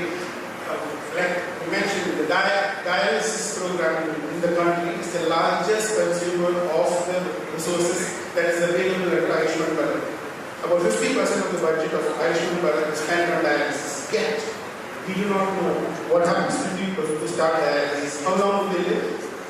What is the average period of longevity after they start dialysis? Or what are the clinical outcomes in people clinical or economic outcomes in people who are initiated on dialysis? Are these opportunities for interventions? Yes, definitely. So can we imagine a system where we are able to generate a longitudinal health record even from the first triaging call onwards, or when they are actually going to this facilitated care provision at the primary care center, a longitudinal health record is kind of kicked off. A lot of progress is actually happening in the country under National Health Authority. There has been Ayushman Bharat, which is a mission that has been established. One of the things that they are doing is creating a unique health identifier for the ABBA ID, and through the ABBA ID, you will be able to get all data that is being currently generated across these multiple silos into a format that can be stitched together. There's lots more work to be done in that area. Yet there are promises ahead of us. So how do we ensure quality assurance in healthcare delivery? How do we ensure that people who are coming into a facility actually get a correct diagnosis and a correct treatment? We have to have some mechanism of quality reviews, and we are proposing that through a digital platform, if we are able to measure these simple points of are they getting a diagnosis based on the symptoms that they deal with, are they getting what kind of get and can we do automated prescription audits through the system. So we would be able to look at what are the areas in which healthcare providers need to be trained. How can they be first into improving their outcomes through interventions that happen as part of their continuing medical education or continuing interventions for their improved practice. Again, what we do not see, we do not understand. What we do not understand, we cannot use for decision making. So most of the time in our country, when budgets for health conditions are allocated, it is like flying blind. We do have technology today to have granular detail, like how many of you are aware of flight radar 24/7? Yeah. So it is a mechanism by which every flight that is, every airline that is flying, every flight that is flying right across the entire globe has metadata. You can see a picture. If you go to a particular airline, you can see its picture, its metadata, where it started, what time it started, where it is headed, what time is the expected time of arrival. Can we do that for every pregnant woman in this country? We believe so. We want you guys to join us in this journey and help us. We want partners on the ground, rural hospitals, urban hospitals everywhere. We need a whole army of change makers. And if there are a number of people who are able to believe in this and walk along with us, we can make the change. Thank you for this opportunity.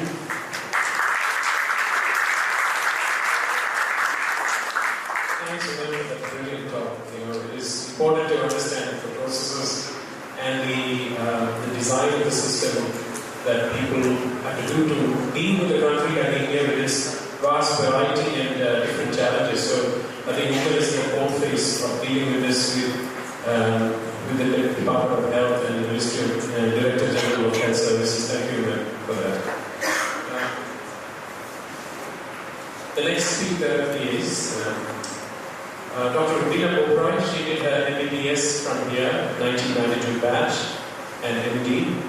She's an assistant professor of medicine, Zaka School of Medicine at Oxford Northwell. She's the physician lead of the Neurosurgery Co-Management North Shore University Hospital in Manhasset, New York. She will be talking about gender equity in medicine.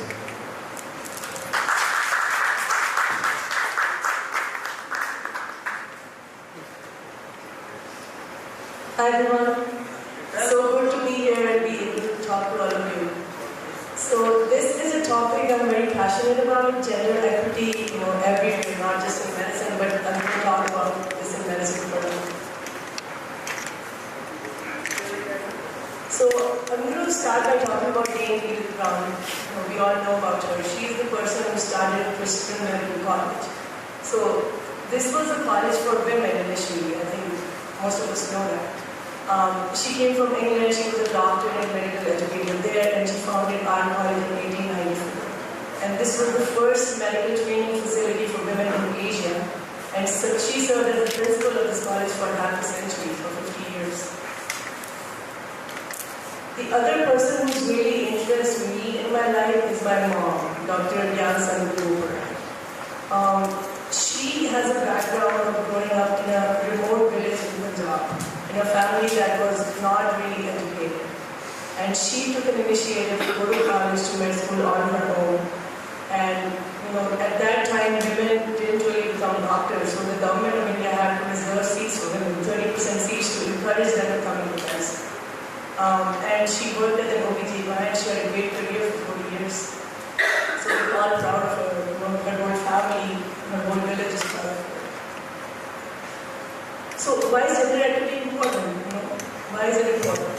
So growing up as a woman, especially as a daughter of two doctors, I've seen it around me. And with my mom as an OB/GYN, I've seen how women are treated differently in every field, in every house, in every profession. And I feel like women are, not just in India, all over the world, they're not treated as food. And what I feel, and I hope most of us feel the same way, is that a woman is a person. A woman is a human being with a brain. A woman is not a person who's just there to reproduce or do housework and do other things. First of all, a woman is a person with a brain who has the same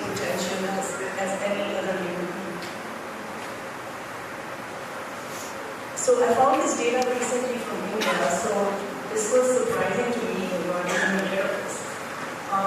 So we see it around us now that more medical students are being developed. This is from 2015, but I think not much has changed since then. But as people graduate, people then start falling out of their profession for various reasons. They get married, they have children, they want to spend time with their children. So at the PG and doctorate level, it's only 1/3. And as they go to practice, only 17% of allopathic doctors are women, which is very surprising to me. So, why do we need women in medicine? What do we have to add besides being good doctors and taking care of patients? What do we have to add? So it's felt that male and women physicians, they practice medicine a little differently. Historically, women physicians, they engage in a different communication style with patients. They tend to spend more time with the patients and they have different leadership qualities. Because at the top in medicine, there's really no gender diversity, we are not benefiting from these qualities that women can give to us. And the surgeons here, I don't know if the surgeons here are aware of a recent study that was published in Canada.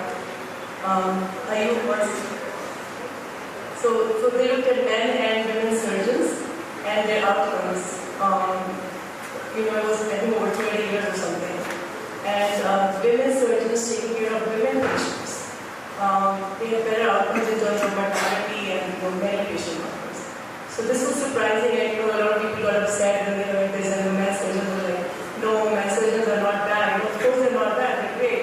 But women surgeons, it was where they connected better with the women patients, and that's why they had better outcomes. So if we don't have enough women in the surgical field, we're going to miss out on that. So this is what I feel, affects women. Why do they not progress in medicine and in many other fields? So one thing is ingrained patriarchy. We feel that women are different and not as good as men. And as they work the same job, they're not paid the same, and that is discouraging to a lot of people. Like, I'm working hard or harder than other people, I'm not getting paid, so why should I even need the effort for doing it? And lack of family support. Many women come home and they have to do most of the housework, take care of the kids and their elders. A lot of the work is on them, so there's only so much they can do. And this factor I've seen in my life, and actually a lot of people have seen, is it's not talked about enough, is sexual harassment at the workplace. We tend to brush it into the carpet and not talk about it, but this affects the morale of the people. You don't want to come to work and not be respectfully, and over time it starts getting to you. This data is from America, so this was the Association of Medical Alumni, and they found that 24% of women faculty experience sexual harassment at some point in their careers. I think the true figures are likely much higher. So we as professors and our senior people, we have to do steps to prevent this from happening, so the next generation is going to go through all of this. So this has been my own experience going to medical school and wanting to do different things. So initially, I didn't want to go to medical school. I wanted to do different things like engineering, because I've seen medicine around me growing up. That's all I saw. At least the engineering. So I want to do something different in my life. So I told my parents I want to do engineering. And what are you going to do? It's all men there. You get pushed into a remote village, and you don't know what to do there. So medicine is good. You can finish medicine, then you can go to things. But okay, I do this. But once I finished medicine, I wanted to do something different. Most women don't do this. I wanted to go to orthopedics. My father did orthopedics. So he actually encouraged me. He said, go for it, you can do it. But so many people around me said, no, you cannot do it. You don't have the strength. You won't be able to do it.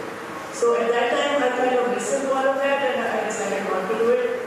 But now I see so many women in orthopedics doing surgery, and I think they're able to do a good job as good as anyone else. There's really nothing that limits them. So it's encouraging for me to see that. So these are my parting thoughts. So I feel a woman is a person with the same range of potential as any other human being. Any person's path in life, a man or a woman, should not be dictated by maybe some someday you have a family, so you have your own life around that. Having a family is a great thing. Some people want to do it, some people don't, but that shouldn't really affect your path in life. Once you have a family, you can work things around that. You can do it, if that's your choice. Some people don't want to devote time to family or don't want to make an active choice to do that.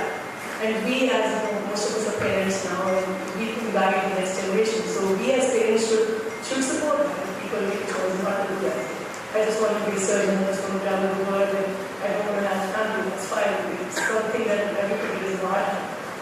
If you do have a family, you should help your wife, you should help your husband. There should be an equal distribution of work in the household. That will give both the people a chance to realize their purpose and have a good life. So this is what I feel we should do. The men here and whatever they should support women in their lives to achieve their potential and excel.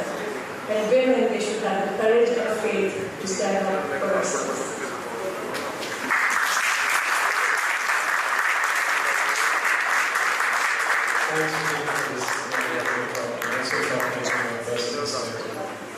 It's very informative for everyone. I think Atul has a question, but Atul, I think we will keep the question towards the end because we're running short of time. So at the end of the session, we'll have a few questions.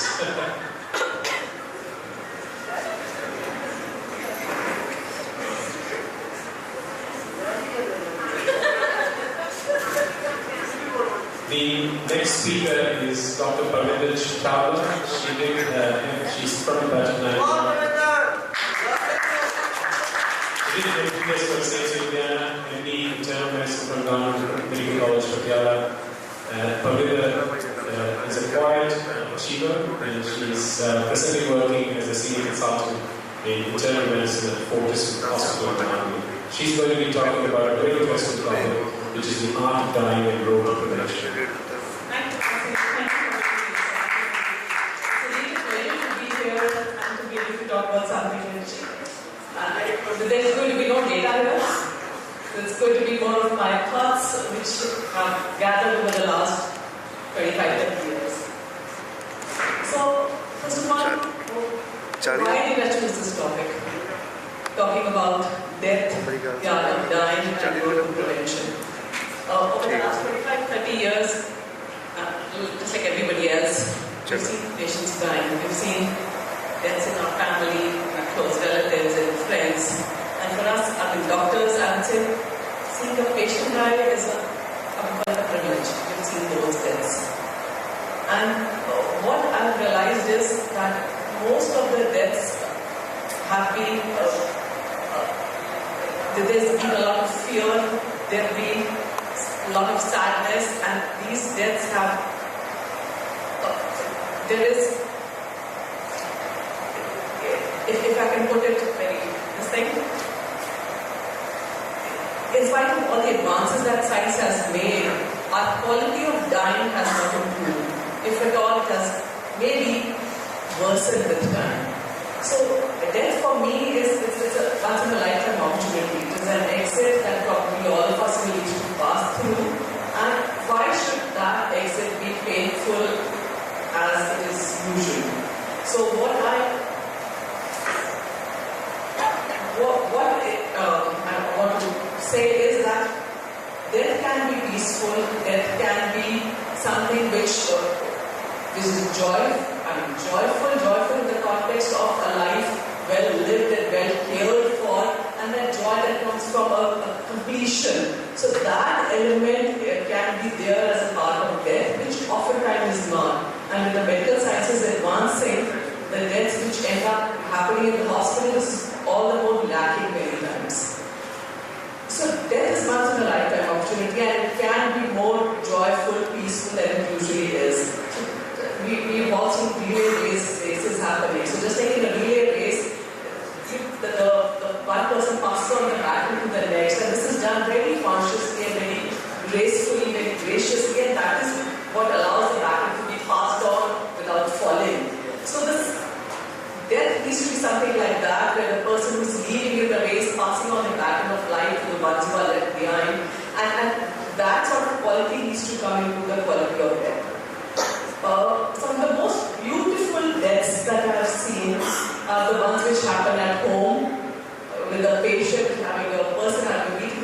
smile on the face, and the people around, they are having those tears of joy, if I can call that, and with the whole family and friends around. Probably the worst ones are ones which happen in the hospital, terminally ill patient. We know that this is an advanced malignancy, we know that this is a multi-organ failure which is not going to come back, and the patient is alone in the hospital room with tubes in, and then declared dead. So we have seen all those extremes, and these are probably the two extremes of death, and most of the deaths are somewhere in between, like different colors of the rainbow. They are different shades of this. So the rainbow here is denoting the different colors of death that we have all seen. But the black death is what I would call the one that I described, the second one, and the rest, the death happening at home with family members joyfully, that is what I would call anything but black. So that comes to the next thing, that whatever be the color of death, as long as there is a lot of acceptance along with it, both on part of the patient and on part of the family, I would call it a good death. And where these things are lacking, that is where we are possibly talking about a bad death. Now, I wouldn't be dwelling too much into this aspect, good or bad. This is a matter of perspective, and probably our individual thoughts will come into play. But I would like to share some insights or paradigm shifts that I have gathered over these last years. First of all, death is something which is obviously unavoidable. All of us know that. That's something that we do not talk about very, very openly. So death is never to be considered a personal failure. When I was a medical student, this was not what I grew up with. So this is something which probably I've learned over the years, and I'm sure that apart from the medical students here, all of you in my generation have also learned that this is something which is totally unavoidable. But where our profession plays a major role is in here, that we are here to prevent bad deaths. So we cannot prevent deaths, but we are here to prevent the bad ones. And the way to do that, the third thing that I've understood is to be able to be open and to be able to talk to our families, our patients, and ourselves on how to walk towards a good death. So we need to be able to embrace that well, to be able to talk about that, and only then we will be able to prevent bad deaths. So death is going to happen. Our job is to prevent the bad deaths from happening, and to be able to be proactive enough to be talking about the good death. Only then we will be able to achieve it. Otherwise, there will be a lot of fear around it, and we will be sort of running away from it. So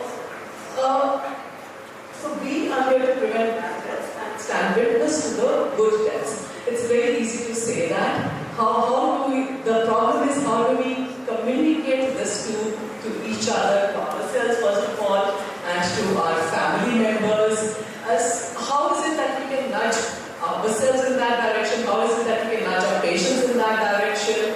And the whole medical profession in that direction. So, what is the path to do that? So here, one metaphor that I found very, very useful when I talk to my patients is this concept of a lamp, which is called diya in Hindi. So here, talking to the person that the body of the diya, that's like your body. The oil in it is like the mind. And the way we stand correctly in that oil is like sort of a trained mind. It's the flame, a burning flame, that is what we can call it tuned in soul. So if these things are aligned and in the right direction, then only you can achieve the ultimate aim of being able to walk towards a good death.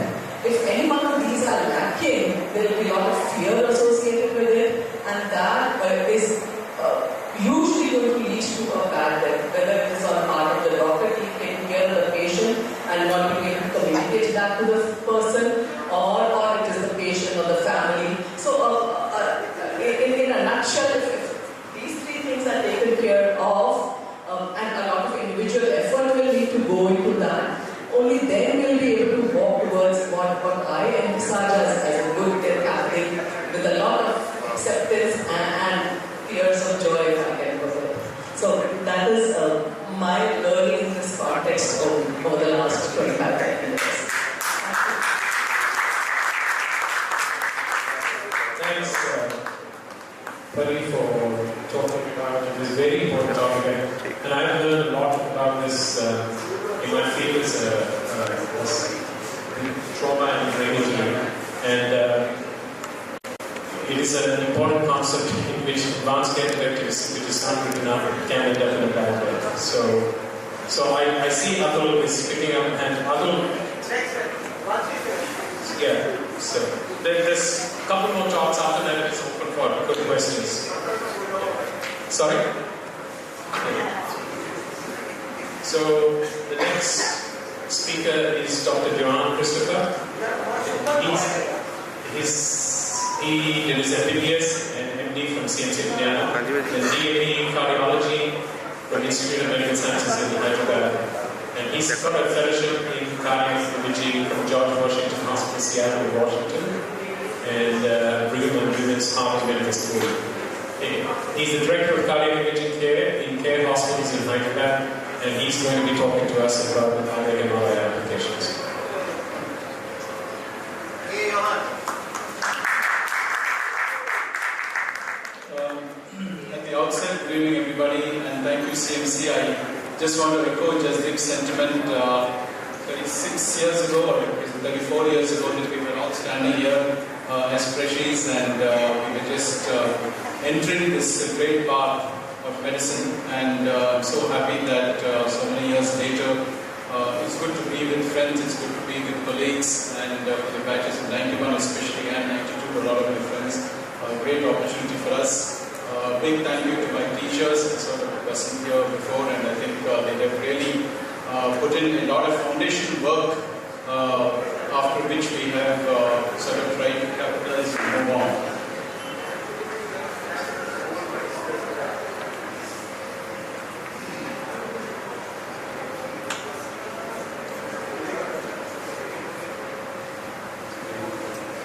So for the next 10 minutes, we're going to be talking about something interesting. We've had some very interesting conversations, and we're going to be talking about cardiac imaging, which is not a very glamorous part of cardiology as such. We've seen the new developments of intervention cardiology happening. So cardiac imaging is the unglamorous part, but it is a very important part of how we set up these patients, put a foundation before we work for advanced therapies.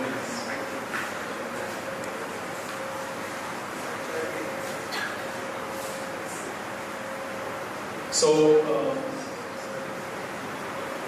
I was working as an interventional cardiologist about 2 years after my fellowship, when I suddenly realized that I don't want to be holding catheters all my life and working in a radiation environment. And then I suddenly looked around and realized that there's a huge unmet demand in patients who were forced to come to the cath lab, who otherwise could have been managed very conservatively. And this led my little quest to do something a little different.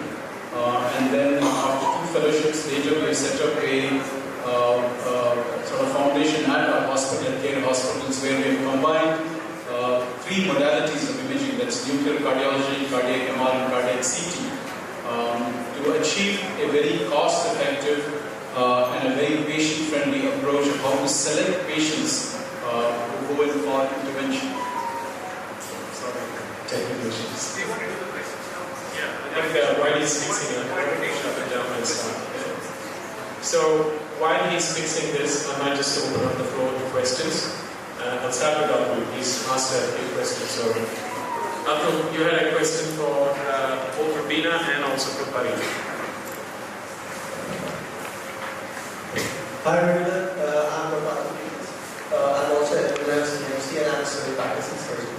I somewhat disagree with your statement of women not being equality in terms of work, and that also this statement that you said that the ladies feel much more confident and the results oriented towards the female surgeon when we see a female doctor are much superior to a male surgeon.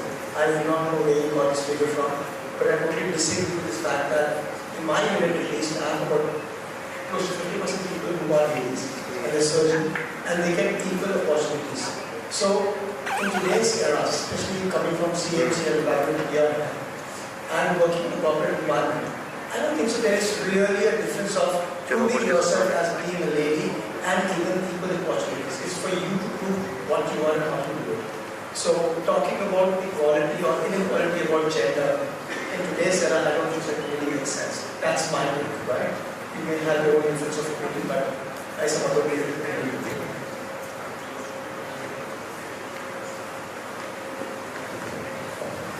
Do you have a response for that?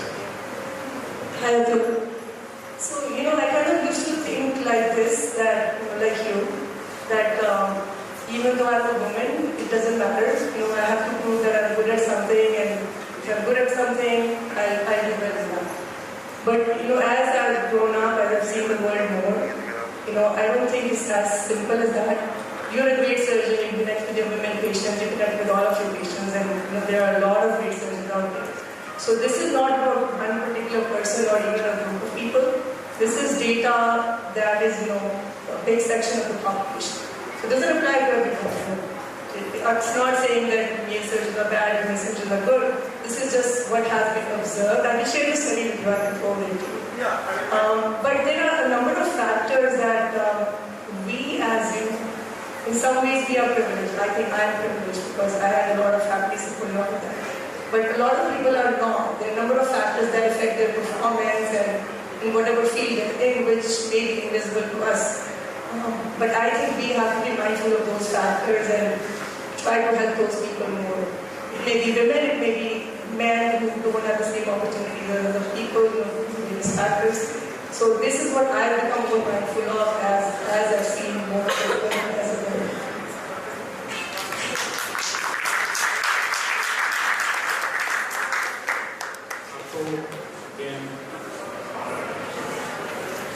Do we have surgeons on the floor? Any surgeons on the floor? Any surgeons here? Do you actually see your patient as a male or female? Number one. Number two, do we have professors, teachers, readers, lecturers, and administrators who see as a male surgeon and a female surgeon? I'm an administrator, I'm a professor, I teach, I do surgeries. I don't think so in today's era there is any difference between seeing a patient as a male patient or a female patient, and I totally disagree with this fact that today in this scenario we have talked about a male surgeon and a female surgeon, a male patient and a female patient. A patient is a patient is a patient, a surgeon is a surgeon is a surgeon. Right? We don't talk about male patients and female patients, we don't talk about male surgeons and female surgeons. I think discussing this is very different. Talking about giving equality to gender. And it's okay if you were talking this 50 years back, but today, I don't think it's okay. It really makes sense. And I've been on the both sides of the thing. I've been a student, I've been a teacher, I've been sending students, I've employed people, at least in my eyes, in most of the corporates, I've been working in corporates for close to 50 years now. I don't see this happening now. So I totally disagree. I think you have to agree to disagree on this. I think she's presented her point of view. So let me just come very quickly to say. I think someone has expressed their opinion, some temporal presentations. I think we can think as much as possible. We have to agree to disagree on this. It's your opinion, you're saying. My problem was when she said that the females... She's giving a talk. She's talking about something, and I like to say. So my point is, you are absolutely correct in what you experience, but your experience does not reflect the experience of the world in general. So here I am privileged. I am extremely privileged. She is privileged. Our mothers are privileged. I have friends who are directors, and they're bossy over whoever is there. So I'm not saying we tend to think from the kind of scope and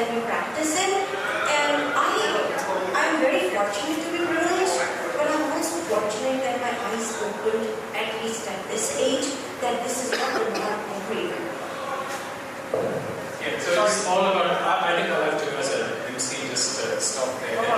Because I think... When we talk about a conference, a medical conference, it should be something which has been done by scientific data. Yeah, she did present on data. There was no data. She did present on data, and I made an executive decision as the editor of this one. So I think we just have to present. Thanks. Did you have a question for Mari? Yeah. I quite understand the topic actually, because it's about death. What I teach my students is we all learn till we die because we got to learn how to die. We all learn how to die because it's the final destination of learning. How do you teach that to your patients? Sorry, How do you... I'll come to that. But I would not experience what the patient experiences. See, I can experience the pain that the patient and the family undergoes, but no, I'm not in their shoes.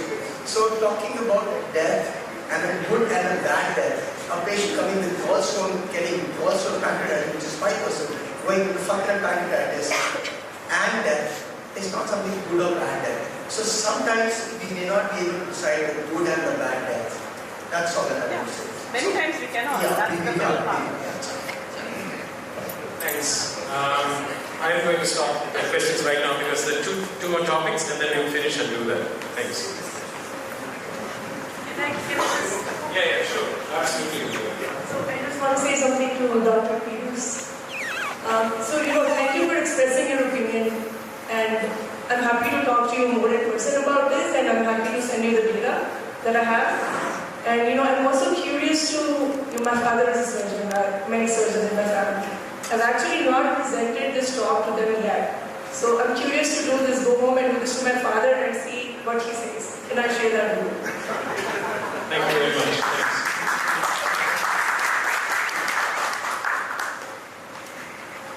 So moving on, I think that was a very interesting debate, but so this is our center in Hyderabad, practicing there for the last 2 decades. And my disclosure is that we do all the techniques, but we feel that CMR is head above shoulders because it simply addresses all the facets of cardiac practice, which is morphology, function, tissue, and metabolism, compared to the closest competitors. So when you're looking at heart disease, one of the important things that we look at is ejection fraction. And we know data that if your EF is low, your mortality is going to be high. We also do understand that ejection fraction is a very, very difficult thing to really achieve in real life because the echocardiography is practiced now a lot by sonographers, and again the training is a huge issue in a country like ours where things are quite haphazard. So you could have ejection fractions ranging from 40 to 55, and that makes a huge difference in terms of prognosis and in terms of the medication you get. So MRI has a very, very good solution to ejection fraction, and that it is a completely windowless procedure, and your body weight, body habitus has no bearing on it, and most importantly, it comes with zero radiation, so it can be done again and again in a sequential manner, and you get a lot of data, the ejection fraction, stroke volume, end diastolic and systolic volume, and the data is also very, very low in terms of variability. The second thing we look at in heart disease is do you have an ischemic etiology or not. And if you look at Felker's data, you can clearly see that patients with ischemic etiologies have a worse prognosis if they're not treated. We have been traditionally using angiograms. You can see the one on the left is a normal coronary and one on the right is an occluded LAD. But we do know that MR has a very, very good solution in that the distribution of scar in a subcardiac manner is very, very specific for an ischemic heart disease substrate. Whereas if you have scar anywhere else, it is a myocardial pathology or a muscle pathology. Talking about valvular heart disease, and most of us who grew up in the 90s, one of the important things when we went for cardiology rounds was the murmurs that we heard. And it is very interesting that in 2017, the American Society of Echo actually collaborated with the Society of Cardiovascular Magnetic Resonance to develop their guidelines. And you can look at the aortic valve. Difficult to visualize aortic valves because of their heavily calcified. And this is data from Second's group showing that they are as good or better than echocardiograms in the same setting. But it is truly the regurgitant lesions that cardiac MRI scores very high, and this is the case of aortic regurgitation. And sometimes with deformed valves, it's very, very difficult to get a true echo picture on the valve regurgitation estimates. But MRI does it very effortlessly because we just look at the flow going out of the aortic valve and the flow coming back, and you can see here in red that it can be mapped out very, very easily. The flow going out and the regurgitant flow. And then you just get the regurgitant fraction, and that's the end of the story. It's a very, very good third empire in this situation. Also, again, if you look at bilateral regurgitation, very complex, very difficult to visualize, and you will find different operators giving different estimates. And again, the MRI is very good because it gives you the stroke volume, which is nothing but the endoscopic volume minus the systolic volume. And then again, we look at the aortic flow, and the law of energy preservation states that whatever goes up has to go down. And so, therefore, once you have the aortic stroke volume, the rest of the stroke volume has to go into the left atrium, and that's what we calculate.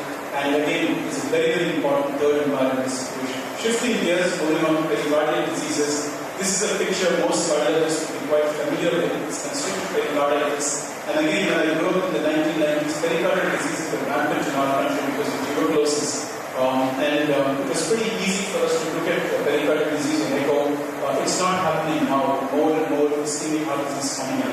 So what does MRI offer more than echo? And you can see on the right, this is post-gadolinium, the contrast we give. You can see the right areas in the pericardium, which means that there is a heavily pericardial inflammation in this situation. And pericardial diseases have been very challenging for cardiac surgeons, and especially now when most of them are coronary surgeons and not cardiac surgeons. Sending a patient for pericardial stripping is a huge problem in terms of morbidity and mortality. And these are patients who can demonstrate pericardial inflammation. A good 4 to 6 weeks of steroids can do the trick, and these patients have almost normal pericardiums, and we can actually avoid the magic bullet of surgery. Congenital heart disease, again, is a huge area where MRI excels in.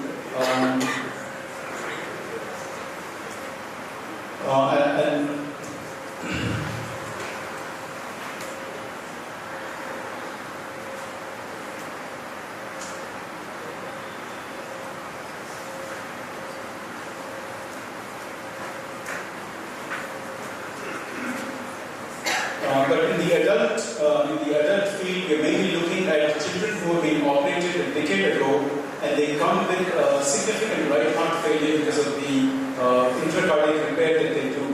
And what we do is we have a very effortless way, without giving gadolinium contrast, thereby making it a very quick and a very cheap procedure to look at the regurgitant fraction from the pulmonary valve and get them ready for the next stage of surgery, which is either a surgically implantable pulmonary valve or what is more important in interventional cardiology as an intra-pulmonary valve thing. And so what is important here is that the MRI gives you very good indices in terms of the regurgitant fraction, the regurgitant volume, and allows us to monitor these children until they are actually ready to get the pulmonary valve implantation done.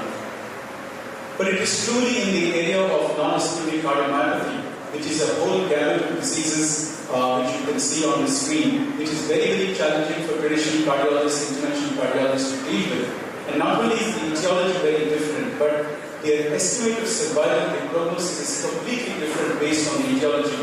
And this is a very gray area for most practicing cardiologists. And not only MRI gives you the etiology, but if you look at the bars in blue, the addition of gadolinium enhancement in these patients puts them at a very, very high risk of almost 3 to 5 times more than if they did not have gadolinium in red. So the all-cause mortality, heart failure, hospitalization, sudden cardiac death go up in a big way. Now, recently, in the last 5 years, there's a position paper from the European Society which is talking about parametric mapping, T1, T2, and T2 star, which some of my Australian colleagues have been talking about data and numbers. And for the first time, we're not looking at pretty pictures, but we're looking at pretty amounts of data. And when you have these numbers on the screen, without giving a drop of contrast, you get a whole kaleidoscopic view of cardiac diseases, right from Fabry's and iron, which is on the lower end of the thing that they have low T1 values, to the ones right on top, which is amyloidosis, very difficult to treat disease, having very high T1 and very high ECVs. And once you give gadolinium to these patients, you also get an ECV map, which is nothing but extracellular volume. And if you look at the heart failure drugs today, the SGLT2 inhibitors and also the RD drugs, one of the main functions that they do is to decrease the ECD and give you better estimates of mortality in heart failure hospitalization.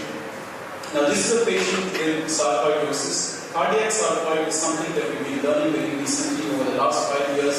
We have become better at it. Has a very high morbidity and mortality. Comes with unexplained heart failure.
And if there is a true marriage, I believe, marriage with PET and MRI, this is something that is coming to India in a big way. We were able to look at scar on the MR, and we were able to look at inflammation on the PET in a single run, in a single device. And that makes it very, very attractive for us in terms of diagnosis. Young patients coming to the ER, ECG positive, troponin positive, are taken to the cath lab, and most of them turn out to have abnormal coronaries, and it's because of myocarditis. We have a lot of these cases after COVID, and you can clearly see the trio of finding, which is the Lake-Lewis criteria. You have the regional ball motion, you have the edema in the subepicardial point, and you have the subepicardial scar with a high ECG. And these are patients which are managed very well with steroids, and please don't give them heparin and antiplatelets. They bleed into pericardium. Amyloidosis, again, very difficult to diagnose, and earlier in MBBS and MD, when we made the diagnosis, because of death knell for these patients, MRI diagnosis them very easily. And what is more important, when we longitudinally follow these patients, the scar goes away, and we have a new drug in the pipeline which is now available for Indian patients called Vindacol from Pfizer, which we have now started using, and it's become a big game changer in the fight against amyloid. If there is one disease that MRI does well, and that is iron, that is thalassemia, this is a patient with a high ferritin of 1227, but you really don't know where the iron is all gone in, but the MRI shows that to you. A better prognosis patient with a liver iron, and a worse prognosis where all the iron is gone to the myocardium, and the MRI does that very well, and you don't need to give a drop of contrast. What is very important is we got a number and to end. You got a T2 star of less than 10, this patient has a severe iron overload, and this is what happens with the ejection fraction when the T2 star becomes less than 10, and these are patients who do very well if you give them a very aggressive intravenous desperoxamine.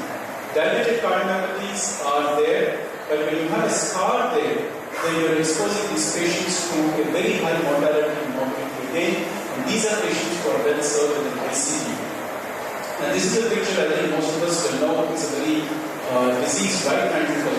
And this is basically ARVD, a big killer of young college-going or young people. And MRI again has a very good way of diagnosing it by an ejection fraction, which is a number, and the right ventricular end-diastolic volume, and the presence of fibrosis, as you can see in the septum. And these patients need to quickly have an ICD to prevent sudden cardiac death. Hypertrophic cardiomyopathy, again a big problem in young people. Now we have a number again, the scar here. This is the mid myocardial characteristic scar in the septum. And if you have a burden of more than 15%, then again this patient qualifies for an ICD. Cardiac masses, and these are again important things in the Indian context. No crisis for blessing is highlighted, and this patient is sent to surgery. Did very well because MRI showed a very good illumination band. This is a patient who was seen with heart failure. The echo showed a mass, we not show what it was, a huge mass on the MR with a high TI inversion time. We diagnosed this as a large thrombus. But what is more important is that we could even see the delayed enhancement in the wall of the myocardium, which was subinfarctal in nature, and we basically made the diagnosis of an LAD infarct with a large intramural thrombus, and this is a very improvement in angiography. Last case before I close is, of course, coronary artery disease. 14-year-old gentleman with risk factors had an entry-one MI somewhere in the district, was traumatized and waited for a week to come in, arranging finances. We saw his angiogram, you can see that's the cutoff of the LAD. What do we do with this patient? We did the MR and we found that the scar burden was very, very low. It's a subendocardial scar. You can see that on the left side. And the data is very clear that if you have a subendocardial scar, you're going to have a very good prognosis in terms of the EF recovery. And we went ahead and thought about doing a PCI. But of course, there were obviously naysayers in the audience, so another cardiologist wanted a second opinion. We did a nucleus scan, and that's when we found the scar to be again a very small localized portion of the apex, scar burden very low. We went ahead and did a PCI for this patient, and you can see the data is opened up very well. And more importantly, the proof of the we got an excellent LD at 6 months, giving a real new lease of life for this patient.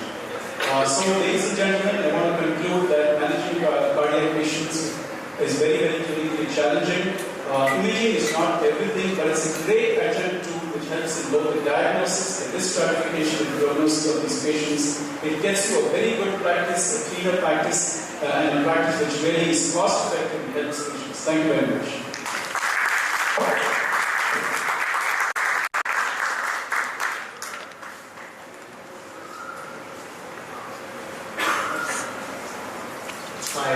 Great privilege to introduce our next speaker, who is Dr.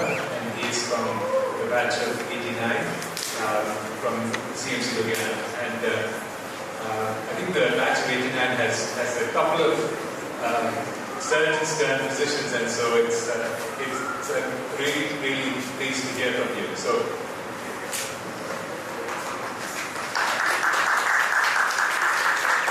Thank you, everyone. We're privileged to talk about geriatrics. I'm grateful to the CMC Alumni Association and my friends from various batches who are present here, and medical students who are listening to this talk. I'm really grateful that you've taken the time to come here and listen to us. This topic is not just important for me, but I'm sure it's important for you all, because with the coming time, geriatrics is going to be a huge part of medicine in general, not just for geriatricians, but also for every aspect of medicine, whether it's pathology or it's surgery, you name it. Every single aspect of medicine will be affected by geriatrics in the coming future. And that's supported with demographic evidence that we're heading towards a geriatric pandemic in the coming years. It's already happened in the United Kingdom, where I live.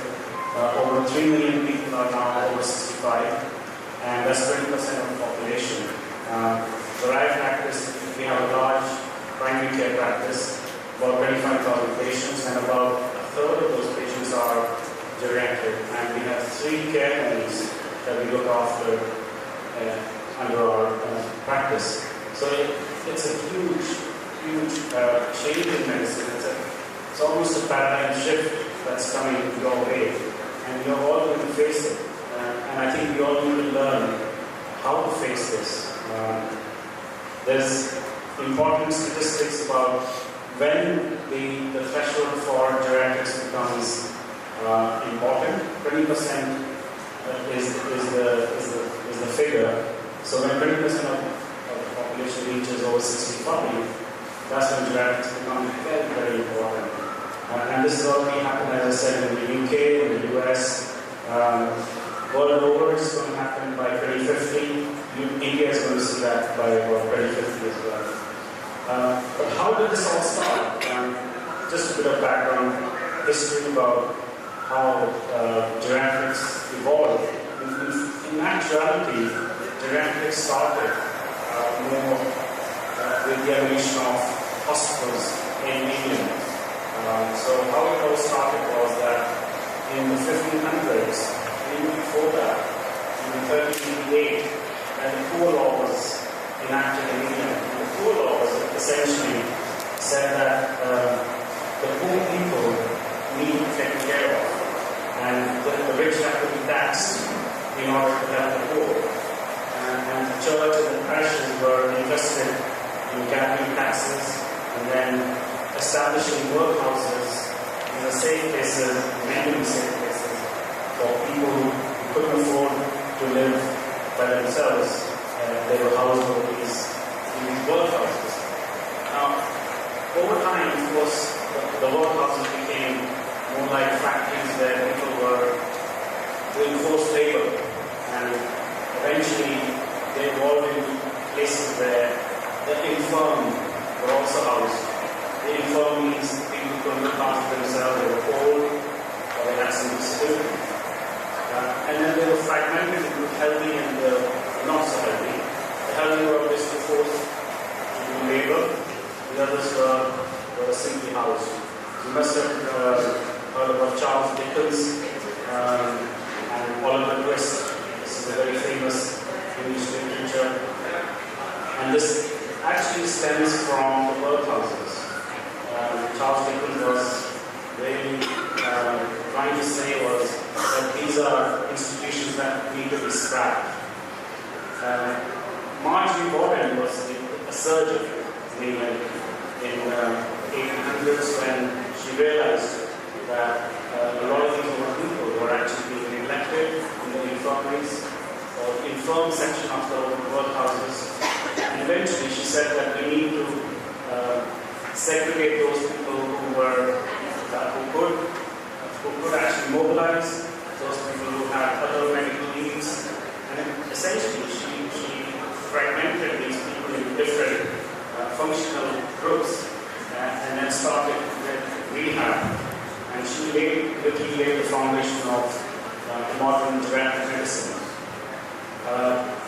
Modern geriatrics is fantastic. I worked in one of the good geriatric units in Sheffield, where the care was excellent, and it was really set a benchmark in my mind of what geriatric medicine should look like.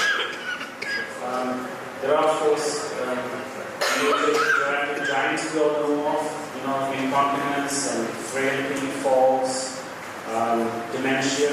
These are all the big geriatric giants. And the British Geriatric Society has sort of come up with these 5 M's. They sort of explain these giants in a more easy way.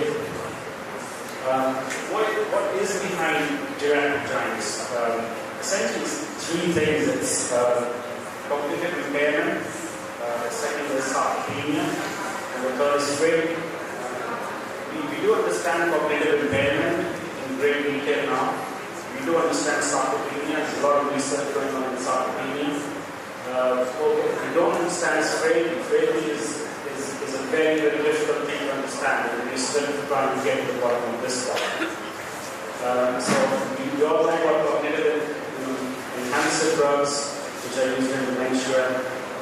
In the UK, we have the Mental Health Act, which has been there for a long time, which is essentially the helping people who have mental health problems and how we treat it and the legal aspects of treatment and assessment. But the Mental Capacity Act is new. The Mental Capacity Act is essentially being devised to understand how to help people with dementia or cognitive impairment, because these are all really new things that we need a legal framework to work with. So we need to assess capacity at every moment of care, every point of care. So for example, for the medical students, if you have to take a blood sample, you ask the patient, you're happy for me to take a blood sample, and if the patient consents, and has the ability to consent, then you go ahead and take it. Let's say the patient has dementia and they don't have capacity to consent, then what do? Well, then it falls on the physician to take the best interest decision.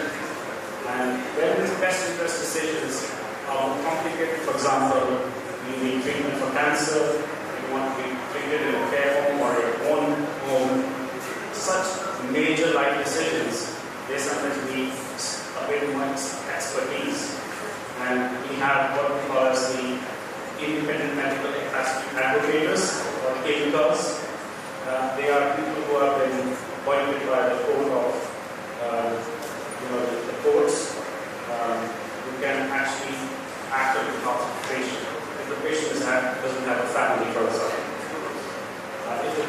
family, of course, the family as their sort of decision makers. So there's also the code of protection. If there are more complicated decisions, that goes to the code of protection.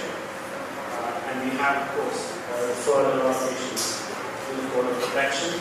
A good example is where sometimes patients have major decisions to be made, such as treatment for cancer, and that's when you know the code of protection, and those decisions are more complicated. There's a lot of safeguarding that we look after, and I was thinking of safeguarding. There's the care aspects of what is the legal parts of it. There's lots of abuse for children being abused, women being abused, but there's a lot of abuse going on with adults who are older because they are vulnerable. It's very easy to abuse them in many different ways. So we obviously have a responsibility there and a legal duty to do that as well. The sarcopenia I talked about, sarcopenia is now beginning to become a very hot research area. We know that muscle strength loss of muscle fibers, it's the fast fibers that are more commonly affected than non-slow fibers in muscles. And there's lots of ways to assess it, including PMI scanning, which can also be used to assess. We have sort of focused a bit more on osteoporosis, but it's sarcopenia, which is also really important in people. So lots of clinical tests that we can do to functionally assess the order. There are lots of treatment methods now available for sarcopenia, and there's lots of research into the specific sort of treatment modalities. I wouldn't go into that. Falls are very, very common in older people, and we do a comprehensive falls assessment, we have falls clinics, and there are lots of fractures that result from falls. And now there's an epidemic of periprosthetic fractures, and I've published a few papers on that. So we do look after care homes. There's lots of technology going on now.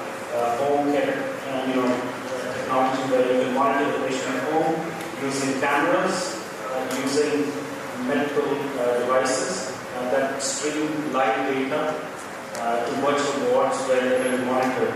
So they don't need to be in hospital anymore. There's lots of multi-morbidity as we know as we get older. There's more than 2 diseases present, and this landmark in the Lancet which explains it all. I won't go into the details of that. Important thing that I really want to sort of share with you is that with multi-morbidity comes multiple drugs and polypharmacy. And what happens when you're in medical school and when most physicians here, specialists, they would essentially prescribe a drug based on single disease evidence. The evidence that we have for, say, hypertension, diabetes, COPD, asthma, whatever you name it, every single disease is single disease-based investigation. Outcomes, numbers needed to treat, numbers needed to harm, everything is based on single diseases. The outcomes are based on single disease studies. There's no multi-morbidity studies out there. There are beginning to come out now, but we need to increase the amount of research we do in multi-morbidity studies. And that's the only way we can tackle in a more scientific way this geriatric pandemic.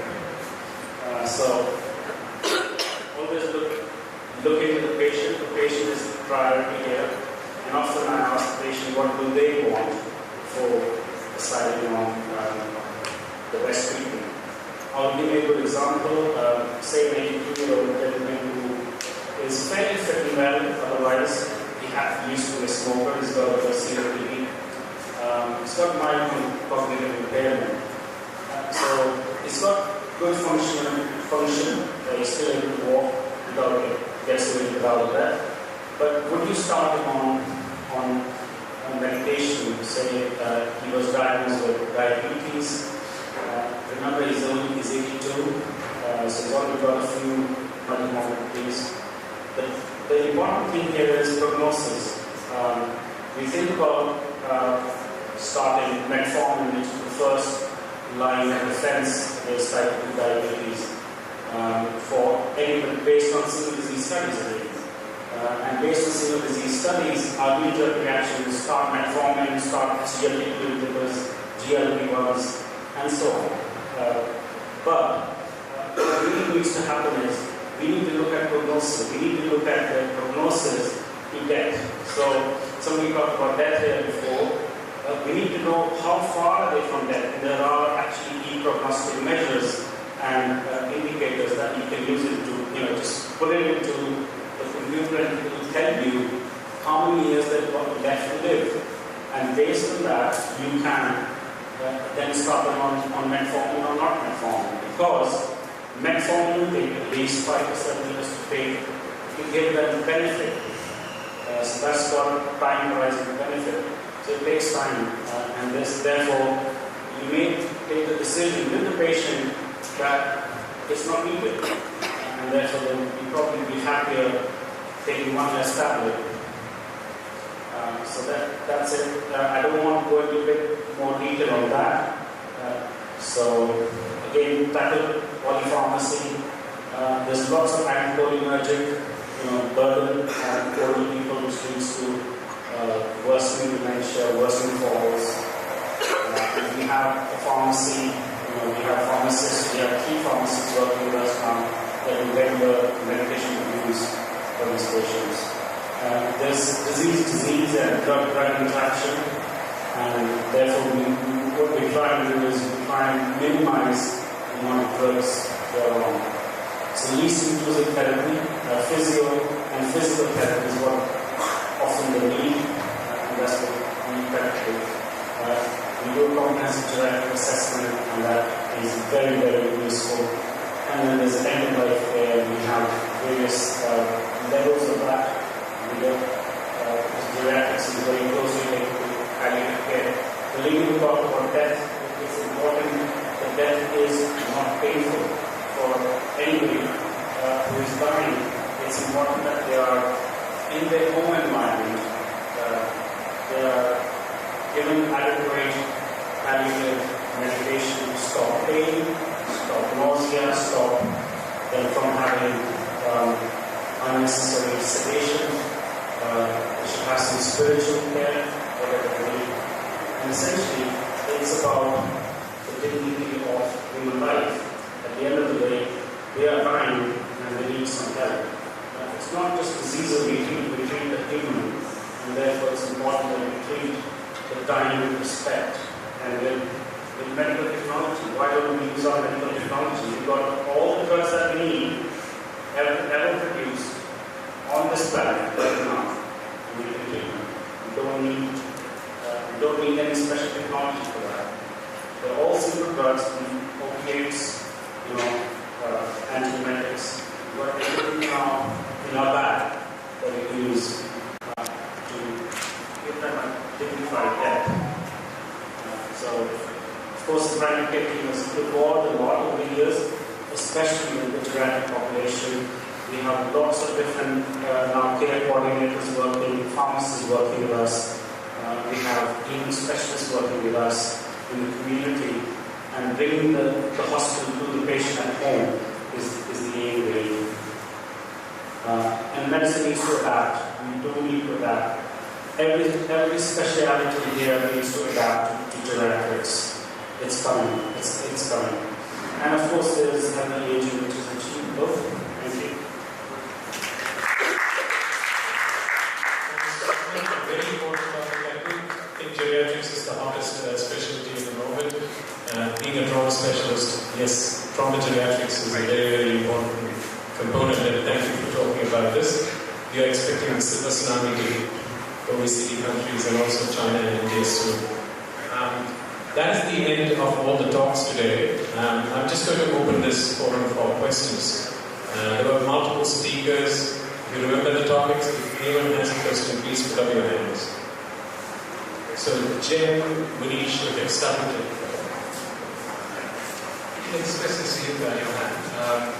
Johan, there's are some situations where we get, especially I've had a patient who, following immunotherapy, developed a massive rise in his troponin, for cancer. His troponin went up into the, literally about 800, over 1,000. Now, he had a normal echo at that time. He had a normal echo, and clearly the clinical suspicion is that he has a myocarditis. We went on to do a cardiac MRI, which is also normal, but this man has got a troponin which is now close to 1,000, and it's persistently elevated, normal renal function. Now, is the cardiac MRI, how sensitive is it, and should it be repeated? And do these things, is there a delay in the changes in cardiac MRI for acute myocarditis?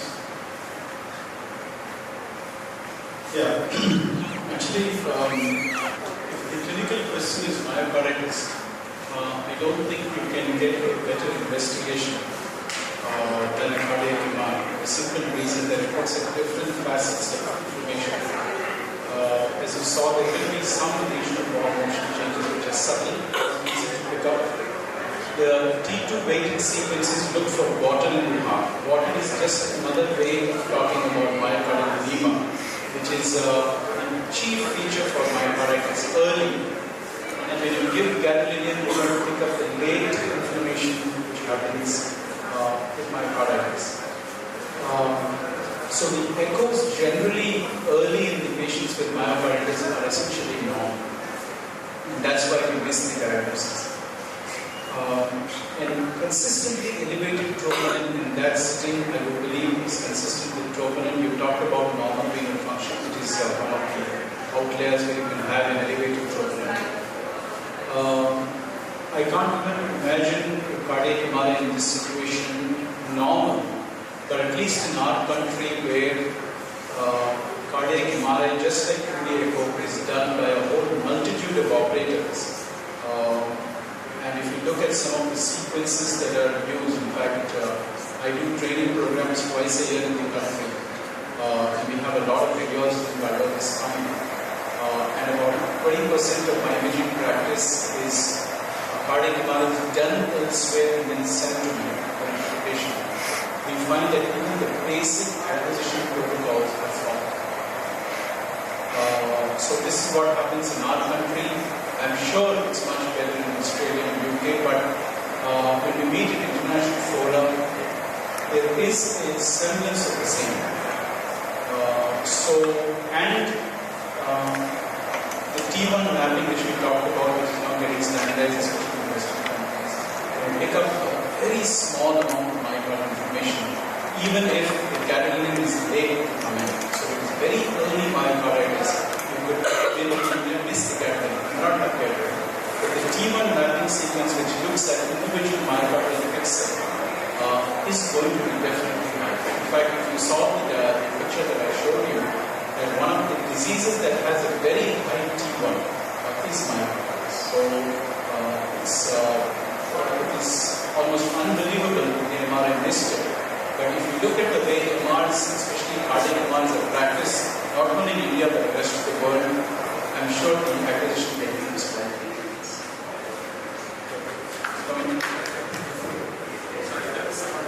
That's all I'm asking. That question was okay.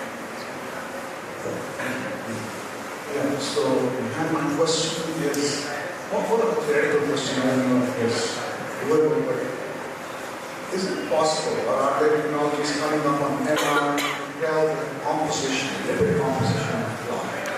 The reason I say there is stable blood, unstable ruptured blood. And in some studies, when they have analyzed the flow of the lipid by the Prunus assays directly, it's been postmortem and the previous later, they have found that the proof of polyunsaturated fatty acid content is the highest in ruptured blood. Whereas the more stable ones have either saturated or uniform. And biochemically, what we see in research in this can leads to calcification, which is the modification. The strongest calcification reactions take place what we cause. because we have more than because we have more such things. So, if there were a way to non-invasively determine this, perhaps we would be able to prognosticate risk of illness much better. So therefore, with the improvement in technologies, is there something coming up by which MR can affect the composition of blood? Yeah. So the current data is with carotid plaque. So we totally agree with you about the stable, unstable plaques. We have a lot of work which is done on CT. We prefer CT because the spatial orientation resolution is extremely high. So we have seen that in CT that the stenosis doesn't seem to be a harbinger for MIS. We are now looking not at plaque severity, we are looking at plaque composition. You brought it out very well. So we have a lot of patients in this country, again, because of various reasons, when I'm suggesting one of them, multivessel disease, highly calcified plaques, they come to my outpatient year after year doing extremely well. They've been told to get a bypass done, didn't get it for whatever reason, social, financial, just keep coming. And we've seen another group of patients, young patients coming in, the CT shows multiple lipid-rich plaques. The Hounsfield unit is generally less than 35. Very rich lipid plaques and very minimal calcification in the plaque. We call it spotty calcification, which is the same effect that we've been talking about biochemically. And these patients have stenosis ranging from 30 to less than 50. And they come with acute coronary syndromes again and again till you get that lipid down to less than 55, which is the current recommendation. Unfortunately, the MR data is on carotid plaques. And for some strange reason, the carotids don't behave synchronously like the coronaries do. Because it's more of an atherothrombotic pathology rather than a plaque problem. And a lot of the data comes from strokes which mean hemorrhagic and ischemic. So we're not sure how that data is panning out, whereas when you have a myocardial infarction, it is only the ischemic component. So the data with plaque composition in terms of MRI, lipid is with the carotids. The data with coronaries is with CT. There are centers in the world who are doing MR of the coronaries. We have also done them.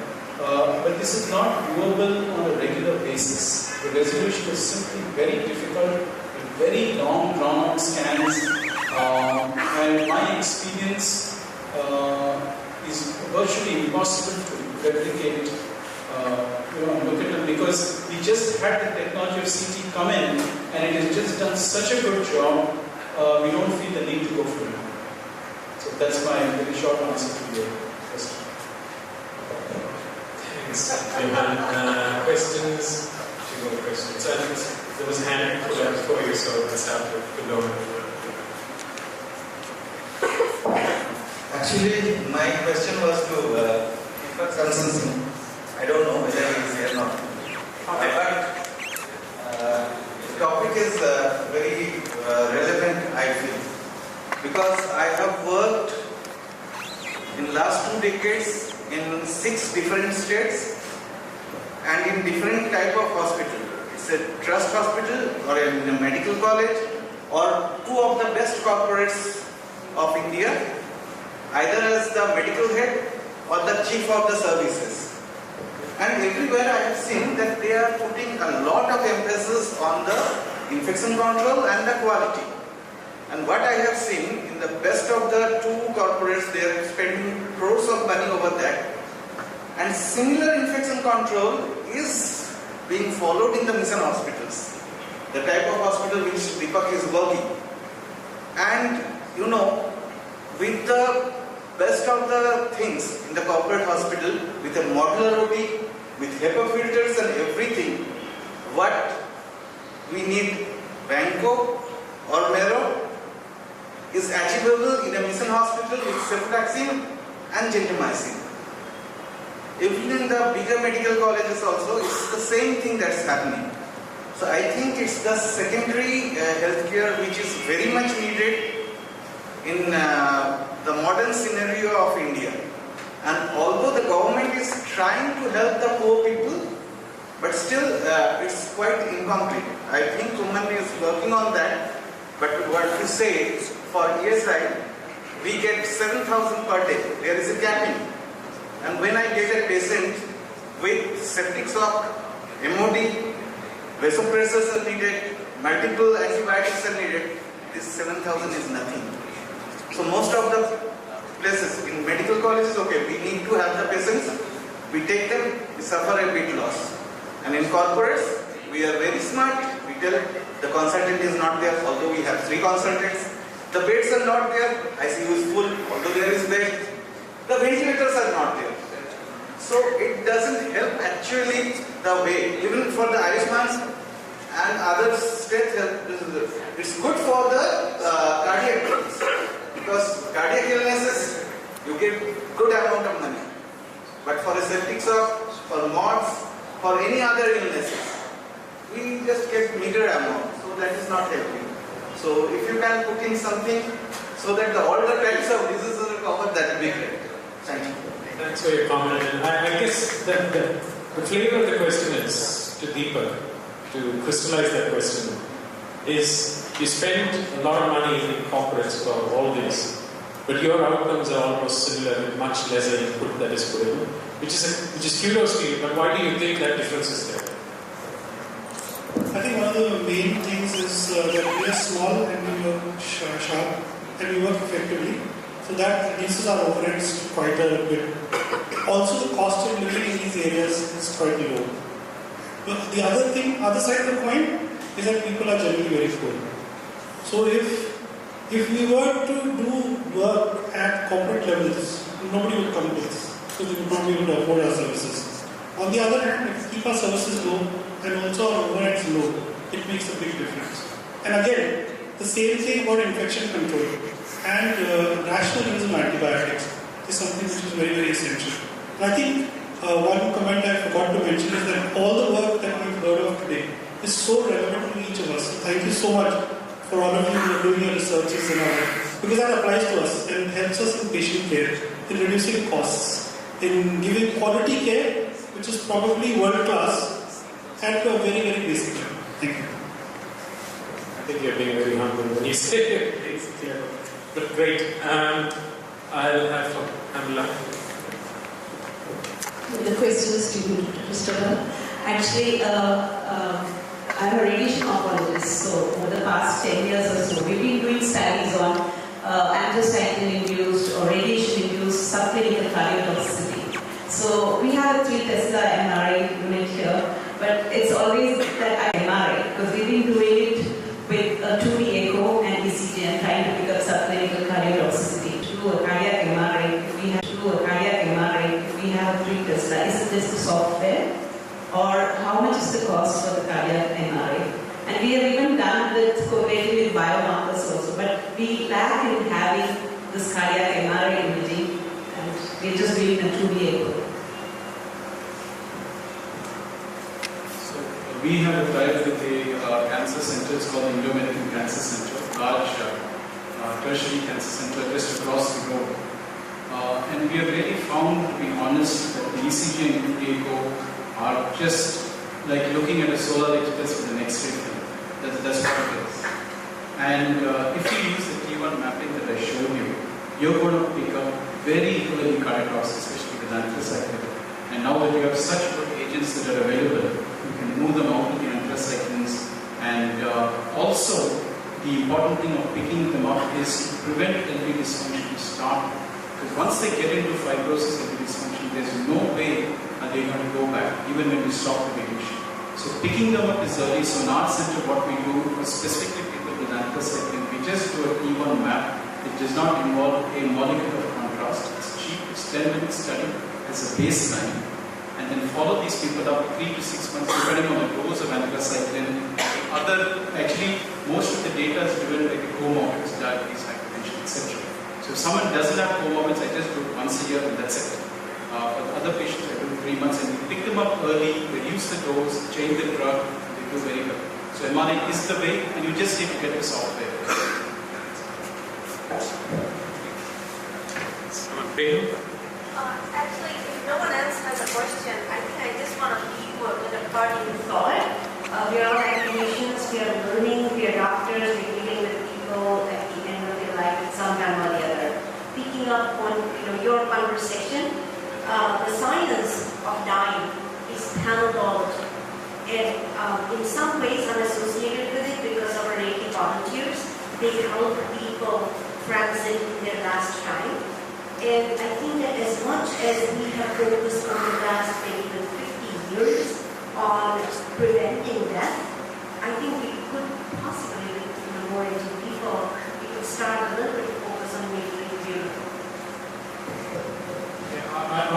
I guess I have to completely agree with you. One of the great things I learned going into Australia work is how they transition a patient very smoothly to how you put it, and I agree that it's good down.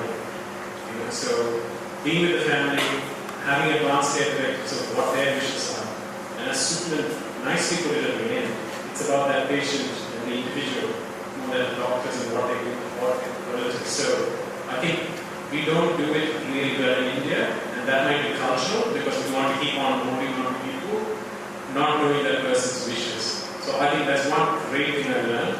And I think there's some work to be done on getting away from this bad dying, and I really like what they said, towards the good dying. And the next question is to you. Thank you. I was very not enlightened. I brought a lot of things into mind with Dr. Prunus talking about good dying, because our palliative care and other services actually help us with patients who are dying to have a good life effect. And India is one of the worst places to die. So, to highlight that, I think it's very important for all of us also sitting here as practitioners to know what is a good death and how a person can actually have a good death. And we are grateful that we've been able to get about 500 patients a good death, including the families. Because it's so important for the families. My question actually is to women.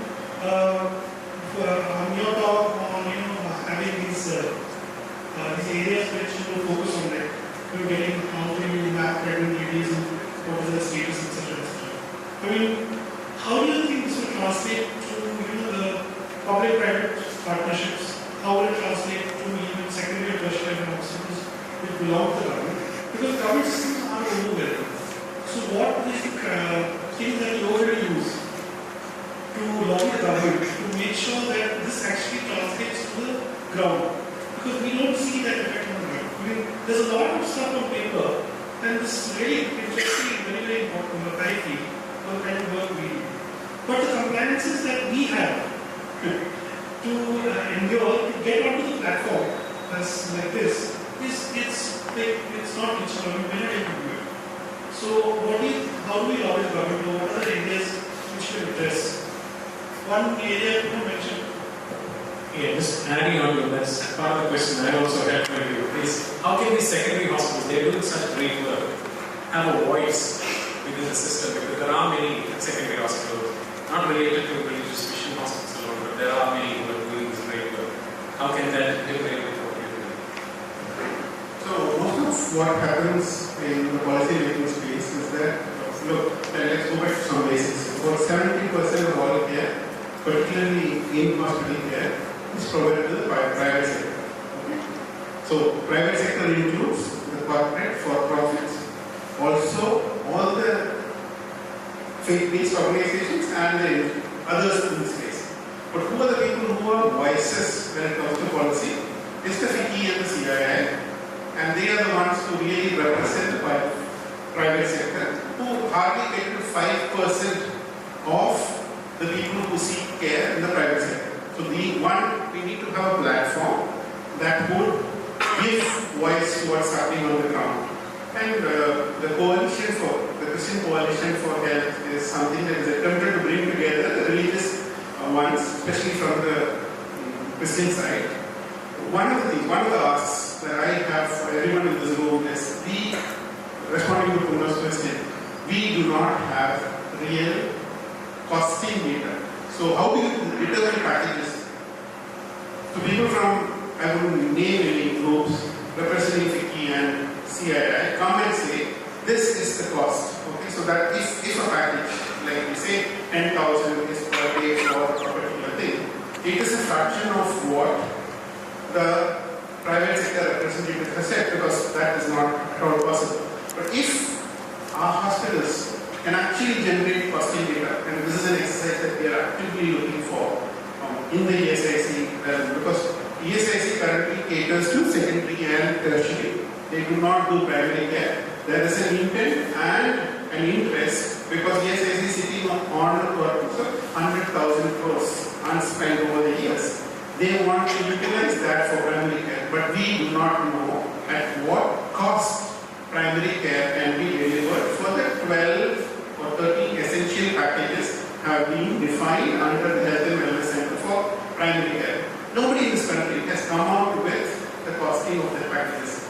So, if there is an opportunity to contribute to what real costs on the ground are, then that can be a benchmark that ET and others would use to have people participate. I'm not sure if I have answered all questions. Happy to. I'll take the questions. We are reaching about 5 o'clock, so the last one is. Can we undertake a costing exercise across different sections of hospitals? Actually, we need to have ground level costing available for the initiative.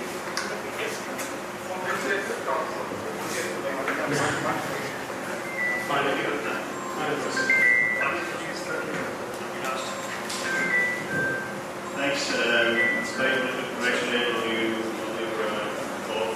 It's not an easy topic to talk about. The topic is coming close to home for most of us that parents are getting older and frailer. And you talk about dying well, expecting patient visits. That is such a taboo topic in our community. I can't talk about that with my dad at home. So, what do you suggest? How we break that barrier and how we approach this taboo topic? That was the gist what I wanted to see. We lit these lamps in the morning, and within an hour they were off. That was the natural thing. I mean, that is bound to happen. And we've all seen those lamps in temples. I've seen that at the Golden Temple, which goes on and on and on and on and on. Because the oil, somebody keeps on putting in the oil in that. So the natural thing, I mean, my learning was that death has to happen, and unless we talk about it, it is going to be bad death, because there are going to be lots of barriers, and barriers are going to lead to fear, and the fear is going to lead to pain and loneliness. And it's talking about it that yes, this is something as natural as anything, and then you sort of nudge everybody associated in the direction of acceptance. And with that, rest everything sort of tends to follow. Yeah, it's difficult. And I was trying to initiate it even here, so it's difficult, but there is something which is probably needed. What you can have us, just to add to this. Okay, as we've had to face this at home recently, or in the last 6 months, my father-in-law was diagnosed with liposarcoma, went through one surgery, 3 weeks later, the thing recurred. So the hard decision, the surgeon said, I don't want to operate. He's 82 years old. I don't think, please look after him at home. And it was very tough, and especially because we're trained in medicine. You want to, so I contacted many of you classmates as well as what chemo can we do, what radiation can we do. So for us to give up that, yeah, as somebody who's trained in medicine, I want to keep my patient or my relative as long as I want. But to give up that control and say, it's time to let go, is very difficult, but it's very beautiful if you really want to come to it.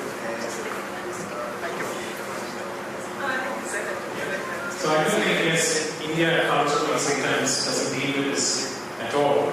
And I encourage everybody to have that within your family, you just don't know. And that is something I have also learned, and have had personal experience also at home. So it is a beautiful topic that we present. It's thought-provoking and very, very important. And finally, we've come to a close, and I really want to thank everyone from the bottom of my heart, people in different continents across India, CMC, for joining in last minute, coming in Zoom to come and coordinate this. And I personally have the official vote of thanks is going to be given by Kailash. But I have to say, I have to really thank Ajay, the President of the Alumni Association, for being in front to organize these things.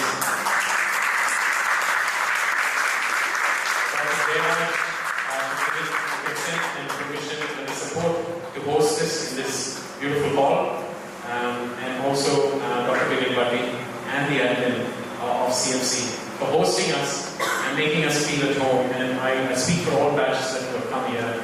Thank you very much. It is goose-pickle racing and it is emotional. Thank you very much for allowing us to talk here. Thanks. You did a great job.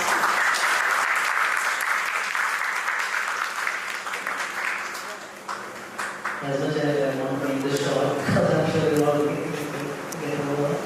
On behalf of the Alumni Committee, I want to pose this vote of thanks. And first of all, we would really like to thank our creator and designer for blessing this day.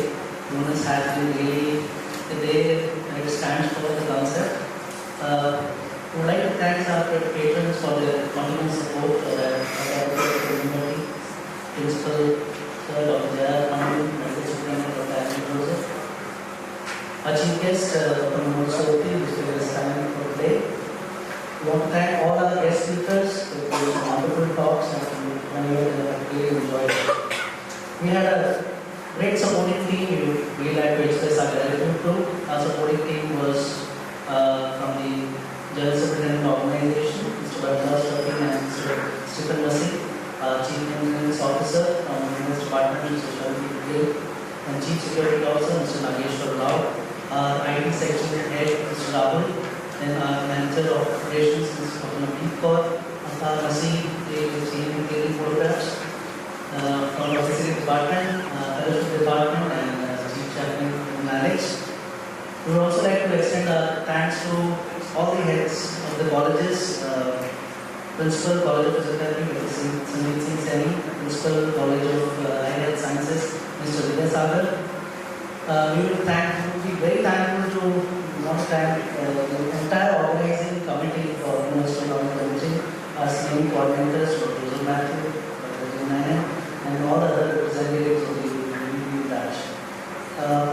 Last but not the least, we had student volunteers for us who have really helped us a lot throughout this event, organizing this event.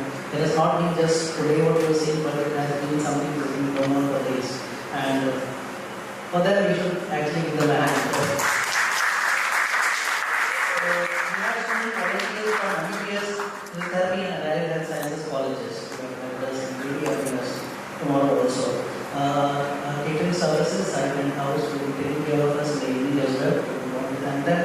And then, last but not the least, our entire delegates and our audience who has been very supportive and very actively participating in the entire event. Thank you so much. This is so much to thank you. Thank you all. Before we leave, we would like to make a joint photograph. Everyone please, let's come forward. Let's take a photograph together.